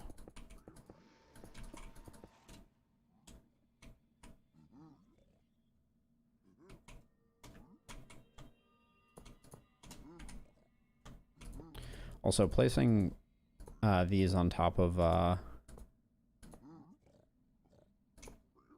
placing powered rails on top of hoppers is really annoying. Because you have to hold shift while you do it.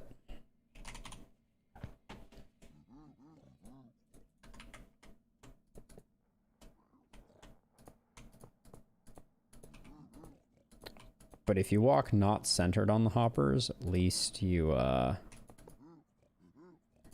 you don't find yourself falling into the gap that exists in the hoppers. The center of a hopper is depressed is the issue. Oh. Did I make one less pass? Looks like I did. All right.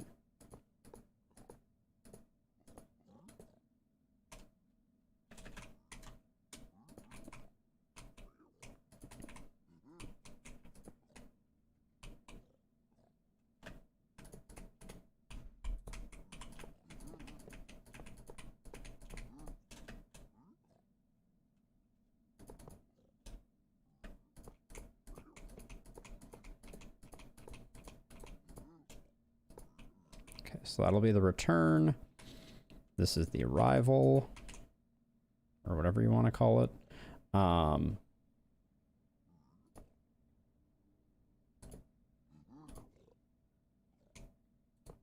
don't know if I can just make that one like that. And then this is the midpoint.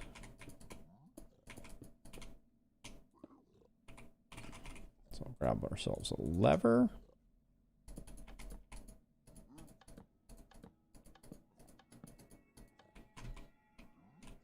All right, all looks good.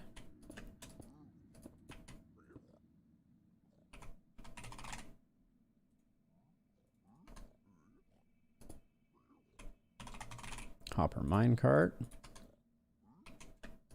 Did I not clean these out this time? Well. No, it looks like I did. Okay. Okay, we have 64. Into there. Off it goes. And we're hoping for an even distribution with no loss. 11 in each. Still lands in the same place. Oh. Now we have 4 left, which means we did 60. So 12 in each? Oh, yes. All right. That looks really good.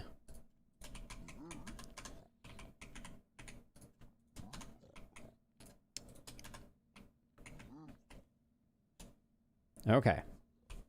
Good stuff. So now we need a loading and unloading setup.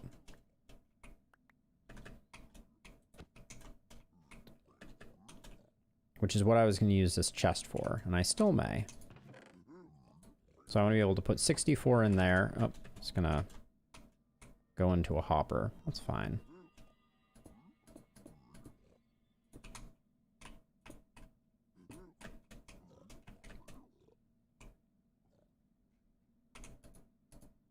So, okay, so I want... Hold on, I want to test this out. If I have a powered rail with a hopper minecart on it with gold, like so, and then I have a comparator, do I get a signal? Or is this what I need to use a detector rail for? I get nothing from that. Okay, so let's try a detector rail. I don't know if this gives me a different signal strength depending.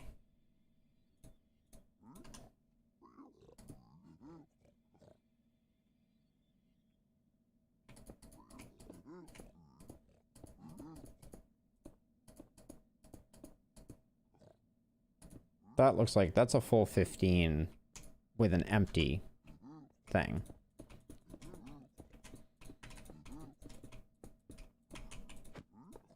So that's not it. What are rail types? Activator rail just bops things out.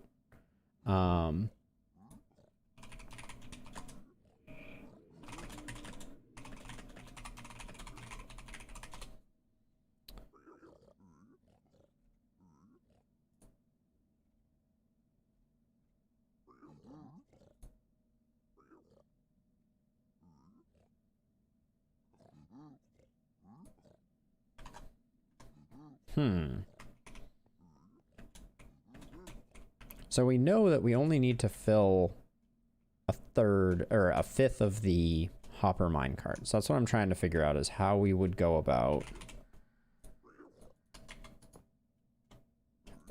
doing that.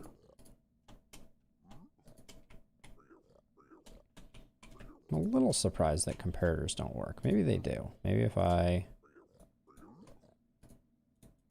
Nope. We're getting no signal whatsoever.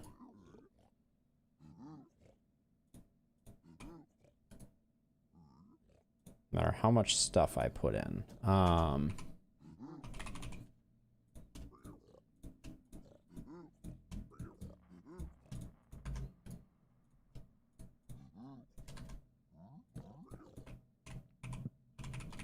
You'd think that's what a detector rail would do. But I think it just... Oh, maybe a detector rail with a comparator? Question mark? Ah. Okay. Aha. Got it. Okay. So then... So what we want is we want a detector rail here. And then powered rails here, I guess. Because we're gonna do our ascent. We'll probably turn around and do our ascent, but nonetheless. But that doesn't dispatch you, does it?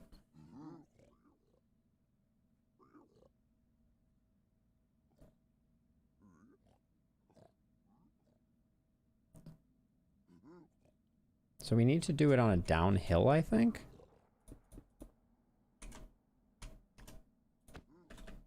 Okay, let's mock this up over here, a little out of the way.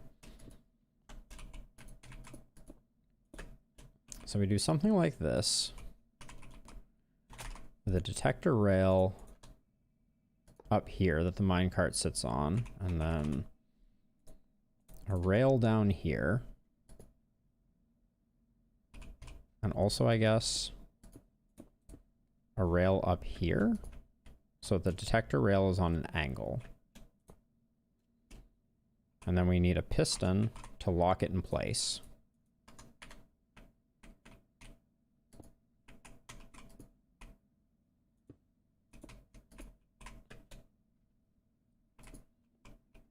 Okay, so when this is extended, I should be able to put a minecart there. And it should just stay there. And then when this goes away, the minecart is off to the races.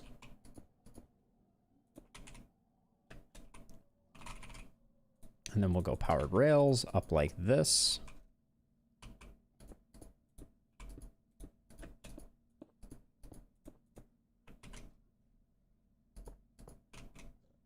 I guess we'll just stop you here.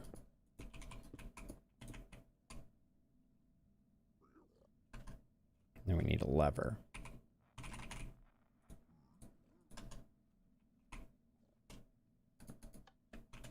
Okay, so.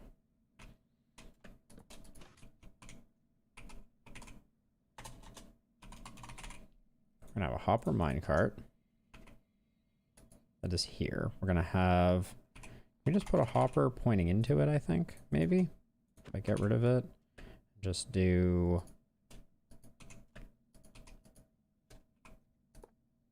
hopper. Let's see if this fills. Cool. So that's good. So now we need a comparator.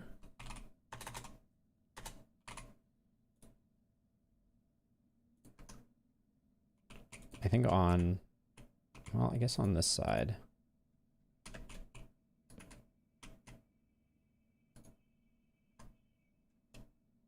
Because what we need to do is we need to, once it hits 64, we need it to dispatch the minecart. So to here.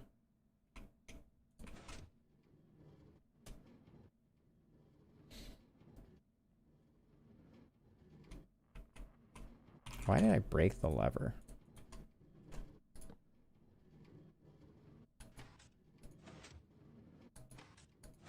That's hard to catch. Maybe impossible to catch? Okay. Goodbye forever. Thing. Okay. I guess it may need more velocity.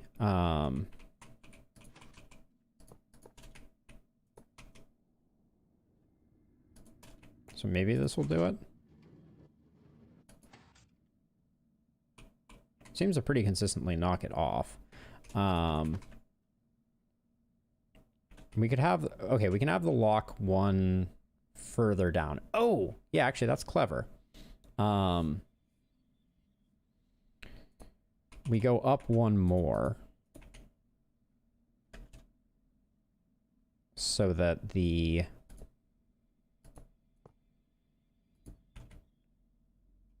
Because we can detect this one to extend it initially. I think. Maybe just toss some repeaters on it, actually. Yeah,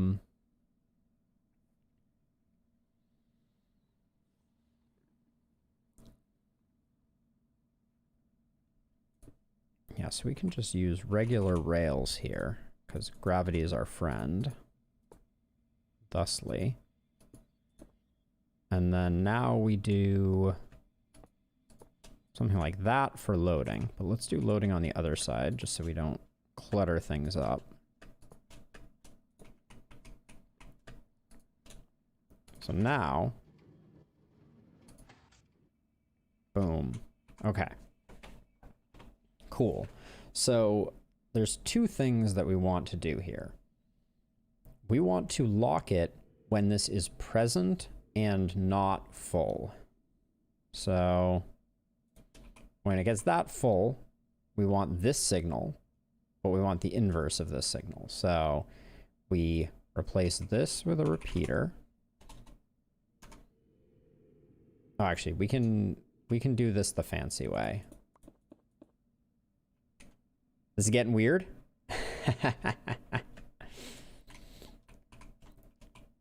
So I'm creating a system that we can build down here, right? So that when I put a bunch of gold, like say I dump all this gold in here, it will fill up the minecart to the appropriate level and then dispatch it to go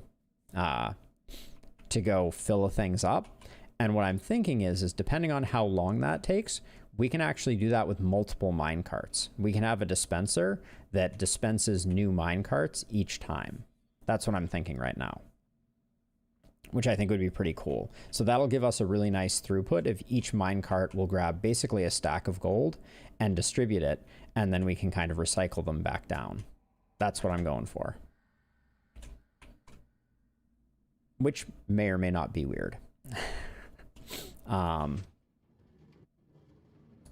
Okay, so logic-wise, we want to put this in subtract mode. Which, if you're not familiar with subtract mode is awesome. Very useful, because what we can do now is take a chest and put it here. And I want to get... This has 64 gold in it. So I want... This signal here, I want this to be at signal strength 1. So what I'm going to do is I'm just going to grab any filler block, but I need a lot of it. Not infested stone. I always grab infested stone rather than regular stone. Oh, I just got rid of my chest.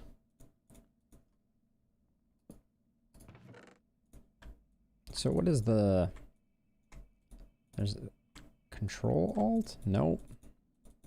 There's definitely a way to fill up an inventory. Nope, it's not Control Shift.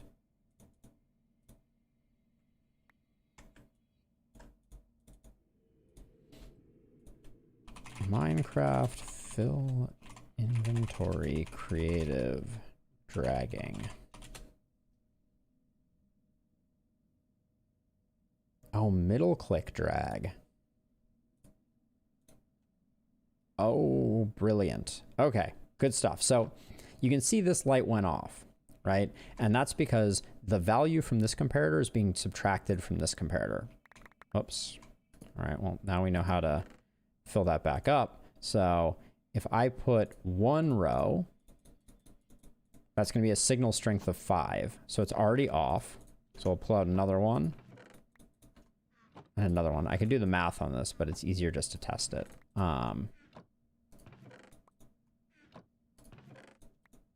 There we go. So now it turns on. Now, just to make sure. Yep, this next one is off, right? So now we can take a repeater.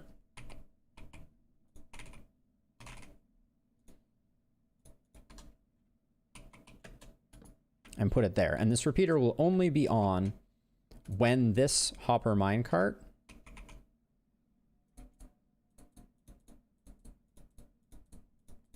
has the requisite amount of gold in it. See? As soon as the gold is taken out, this turns off. And so we want to take the opposite of that. So I'm going to take this. I'm going to take a torch.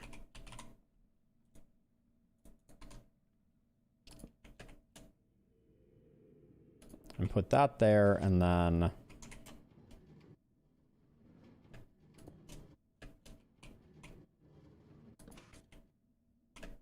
okay, so when this has enough gold, it gets dispatched.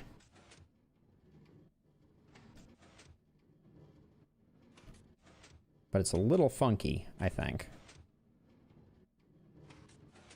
It's obviously a little funky. How much gold do you have? Oh, there's nowhere for the gold to go. That makes sense. So if there's no more gold, it captures it. And I think we can do this with a glass block to prevent it from pushing off the edge. Yep. Okay, perfect. So now I'm going to put the 64 in, which will cause it to be released. Then I'm going to take the 64 out, and now it should capture. Perfect. Okay, so that means that this will fill this up with 64 gold every single time. And then what I think we can do is create something here with a dispenser, like so, that is going to take a bunch of hopper minecarts, and for now I'll just get rid of that. So the minecarts are going to fall down. I'll make a platform for them just so that I don't have to go chasing them down into the bowels of things. But let's see. Grab a chest.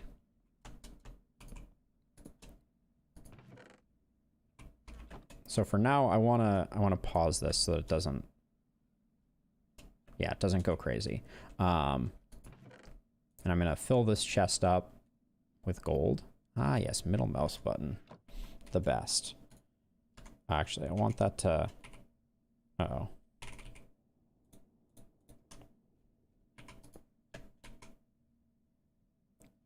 So as soon as that fills up sufficiently,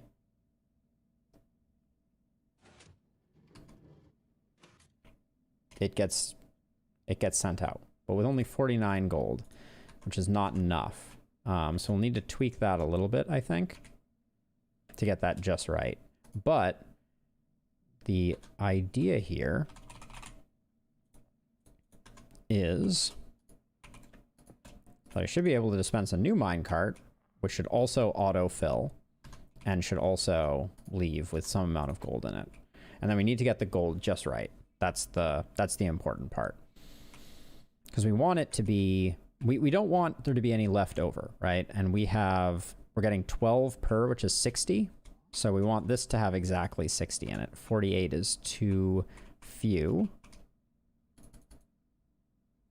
So if we do that, we'll get more. So let's try it again. See how close we get.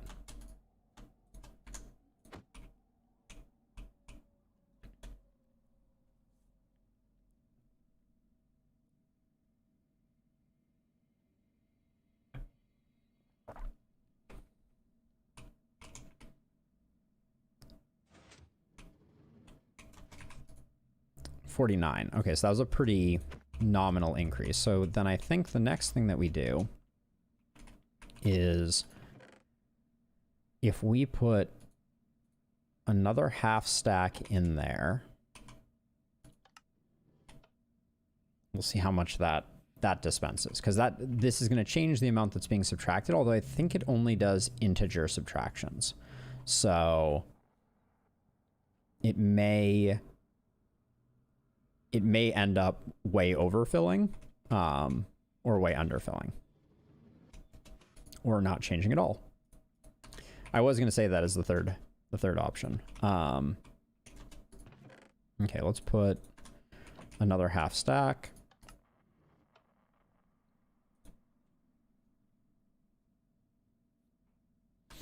Oh, okay. So, I mean, do you want me? I can give you the quick one while we're waiting for it. So the idea is I want to be able to put a ton of gold in this chest here, and I want it to get evenly distributed across these 5 droppers, right? So that all of these pigs are working at full capacity for as long as they're going to be working. So the way that I've done that is I've created a big hopper plane that every time the minecart goes over one of these, it drops exactly 1 gold in. So we end up with 12 gold per trip for each one of these, right? And so what I'm trying to do now is I want to make it so that the hopper minecart, when it gets to the end, has exactly the right amount of gold in it to make it so that at the end, right, at the end of the track, what I want to do is get some sand. I want to break the minecart hopper on a cactus and then recycle it back into the system. Actually, so this should be a hopper.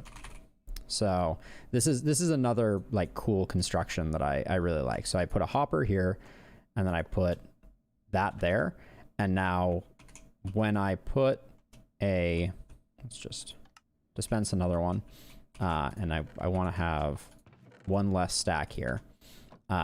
So when it gets full, this is gonna come up here, it's gonna hit the cactus, it's gonna break, it's gonna fall into here, and then I can recycle it back into the system to the dispenser. And so that way I can have multiple carts running on this track all at the same time, and the only thing that's limiting me is how fast I can fill the fill the hopper minecart with gold. And I can double the speed of this by adding a second hopper on the other side, which is probably what I'll do. So that's the idea. Oh, wait. It didn't dispense a minecart. I was not paying attention. So the idea is right now, right, this is filling up. The comparator is checking. It's still not easy to distribute the chest to all 5 evenly. If that makes sense. Oh, the cactus doesn't give you back a hopper minecart? Did I know that before? That's interesting. That may be a snag in the works. So if I put a chest up top, I still need a way to split the contents of the chest 5 ways. So that is too slow, I guess, is the problem, right? The mega smelter is only dropping 1 item in each of these and going back and forth, which I don't think will actually keep up with the piglin bartering. I think that is an issue. So let's see. So I want, also, I kind of like the idea of doing one of these. I've never set one of these up, so it seems fun. It's really makes a mess, these gold things. So let's see. So if I put, oops.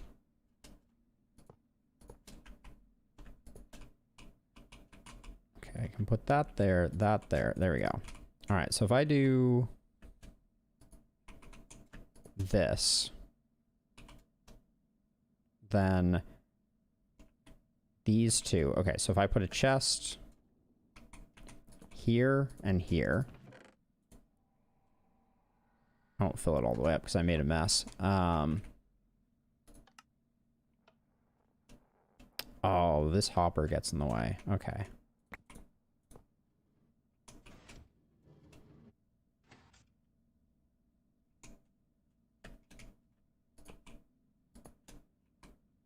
Okay, so we have that feeding into that, that feeding into that, and then put that there.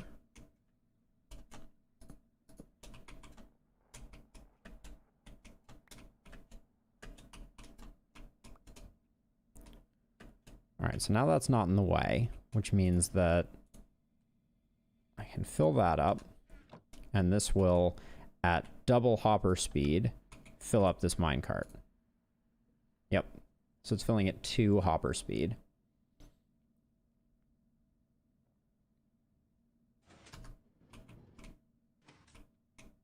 Okay, I don't know how much gold it ended up with it in it, though, just because I have an inventory problem. Let's get rid of some of this. Get that out. Okay. And for now, I don't want the cactus here. Although I need to figure out if there's a way to get hopper minecarts back into dispensers. I thought there was, but now I'm starting to question my memory. But let's see how much this fills up with.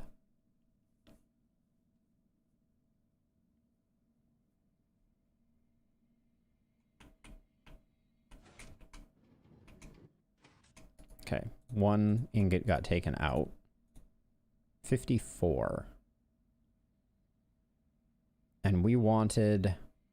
How much does this system over here take out?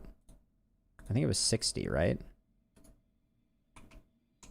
Let's go double check before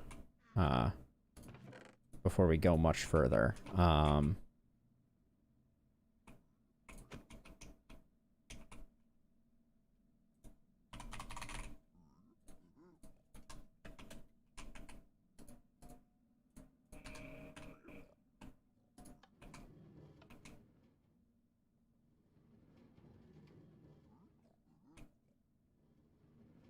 It wasn't 50. I think it was 60.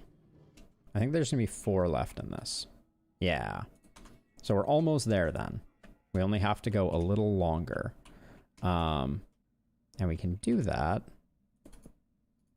by adding that delay. Let's test that out, see how much this one gets filled with. And the reason that we can just add delay is now that we're going twice as fast, this should add at least 4, I think. It was 54 last time though, I think, actually. So that delay didn't add any time.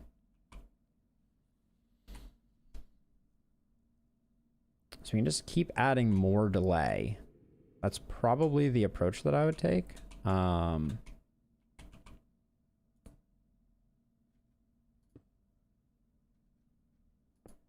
going to go off this way.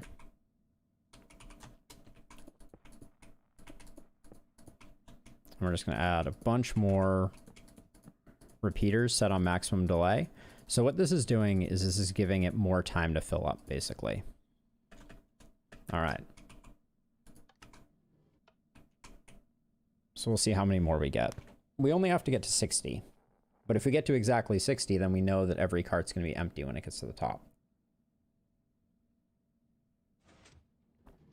And if it's too much, we can take delay off very easily. Oh, way too much. Okay. Let's remove 2 of those and try again, because that was far too much.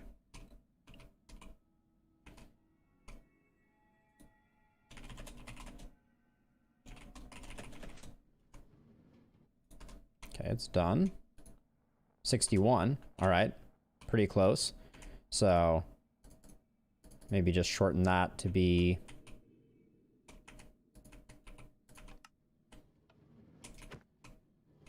Oh, wait. What happened? That was weird. Oh, wait. Why is that not extended anymore?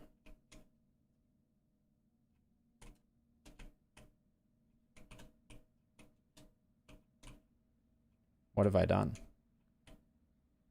Huh?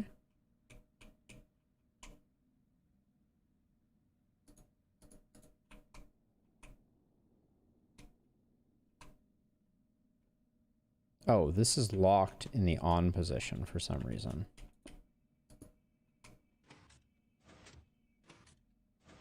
Okay, I've created a clock. Why did I not have a clock before, but now I do?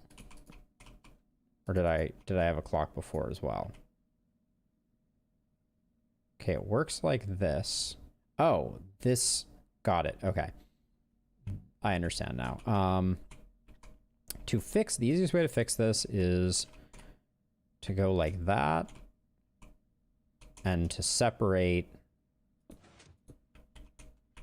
this by one more. So we have a redstone torch that is going to be on this block now.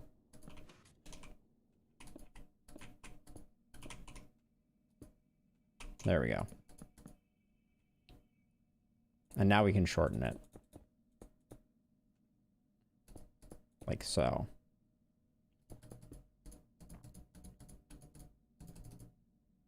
There we go. And the torch will no longer interfere. But now we have to check our timings again.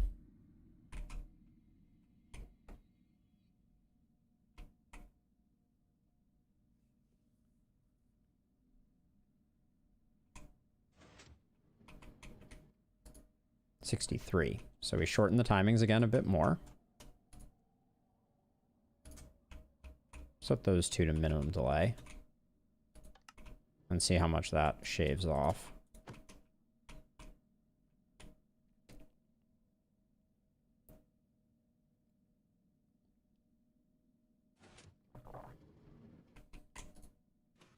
$61, almost.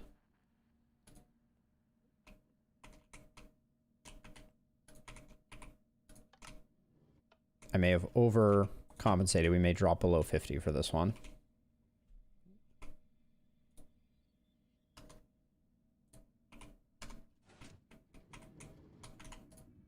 Yeah, 57. So let's see. So that was a full... It's like that, I think.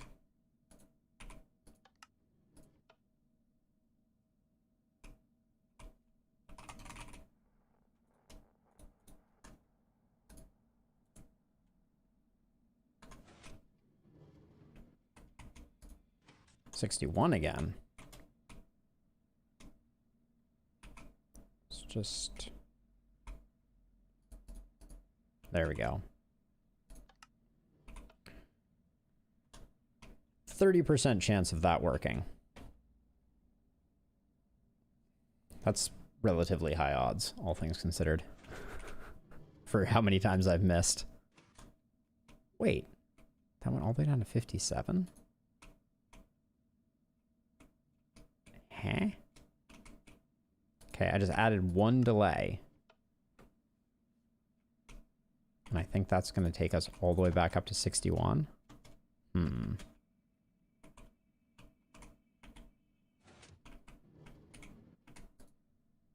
Yep. Okay, so one delay is making that difference. So...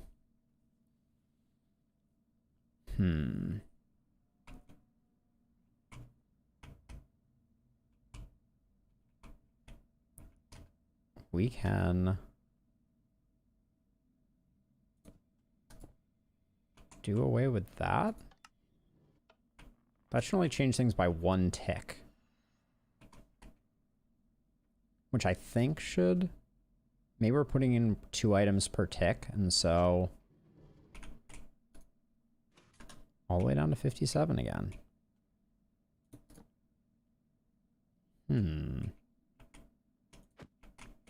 Okay, so wait, so I needed to figure out if...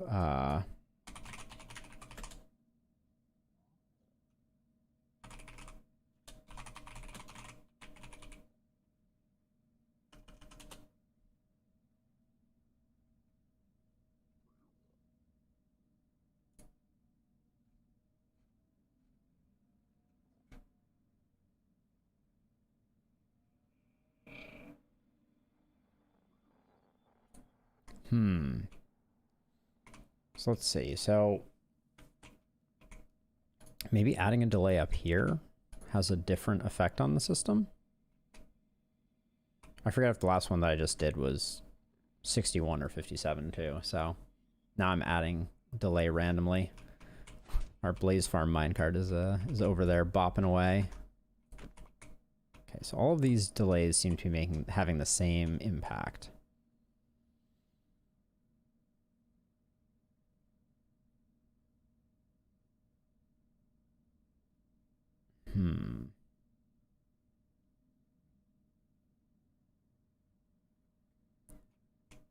So we could try loading even faster.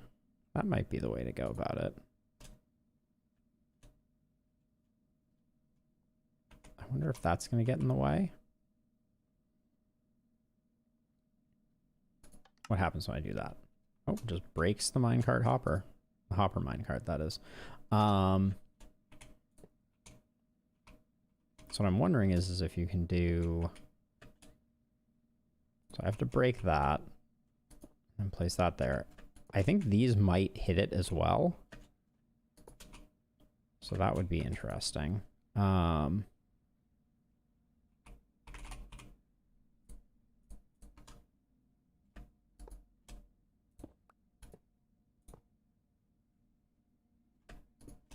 Oops.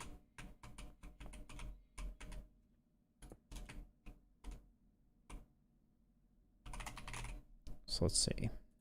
Take that.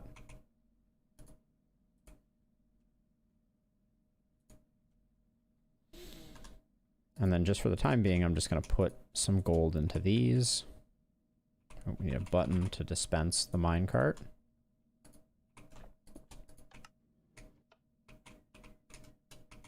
So this will change the way that it'll get a little extra on the start. So, you know, we're playing with kind of fine tolerances. That's 57 again. So if I increase that by 1, I'm surprised that that was 57. To get an odd number, we may only want one of these two. 61. Wow, it's very consistent. Which is good. Means that when we crack this, it'll do this. Now, maybe by doing that, it will be 60 because there'll be one less put in initially, so we'll get an even number rather than an odd number.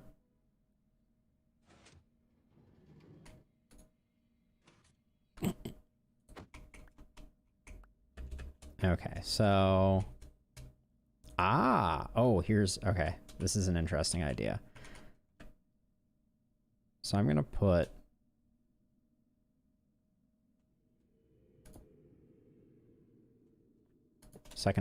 final hopper here with gold in it. And that will put a little more in.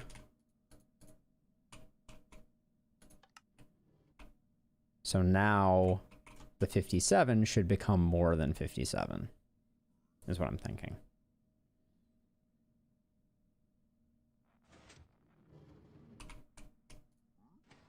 $63.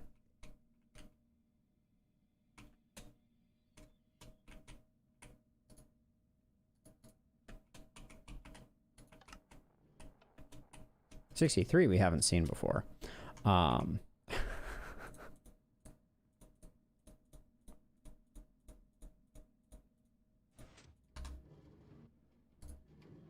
Ooh, that was 59. Then it got all messed up. So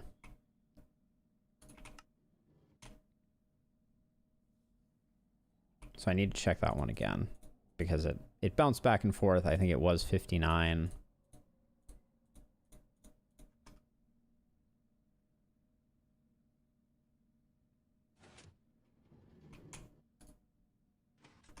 $56.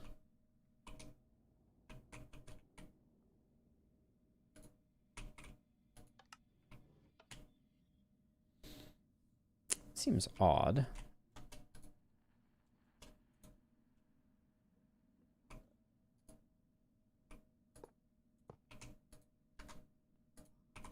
Oh, do we run out on this side?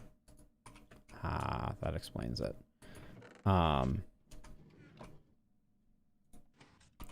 That's going to throw off our results for sure.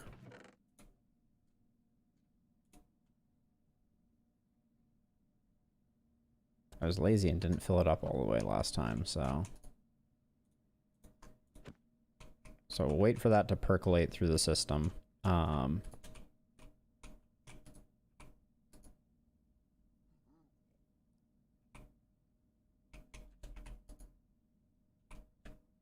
Okay, and now I think I extended the time wrongly so, because I didn't realize that some of the sections were empty. We do also have to make sure that all 3 of these get full before we dispense a minecart, which could be a little tricky. 59. So close. I don't think we can rely on that one, unfortunately. Like, we can guarantee that these 2 will fill evenly, but because each of these are pulling out, but I don't think we can introduce a 3rd minecart without, or a 3rd hopper without ruining things. We're still at 59. That's actually quite surprising. I'm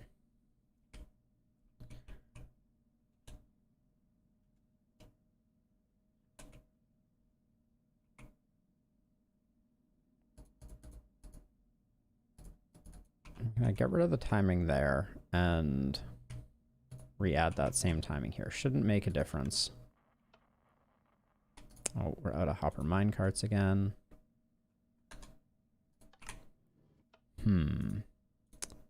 So 59 is really close. So we need to introduce a tiny, tiny bit of delay.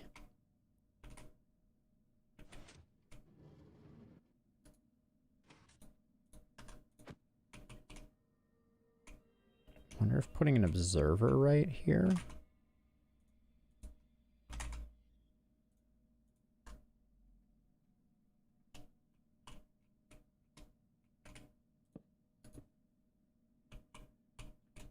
That might make the difference. Because there is I think there's a single tick delay to an observer.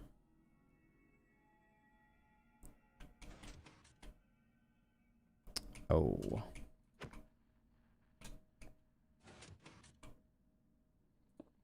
Okay, that was incorrect. Uh-oh. And I don't know what the delay was on this. I think it was maxed out, but let's check.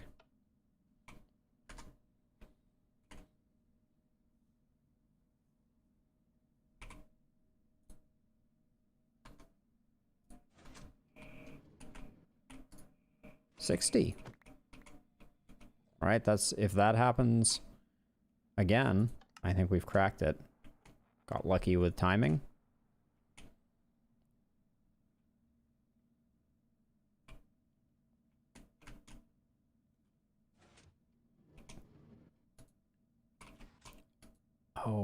Oh, wait. Oh, I didn't realize this has potentially been messing with our counts.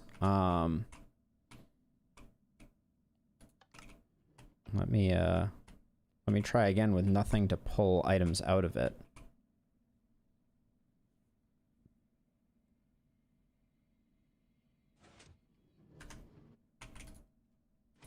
$60.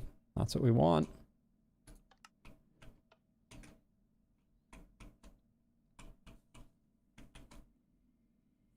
So that means we've got the system here that we're going to build down here.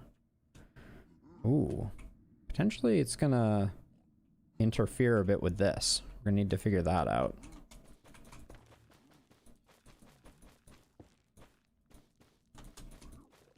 The funnel is gonna get in the way.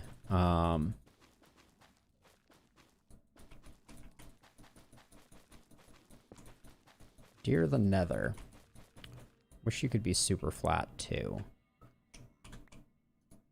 60. All right. Calling that good. Not bad. So if we come over here,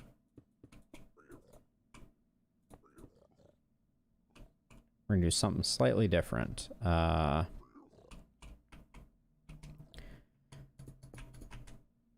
far out do I want to go for the chest? To be on the safe side, I'll just come out about this far, so we have a nice amount of clearance. I'm just gonna... We're gonna have 2 parallel hopper chains that go down to the feeder. So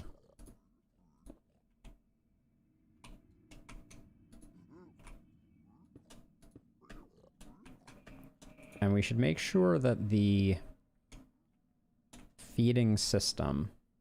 Well, actually, hold on. Before we figure this out, I do need to figure out if there's a way to reclaim a minecart hopper. A hopper minecart. Got my words reversed. Because I thought that worked, but what does an activator rail do? I think it just provides it a redstone signal.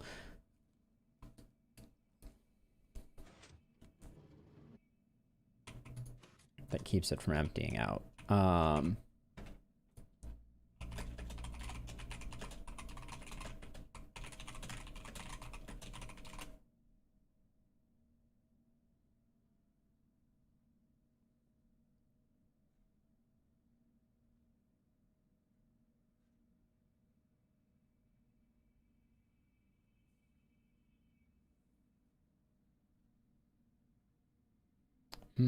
Maybe you can't do that, which would mean we'd need...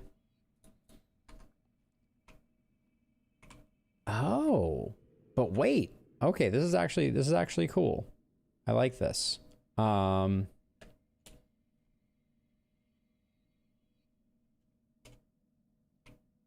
right, if this works, this is gonna be pretty neat. Okay, so we're gonna need to get rid of that. And we'll go up one more. And up one more. And then grab more of these.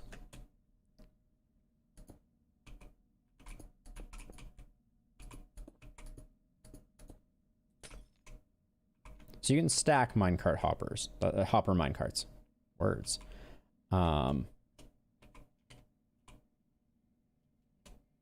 So what I'm thinking is we just make it so that we have that.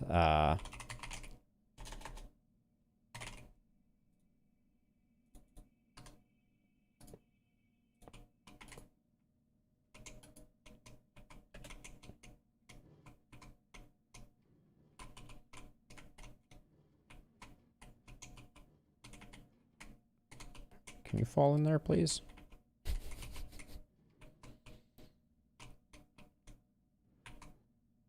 Okay, let's try a different tact. Actually, I guess I can do that.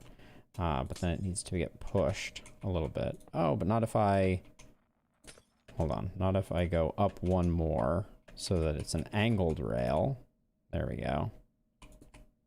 Oops.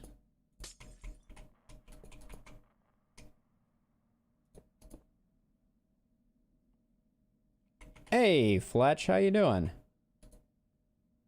See, we'll get rid of that. You might get a kick out of the weirdness that I'm currently creating. Okay, so that's not gonna work. So so Piglin bartering is the name of the game today. I've been in creative all day, and I'm currently working on the second chunk of the project here. So to give you a quick overview, each of here I'll break this so you can see. So each of these piglins is standing on a hopper is standing on a hopper to collect their drops. they're standing on a carpet, which makes them slightly taller, so their head is slightly inside of that glass block. That allows them to pick up pieces of gold that fall on this gold pressure plate. The pressure plate detects the presence of a gold ingot and keeps one there at all times. So I can show you that really quickly. So if I flip this switch twice, there we go. Each one of them gets dispensed, right? And then the dispenser leaves a second gold ingot sitting on the pressure plate. As soon as that gets picked up, that triggers another gold ingot getting dispensed. So that's the idea. And then they're going to generate lots and lots of drops. And I'm going to stop this from processing anymore because they generate a disgusting amount of drops to the point where I'm going to create another one of these funnel-based sorting systems.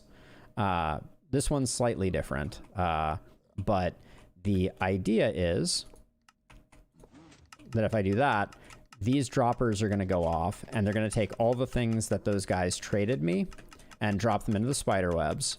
The spider webs are there to make it so that the items drop straight down. This is exactly like the gold farm, basically. But in the same way, we're going to consolidate all the items down. And then run them through a sorting system. That's going to give us, you know, all of our gravel and blackstone, et cetera, et cetera. Right now, it's just obviously all going into here in whatever format. But I don't know why this potion is here. We're going to pretend that potion wasn't there and see if that happens again. But yeah, so all of these will eventually be item filters. So the challenge that I've been spending the last like hour on, all right, I'm gonna kill this now so that it doesn't continue making noise. Eventually, this will all have an on-off switch associated with it. Don't know why there's a block there. But so what I've been working on now is a way to distribute the gold evenly across the 5 of these. And the way that I'm going to do that is... Uh-oh. Digging into the roof of the nether again. This is never a good sign when this happens. Is using a minecart hopper minecart system. So previously I was dispensing the hopper minecarts. They came down to this filling station, filled up with exactly 60 ingots, which is what's collected on this rail, and then they got sent off. But obviously I can't, if I break the hopper minecarts at the end, I can't get them back into a dispenser. So instead, I'm going to create a vertical column of them and dole out one at a time to get filled and then go on its way. And they can go as quickly as they want, right? As fast as I can get the timing down to. That's the idea. So that's what I'm working on at the moment. Yeah. I don't know. I've been having a lot of fun. But the thing that I need to figure out now is how to get a stack of hopper minecarts on top of each other. Because I know you can do that. I just don't know how yet.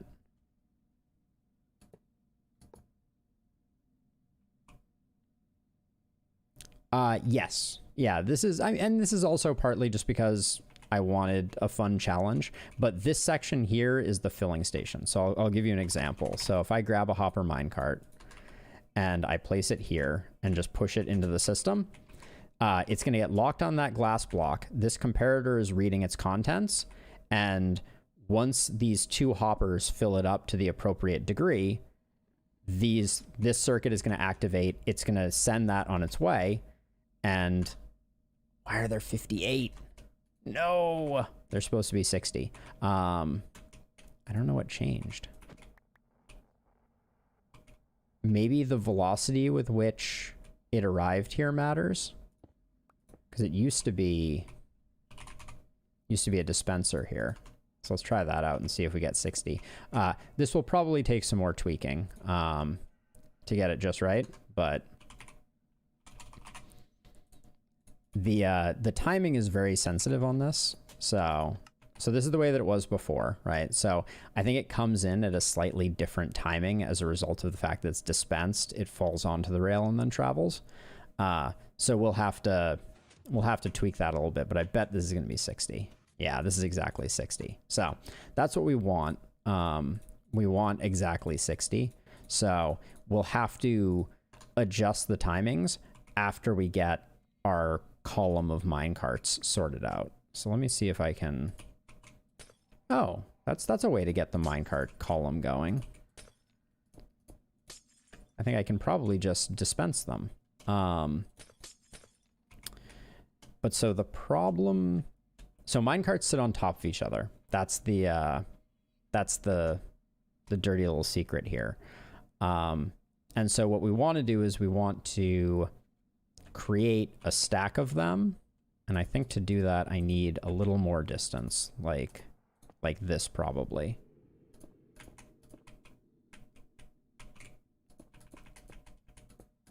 Because I think I can now stack minecarts on top of each other inside of this. Okay, let's just go to there as a test. So if I fill this with hopper minecarts, grab the button, and they won't leave this because I still have a glass block in the way. Oh, they have to be dispensed onto a rail. That makes sense. So let's try that instead. Oh.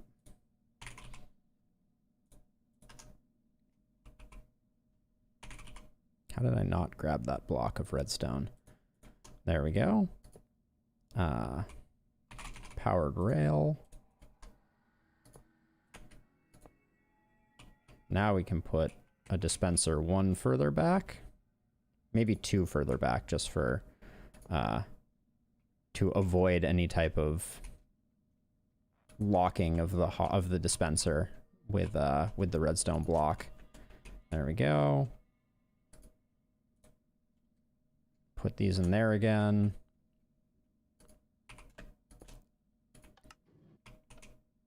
Yeah, so we'll get that, and then... Oh. I thought they stacked on top of each other, but they seem to be stacking inside of each other. Maybe that's because of the...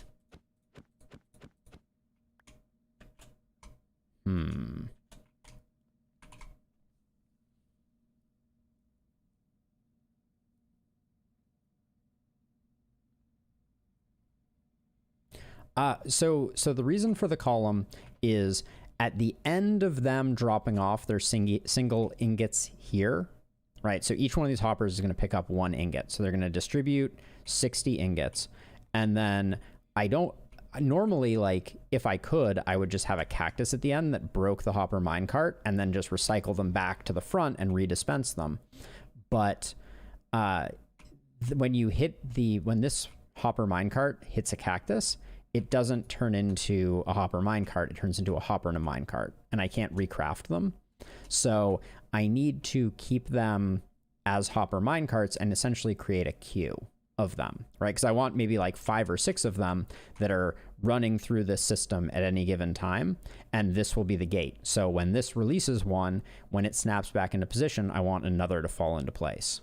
And I may do that with just a series of... Yeah, actually, this could work. Eventually, I can figure out how many of them I need, but what I can do is just make a bunch of glass gates that slide out in front of them one after the other. So...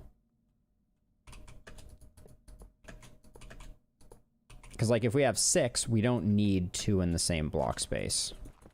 So I'll just go to here because this is, like, the height that I have available to me. And then I need glass.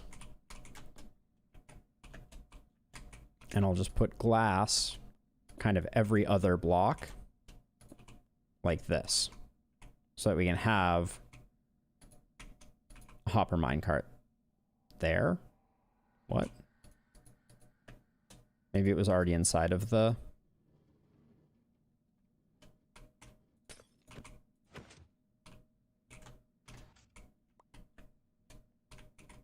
Oh, I think I'm off by 1 with where the glass is. That's the problem. So it's actually there that blocks it. Interesting. Okay, and then put one here. These are gonna have to pulse pretty quickly though to prevent them from getting in the way. But the idea will be that when this one fills, this one will release, then this one will release, and they'll catch at the next stage, basically. Makes me wonder though if I can put... Can I put one in a diagonal every single time here? Like, can I put a minecart there and a minecart there? Yeah, okay. So this is starting to look pretty good. Oh, one really awesome thing, Fletch. I finally figured out in Tweakaroo how to do the reverse placement. So if I hold down Z when I place, the pistons face in the opposite direction, so I don't have to spin around. It's glorious. Makes things much easier. So yeah, so I think if I just have all of these and I just pulse them all by one, I can get them all to just proceed by one. I don't believe it does, unfortunately, but it is so good. So the shortest pulse that I think I can do is a redstone repeater on 1 tick delay with an observer ticking it. So something like that, and then hold down Z.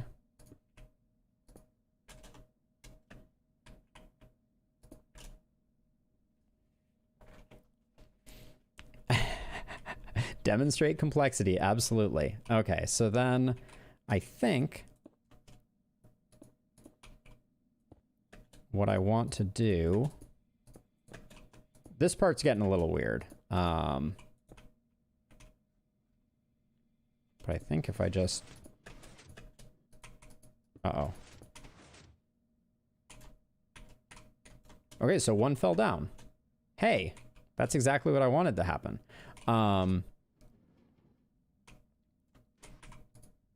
Has too much gold. We'll need to figure that out. But, so if I put this here and then only one advanced. Oh, because I didn't pulse the whole thing. So let's get that. 58. Okay, we don't need to fix that still, but if I pulse that. Oh, too many. Oops. Okay, and the reason I got too many is because it pulsed on the on and the off. Which will not happen if I put an observer here. Okay, so I need to reload this with minecart hoppers or hopper minecarts. Keep on reversing those. Oh, you're a problem too. There we go. All right, so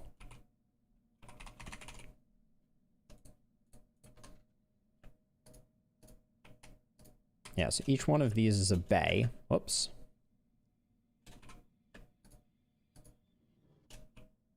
And now, if I push the button, too many. Oh, yeah, and it did the 1 tick pulse, which I didn't think it was supposed to do. Oh.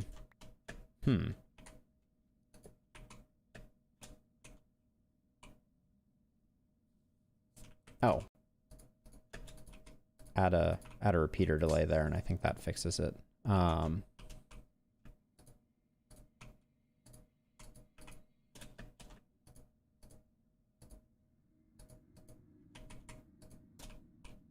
Okay, so now we have that. I really want to be able to watch this from the other side, but let's make sure that it just fired twice and nothing moved, right? Oh, and that's because the button... Okay, we need a longer pulse still to give everything time to move out. But I also need a way to have this observer only fire one pulse.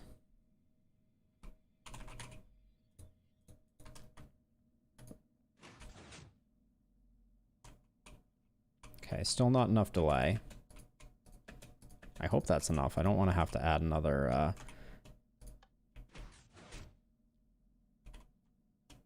Nope, still not enough delay. Hello, glowstone.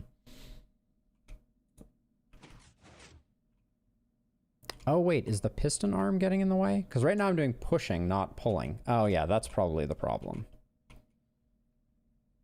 Yeah, I want this to be reversed.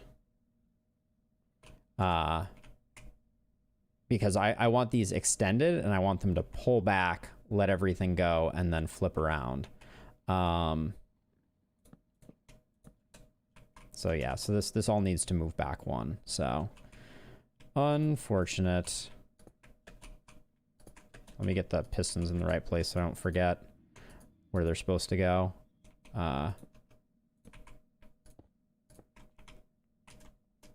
we go. This front row of these go away.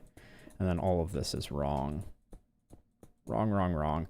Okay, so I'm going to use... So now I need to use redstone torches. Because I want their default position to be extended. So we're going to have...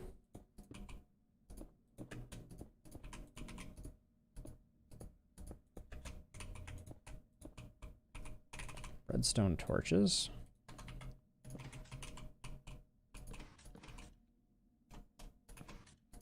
There we go. Okay, so now that makes sense. So now we need to briefly toggle the redstone torches to off. I don't know if we can do these all at the same time. I think we can probably do these all at the same time if we get the window the right length. Just grab a repeater.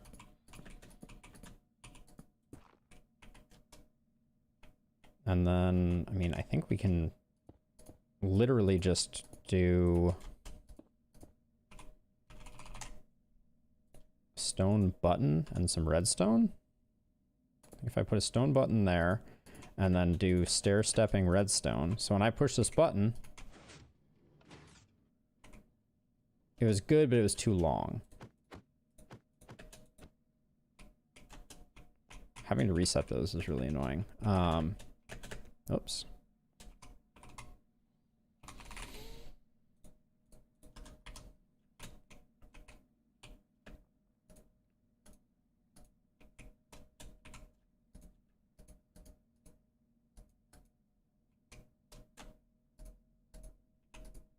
Okay, so that's the line. So how do I make the pulse shorter? Okay, I'm going to extend the duration on these to 2. Going to get rid of that and then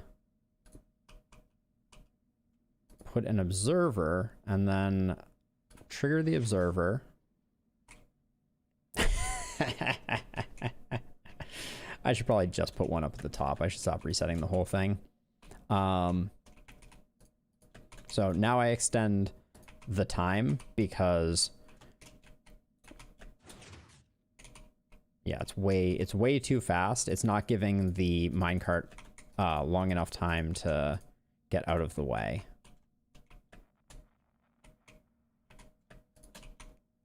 And it may be 2 repeaters worth, actually, now that I look at it.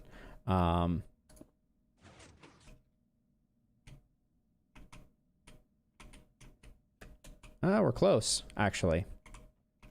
But yeah, we're going to have to go one further. So...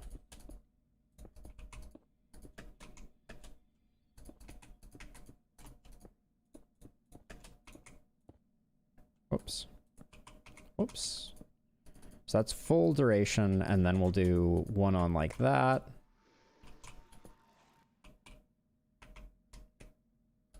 Put down that, and then... I think this one is ruined, so we don't know if that worked or not, because that one was already displaced off the track. And it's still getting displaced. We're just adding delay because we want to get the minecart to sit in the queue, but not, and advance one. Nope. I feel like we need a lot more delay, actually. I'm thinking, like, maybe we'll need a third repeater worth of delay. Maybe more. Feel bad leaving all these minecarts down here.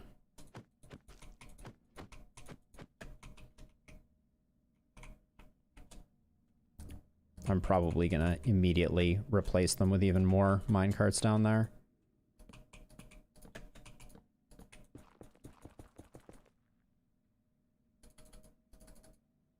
So maybe rather than this, maybe I should be thinking about a different pulse length. Maybe the observer pulse is too short. We'll try one more time this way. And if this doesn't provide enough time, then we'll go back to the drawing board and probably come up with something better. That didn't feel like it was that much shorter.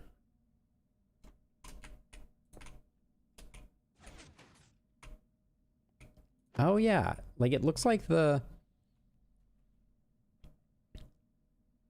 delay is longer, but not the like how long it takes for it to fire is getting longer, but not how long, not the pulse length. So if I remembered how to make a pulse lengthener, that would be very useful. I feel like it's a series of these, but then also with the redstone going to the side of them. Go away. Like this.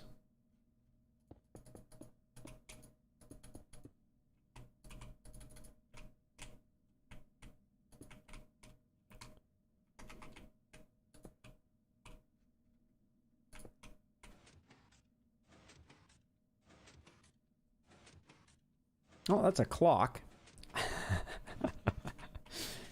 Which is like a pulse lengthener. I think I need to add a repeater there.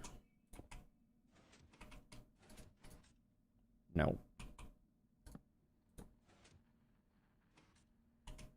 No, it's still flashing. Oh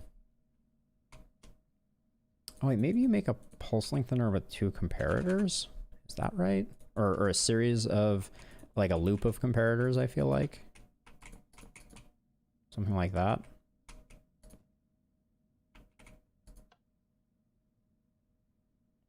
Well, that certainly wasn't it. That may be behaving strangely because of the observer. Because the observer is one of the few, like, one-tick redstone components.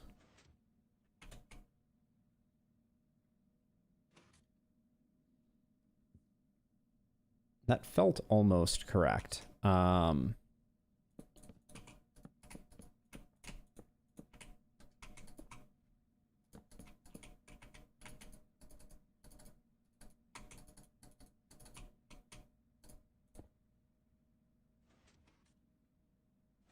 and that's definitely a clock. All right, I give up. I'm going to do a quick Google on it. Pulse extender Minecraft.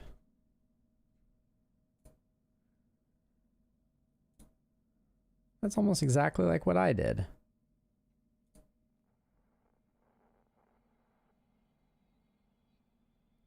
Repeater, 2 comparators, repeater.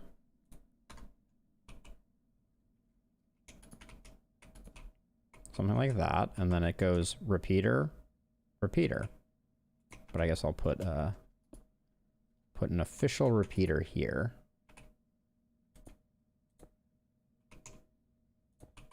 And then, oh yeah, that was a nice long extension. Okay, that was really close to what I did. but when it comes to pulse extenders, close only counts in horseshoes and hand grenades? Doesn't sound right. But let's, I think that's probably too long. Let's see how far this one travels.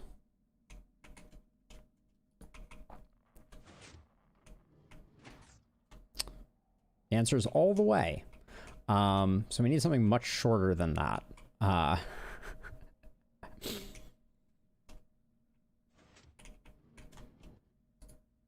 And it has 58 because it had initial velocity when it went out. So if that's way too long.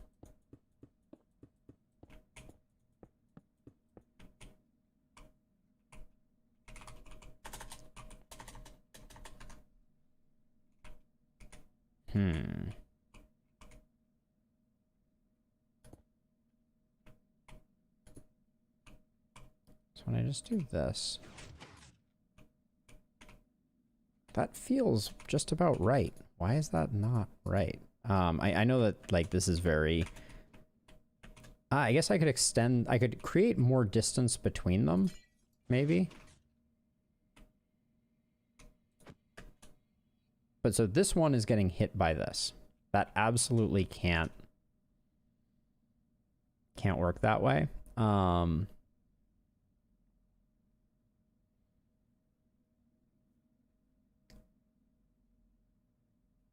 So the time that it is on is the time that this repeater is providing signal to the torch.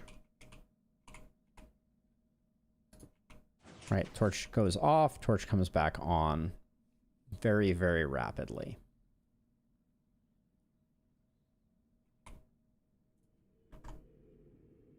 And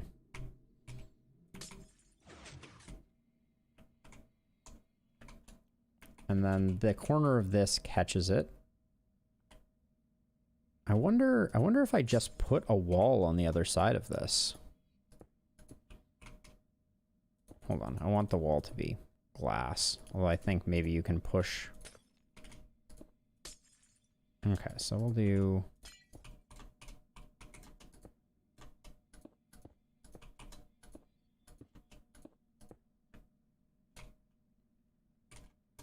Oh yeah, put a card up top, which is now harder to do. There we go. Oh. Well, it looks like it works perfectly, doesn't it? Certainly does.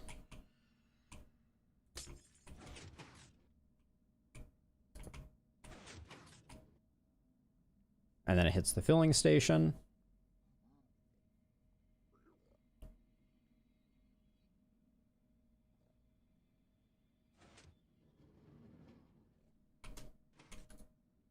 And ends up with slightly the wrong amount of gold, so we'll need to figure that out. But yeah, so now if we wanted to do a full test, the only problem is now we have to toggle it every single time. Well, hopefully this is something we would only have to do in the build once. Because all of these carts would remain kind of permanently in the system. And the hope is that the system would always... Yep. Okay. So this is what the system would look like loaded with 5 carts, basically.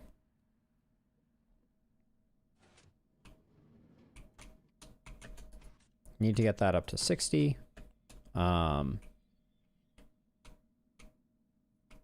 Which might be a little difficult to do. Since we found that we get like a 5 swing. Like if I extend that by 1, and then we break this, the dispensed minecart will likely not be the right amount.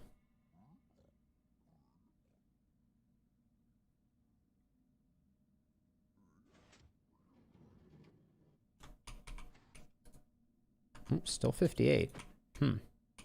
Odd. Just thought of another thing. which is that this system is kind of rigid because all of it is handled by this. We probably want to use detector rails. Yeah, actually, that's a good idea. To hold them in place so that the... Yeah, how... Okay, so how do we do that? So we're gonna... Okay, we need to get rid of all of them. And then for each slot that one can be in, we need a detector rail. Because what we don't want is we don't want it to take a long time for a cart to go around in a circle and for it to get stuck. So this is a much better plan. So this one is going to come out like this.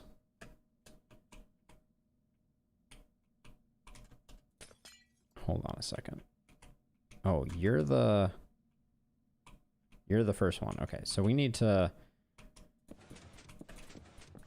get rid of all this. This was a bad way to do this. This was a bad way to do this. What we want to do... Okay, we don't need... So this detector rail here needs to...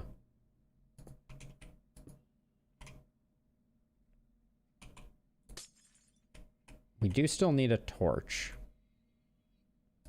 And the torch still needs to be here. I guess I could have left the torch. And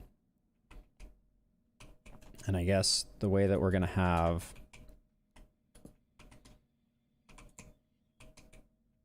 Oh, this needs to be so quick.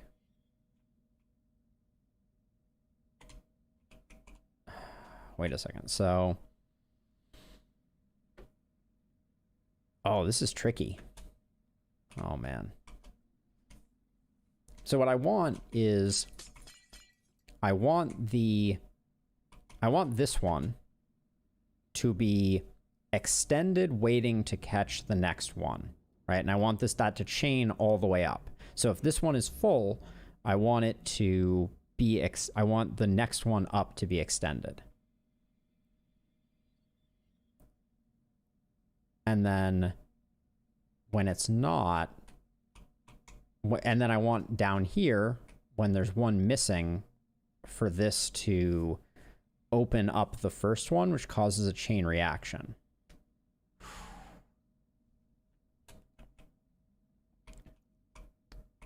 Interesting. So...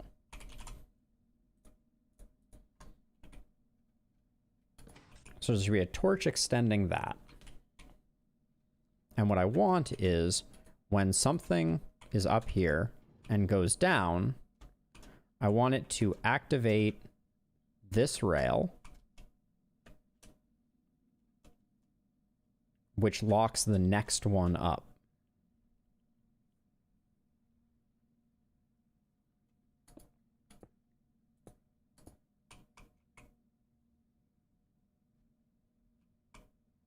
So we pull a repeater signal off of that.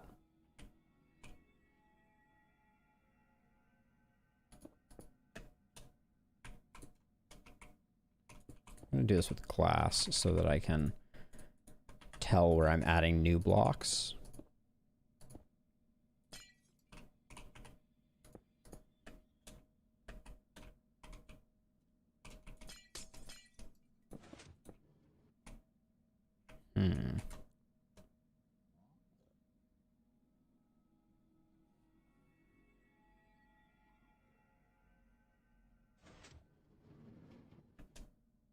So the loading works perfectly, minus the inaccuracy. Okay, so when this is active, I want to lock the next one up, which is this one. Yeah, okay. Oh, so it is still the same one. Okay, so just for readability, so this extends out like so.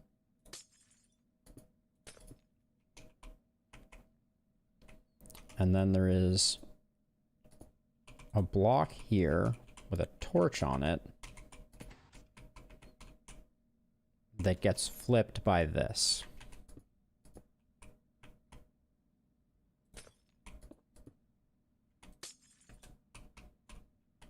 This is a long run to make.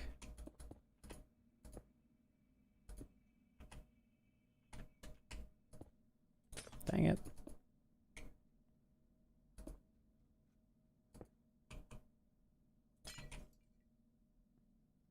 So I need a repeater pointing into this, which means that that block can't be there. So I need that to be a repeater.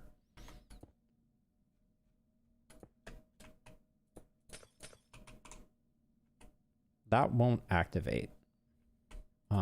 So we go one further out and then we go like that.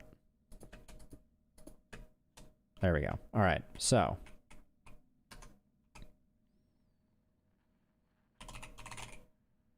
now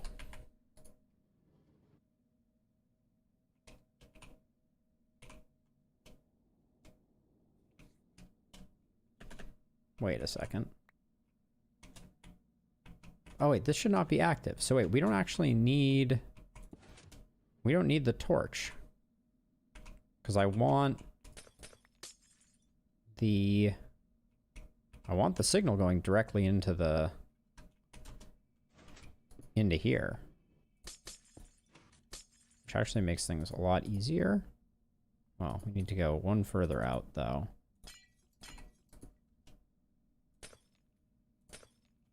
So I can go like this, and then enter a repeater. So now... Okay, and this one just needs to be extended for a moment while I figure out what's going on. There we go. So that's like that. And now, when I drop this on, this locks that into place. So the next one that comes will do the same. And then all I need to do is write... Nice. Like, I'm thinking in code at the moment. So this, should I just get a button for the time being, right? At the appropriate time, the system says, I need one to fill. That does that. And then the rest of this, if we have, oh yeah, this is so much better. If we have other mine carts that come in, it arrives, it gets locked into place. Yes, okay. Now we're cooking. Okay, so we just need to repeat this for each level, but we can't do it on the same side because they'll link up.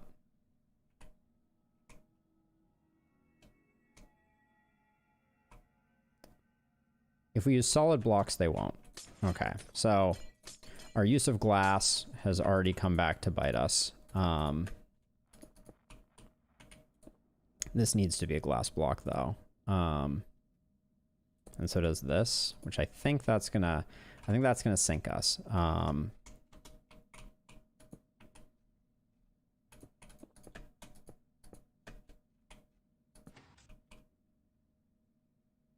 Yeah, because this one will jump up to the next level. So right, so when I start building the next one, which is like this,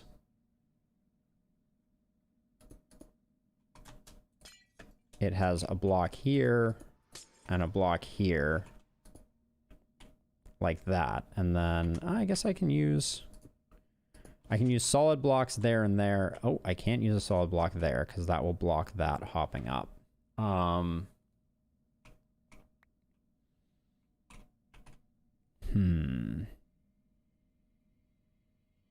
So the other way to make this work is to just alternate sides with the pistons. That's very reasonable to do. I don't think I can make this one wide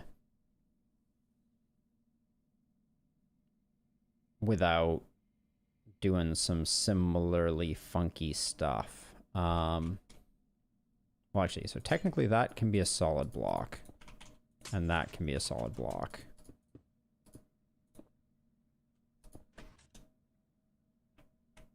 Okay, where is that connecting to? Oh, to the button. Got it. But yeah, the problem is that this one, these two connect, and I can't actually stop that. And I think, yeah, it's problematic because this one isn't getting a signal, but it's still activating. Okay, so we go alternating sides, which is going to be a little messy. Because, so now we're going to go like that, and then grab a sticky piston.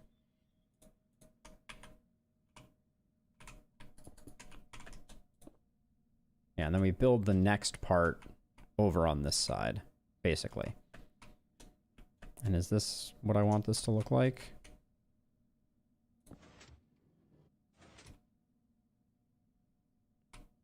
Yeah, I think this is reasonable. So we come off of this. We go up a level. Then we need to switch to glass.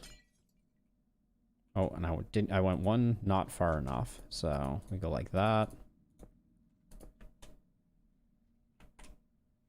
Then we grab a repeater off of this side.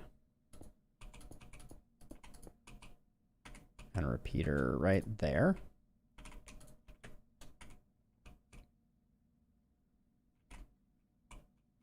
Okay, so for the time being, I need this to be...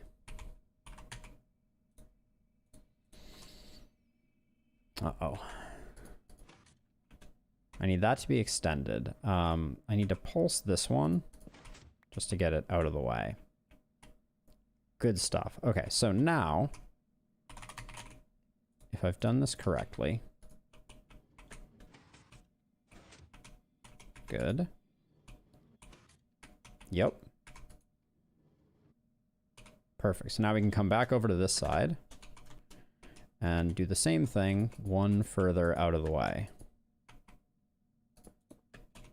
Like that.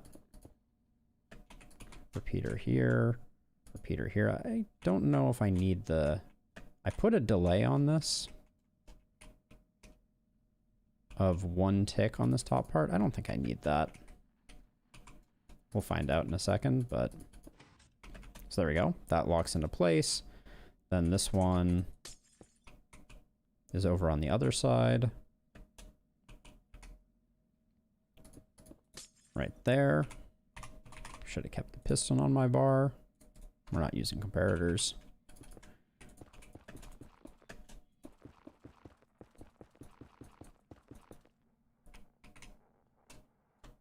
All right, and then get rid of that guy. Up 1, 2 glass.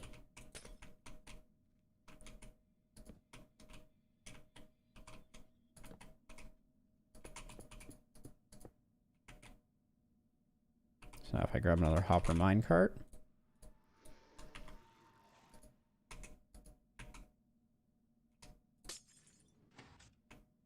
There we go. So that locks the last one in place. Now, if I do that, yes. Oh, that's beautiful. And this one is waiting for this one to come back. And when a minecart returns here, it locks it into place. And we never get an issue with the two being the wrong size. We do have to figure out how to get it to fill to the appropriate level, but we can extend this as far as we want. We could have 10 minecarts, whatever we want.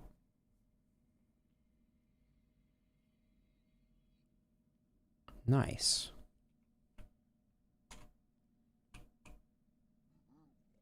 You're a wizard, Harry. So okay, so just to prove the point. So the idea of this is we'll have this thing set up, right? And when they leave here, they will go onto this track. I guess we could just link it up as is, just to test it. That would be fun. As a last thing for the stream, I can see the light hitting the wall behind me. It's getting to be that time. So we do that. And then we need this to come off.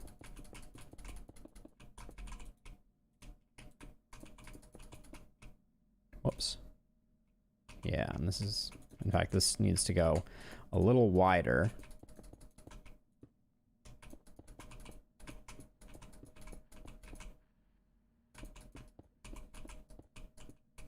Because this is going to go into the input of this. Just like that. Now let's grab some powered rails.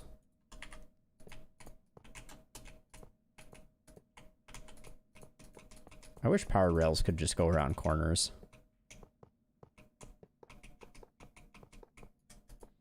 But some things are beyond the technology of Minecraft.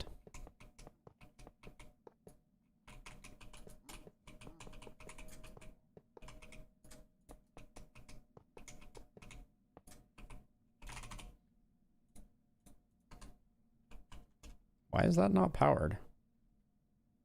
Weird. All right. Anyways, I need to do all the corners here.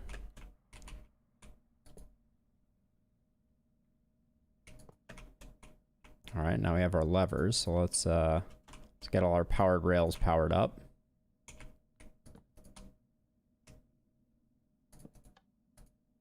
Oops.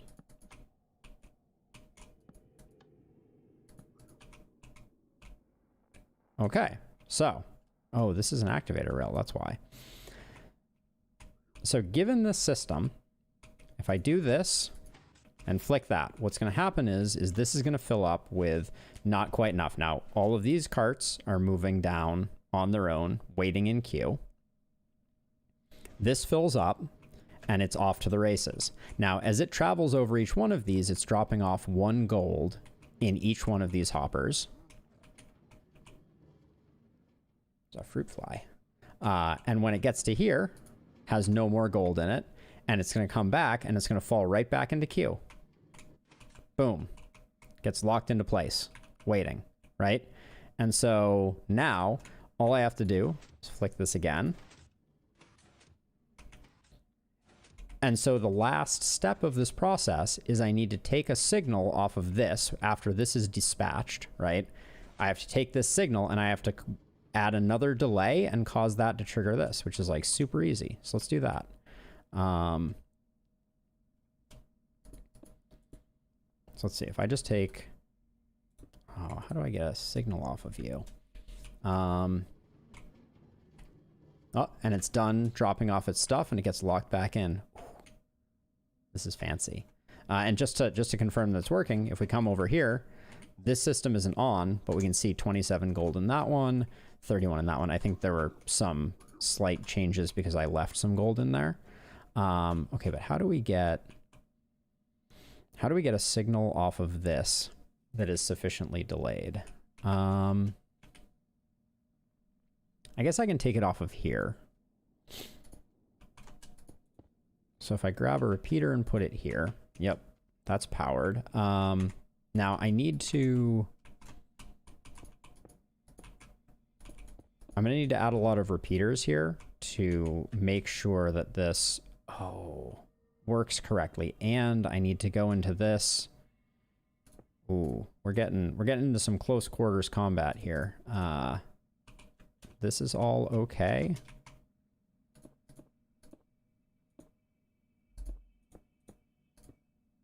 I think we can do all of that, and I think I can make this a target block. No, I can make this a target block. Okay, that's gonna release one, and that's gonna break the system because I've done a terrible thing. We'll have to refill the system in a second, but it's not that bad anymore. So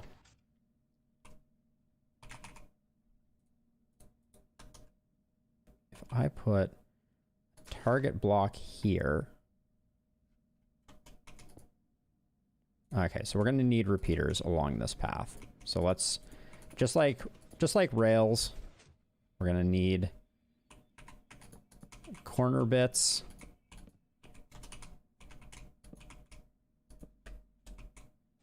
Oops, no, that's not going to be like that. What's going on over there? Huh? Am I messing with stuff? Do I have crosstalk?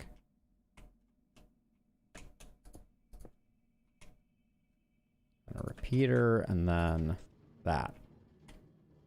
Okay, so. Now this, though, I want it extended until this releases. So do I want to knot this signal? I think I want to knot this signal. Well, we have a nice convenient place to do that right here. So push that in. I need a redstone torch. Like that. Okay.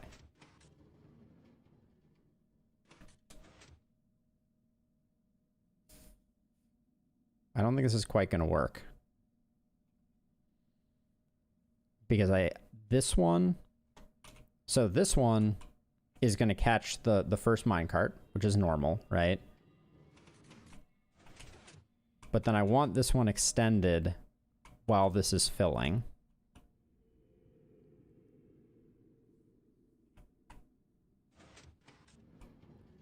Yeah, okay. All right, I don't want to knot this. I was incorrect. I want to create a pulse after. I do want it knotted because I want it extended most of the time. Does that extend you? No, it doesn't. All right, so I will just do that. But I want to get a pulse off of this. And then I want to extend it as much as I can with these.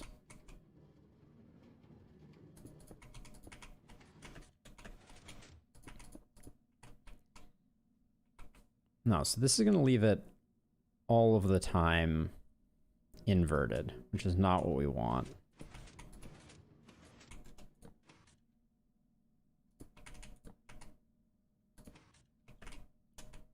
Okay, so now it is normally extended.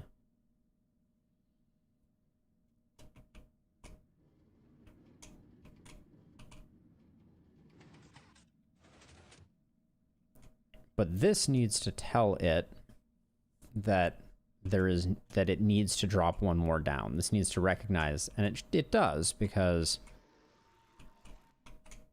okay, no, I have to get the signal off. That's the issue. Is I need to get the signal out earlier from this line. I may actually need to pull it from the other side. Yeah, in fact I do, because this needs to be... Okay, yes. So let's get rid of all this. So the issue that I was running into is that on this side, I have a comparator that is measuring the total contents, right? Which is great, but I also need to use the detector rail on this side to actually actuate the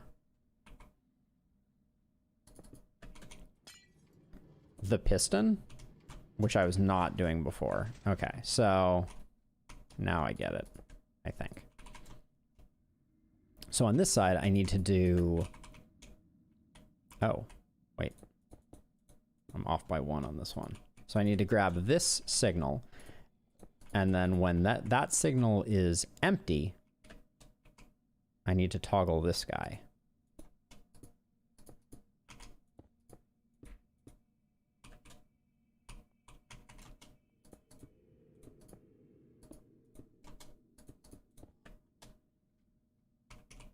No, I don't know if this is quite right quite yet, but it's getting closer. Oh, and this one does need to be knotted. Did I knot these? No. But this one needs to almost always be extended. And then switch only when there's a need for one. Redstone torch.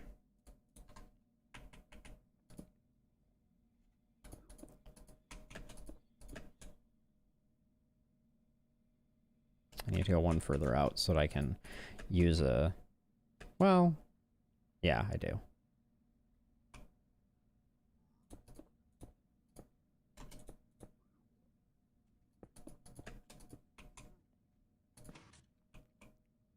There we go. So now it's extended most of the time, but when does it... Wait, maybe I don't knot this.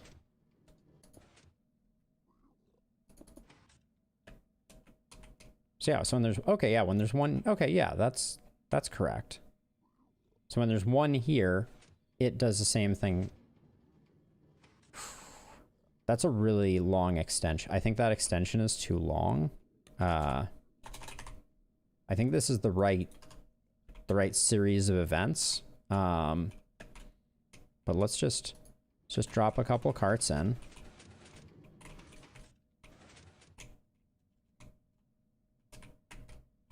Okay, so I think the problem is this one is going to pass by this gate. Yep. Exactly. All right.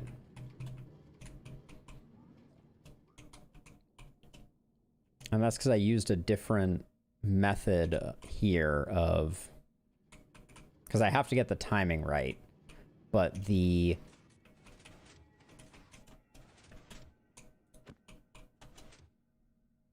How do I make that faster?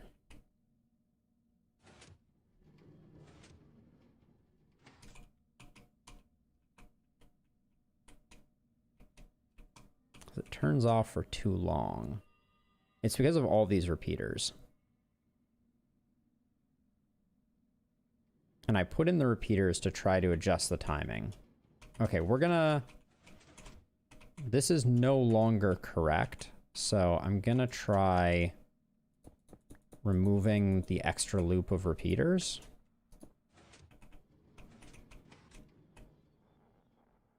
That was much quicker, but I don't know if the timing was good.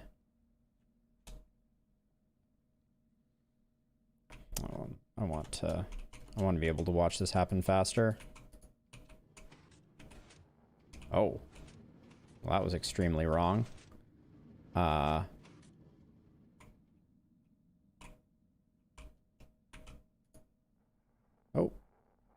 I can't access my comparator subtractor chest right now. This is on 1 tick. Okay. Let's put that like that, and then... Yeah, this just lets them go way too quick right now. Which shouldn't be the case. You're empty, right? Yeah, okay. I'm gonna put up a blockage so that I can figure out what's going on here. What's...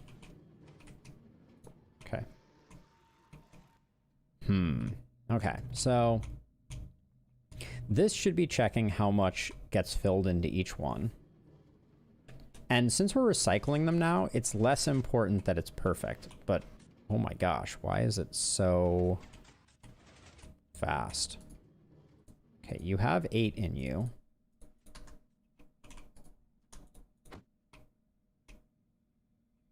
Okay, so the comparator is still subtracting here.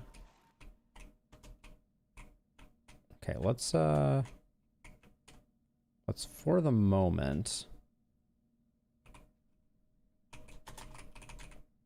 grab some obsidian and replace the glass with obsidian so that I can see the mechanism working.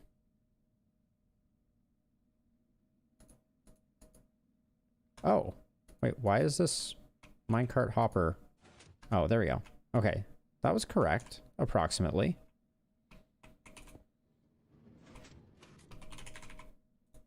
Okay, so something was happening where it came in too quickly and it like triggered immediately.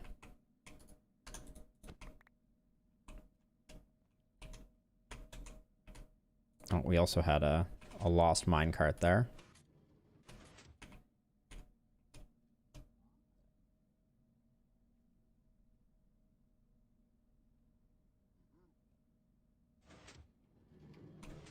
Okay, let's see how much this has in it now. 54. Oh. We want it to err on the side of too much, not too little. So for now, just gonna put that in. So it should come back empty. Yep. Or I'm not sure if it came back empty, but now we're gonna slightly overfill it. How did it make it around with this broken? It's weird. Okay, but yeah, now it has slightly too much, which is fine. So okay, so let's load this in. I think we're close.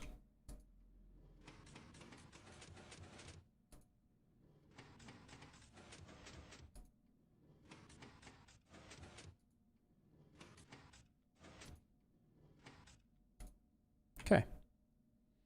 So that was easy. First one's loading. Okay. Catches the second one. Everybody advances one while we're loading.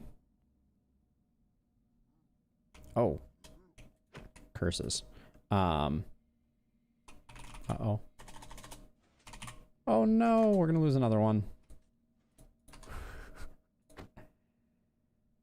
All right, now we're cooking. We have to replace a couple hopper minecarts.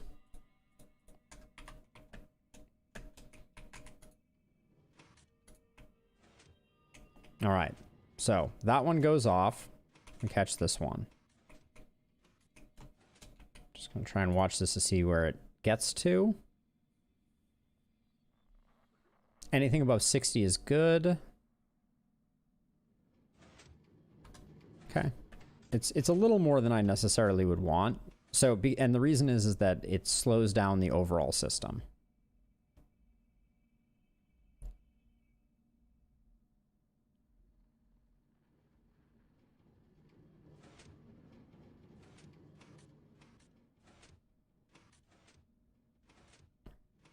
Also, I think I need to start filling this faster. Because can I fill it faster?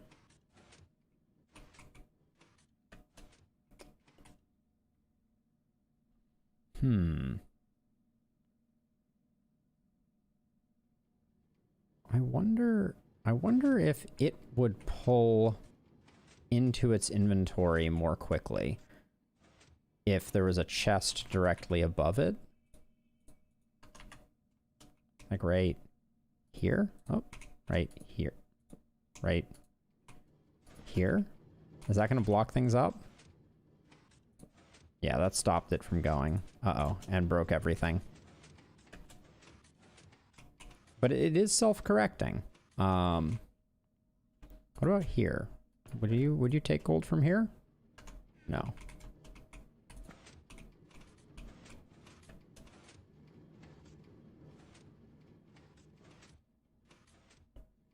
Wow, it even fixed that. Those two minecarts right on each other's tails, it fixed.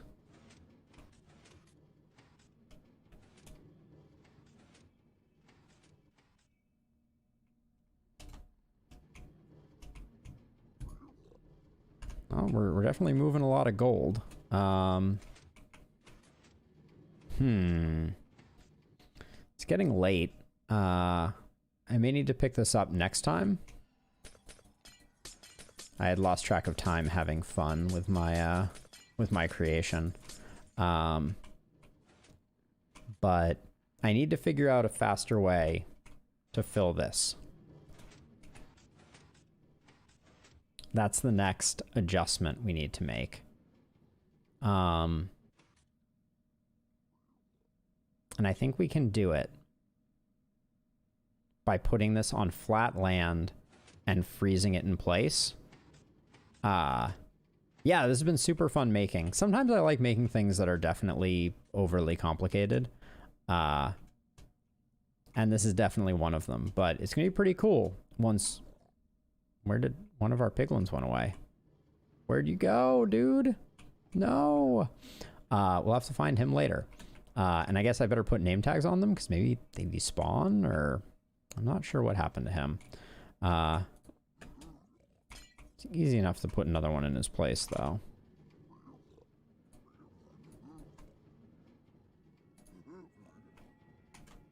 So yeah, so you got to get him in there, and then you have to glass, and then push that into place, get rid of the piston, and now he's locked in place, and that's all it takes to get them into place. Oh, check the hopper. Yeah, see if there's a single piece of blackstone. No crossbow. But yeah, this seems to be running really well. I guess the next question is, how do we make the filling faster, right? We want to get this to a stack as quickly as possible. And we could do that with more hoppers, or we could do that with the hopper minecart pulling stuff itself, because hopper minecarts pull stuff exceedingly fast. So like, as an example, if I grab just this rail, hopper minecart, put that there, put a chest above it. I am typing poorly at the moment. There we go, and then...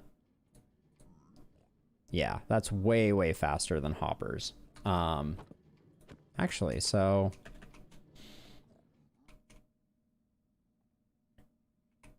How do I stop this? I think I just break the minecarts. Oh no. That was bad. Don't break the detector rails. Wow, the system is so resilient. Okay, so what we're gonna do, we still want this redstone signal. There's still more? We still want this signal, but I think we want to use this flat land here.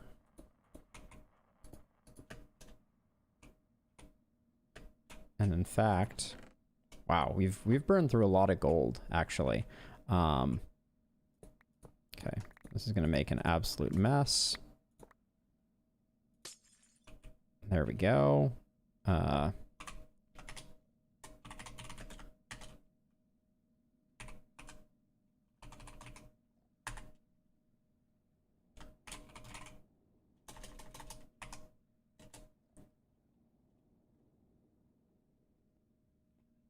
Pound Minecraft.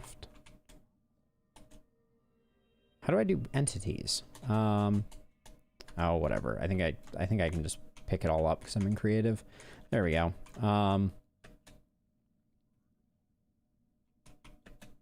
So let's see. So what I'm thinking, last thought is, instead, this signal, we don't have to not it anymore.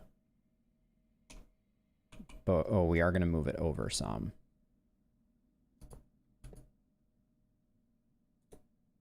We're going to move it over 1? Is that what we're going to do? So the powered rail is going to stop the...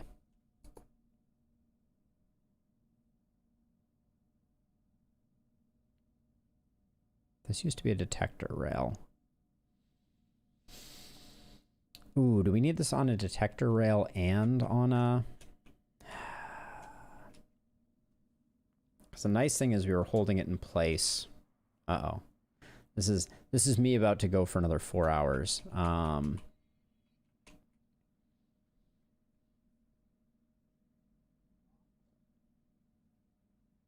So I just want these to come down. So these are going to lock in place. But this was the presence of this. Oh, actually, that's a good question. Do detector rails have the same locking behavior? I don't think they do. No, in fact, they don't, because we would have seen that. But let's just double check.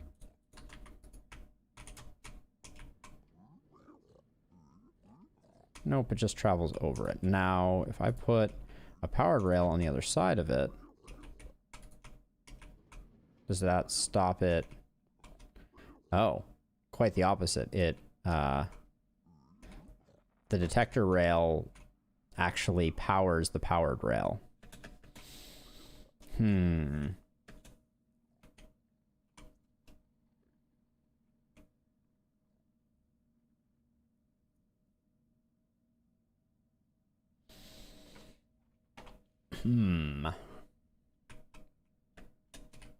So right now what I'm thinking about doing is I want to get it to the point where the... Here, I'll do a simple version over here. Oh yeah, wait. This needs to be a detector rail for that to work too. So I need...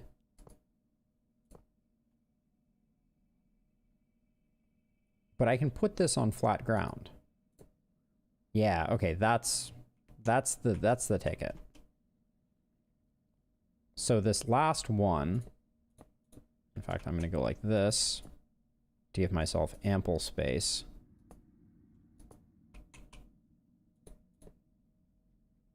Going to be a detector rail. Oh, but without the decline, how do I get it to go again? I see.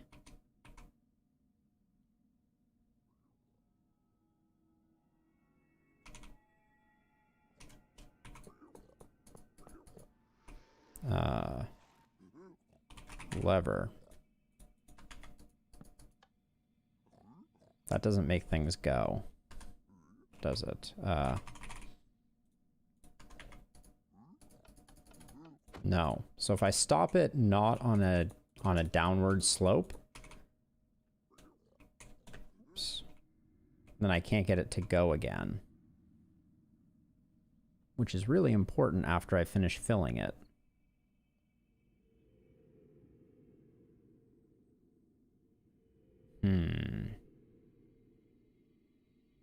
This is where movable tile entities make all the difference. I know exactly how I do this in Bedrock.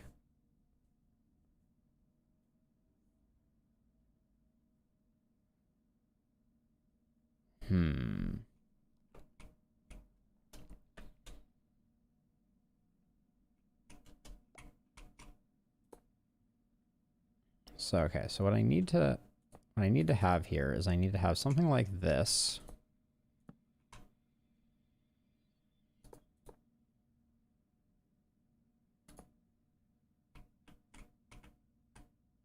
Just grab a lever. And now I need to...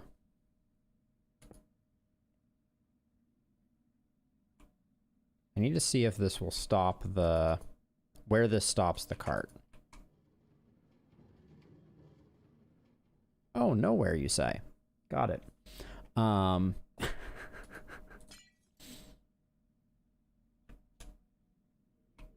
yeah, because this is... This powers it as soon as it stops, and it's gonna... This time it's gonna bounce back. Nope. Okay, it's not even gonna stop. Okay, I gotta think on this one. This is a head scratcher. Because I think the only way to make this work fast enough is to utilize the speed of harvesting that comes with the... that comes from the minecart hopper. But I also need to have it sitting on a detector rail, and I need to dispatch it when it gets to a certain fullness. It's a lot of variables. And I'm not sure I can get all of them at the same time, because previously Whoops. Previously, I just had the detector rail here. And this went down one further. I'm gonna reset it to the place where it was before. Because otherwise I will never remember how to do it. I'll be like, where was I previously? And without knowing the answer, I will never find my way back. So something like this, and then sticky piston, glass.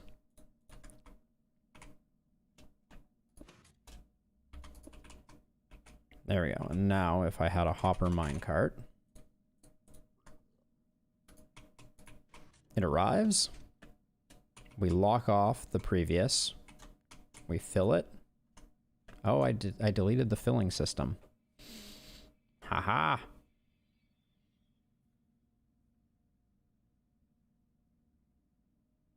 Well, it gets 64. Oh, is this broken still?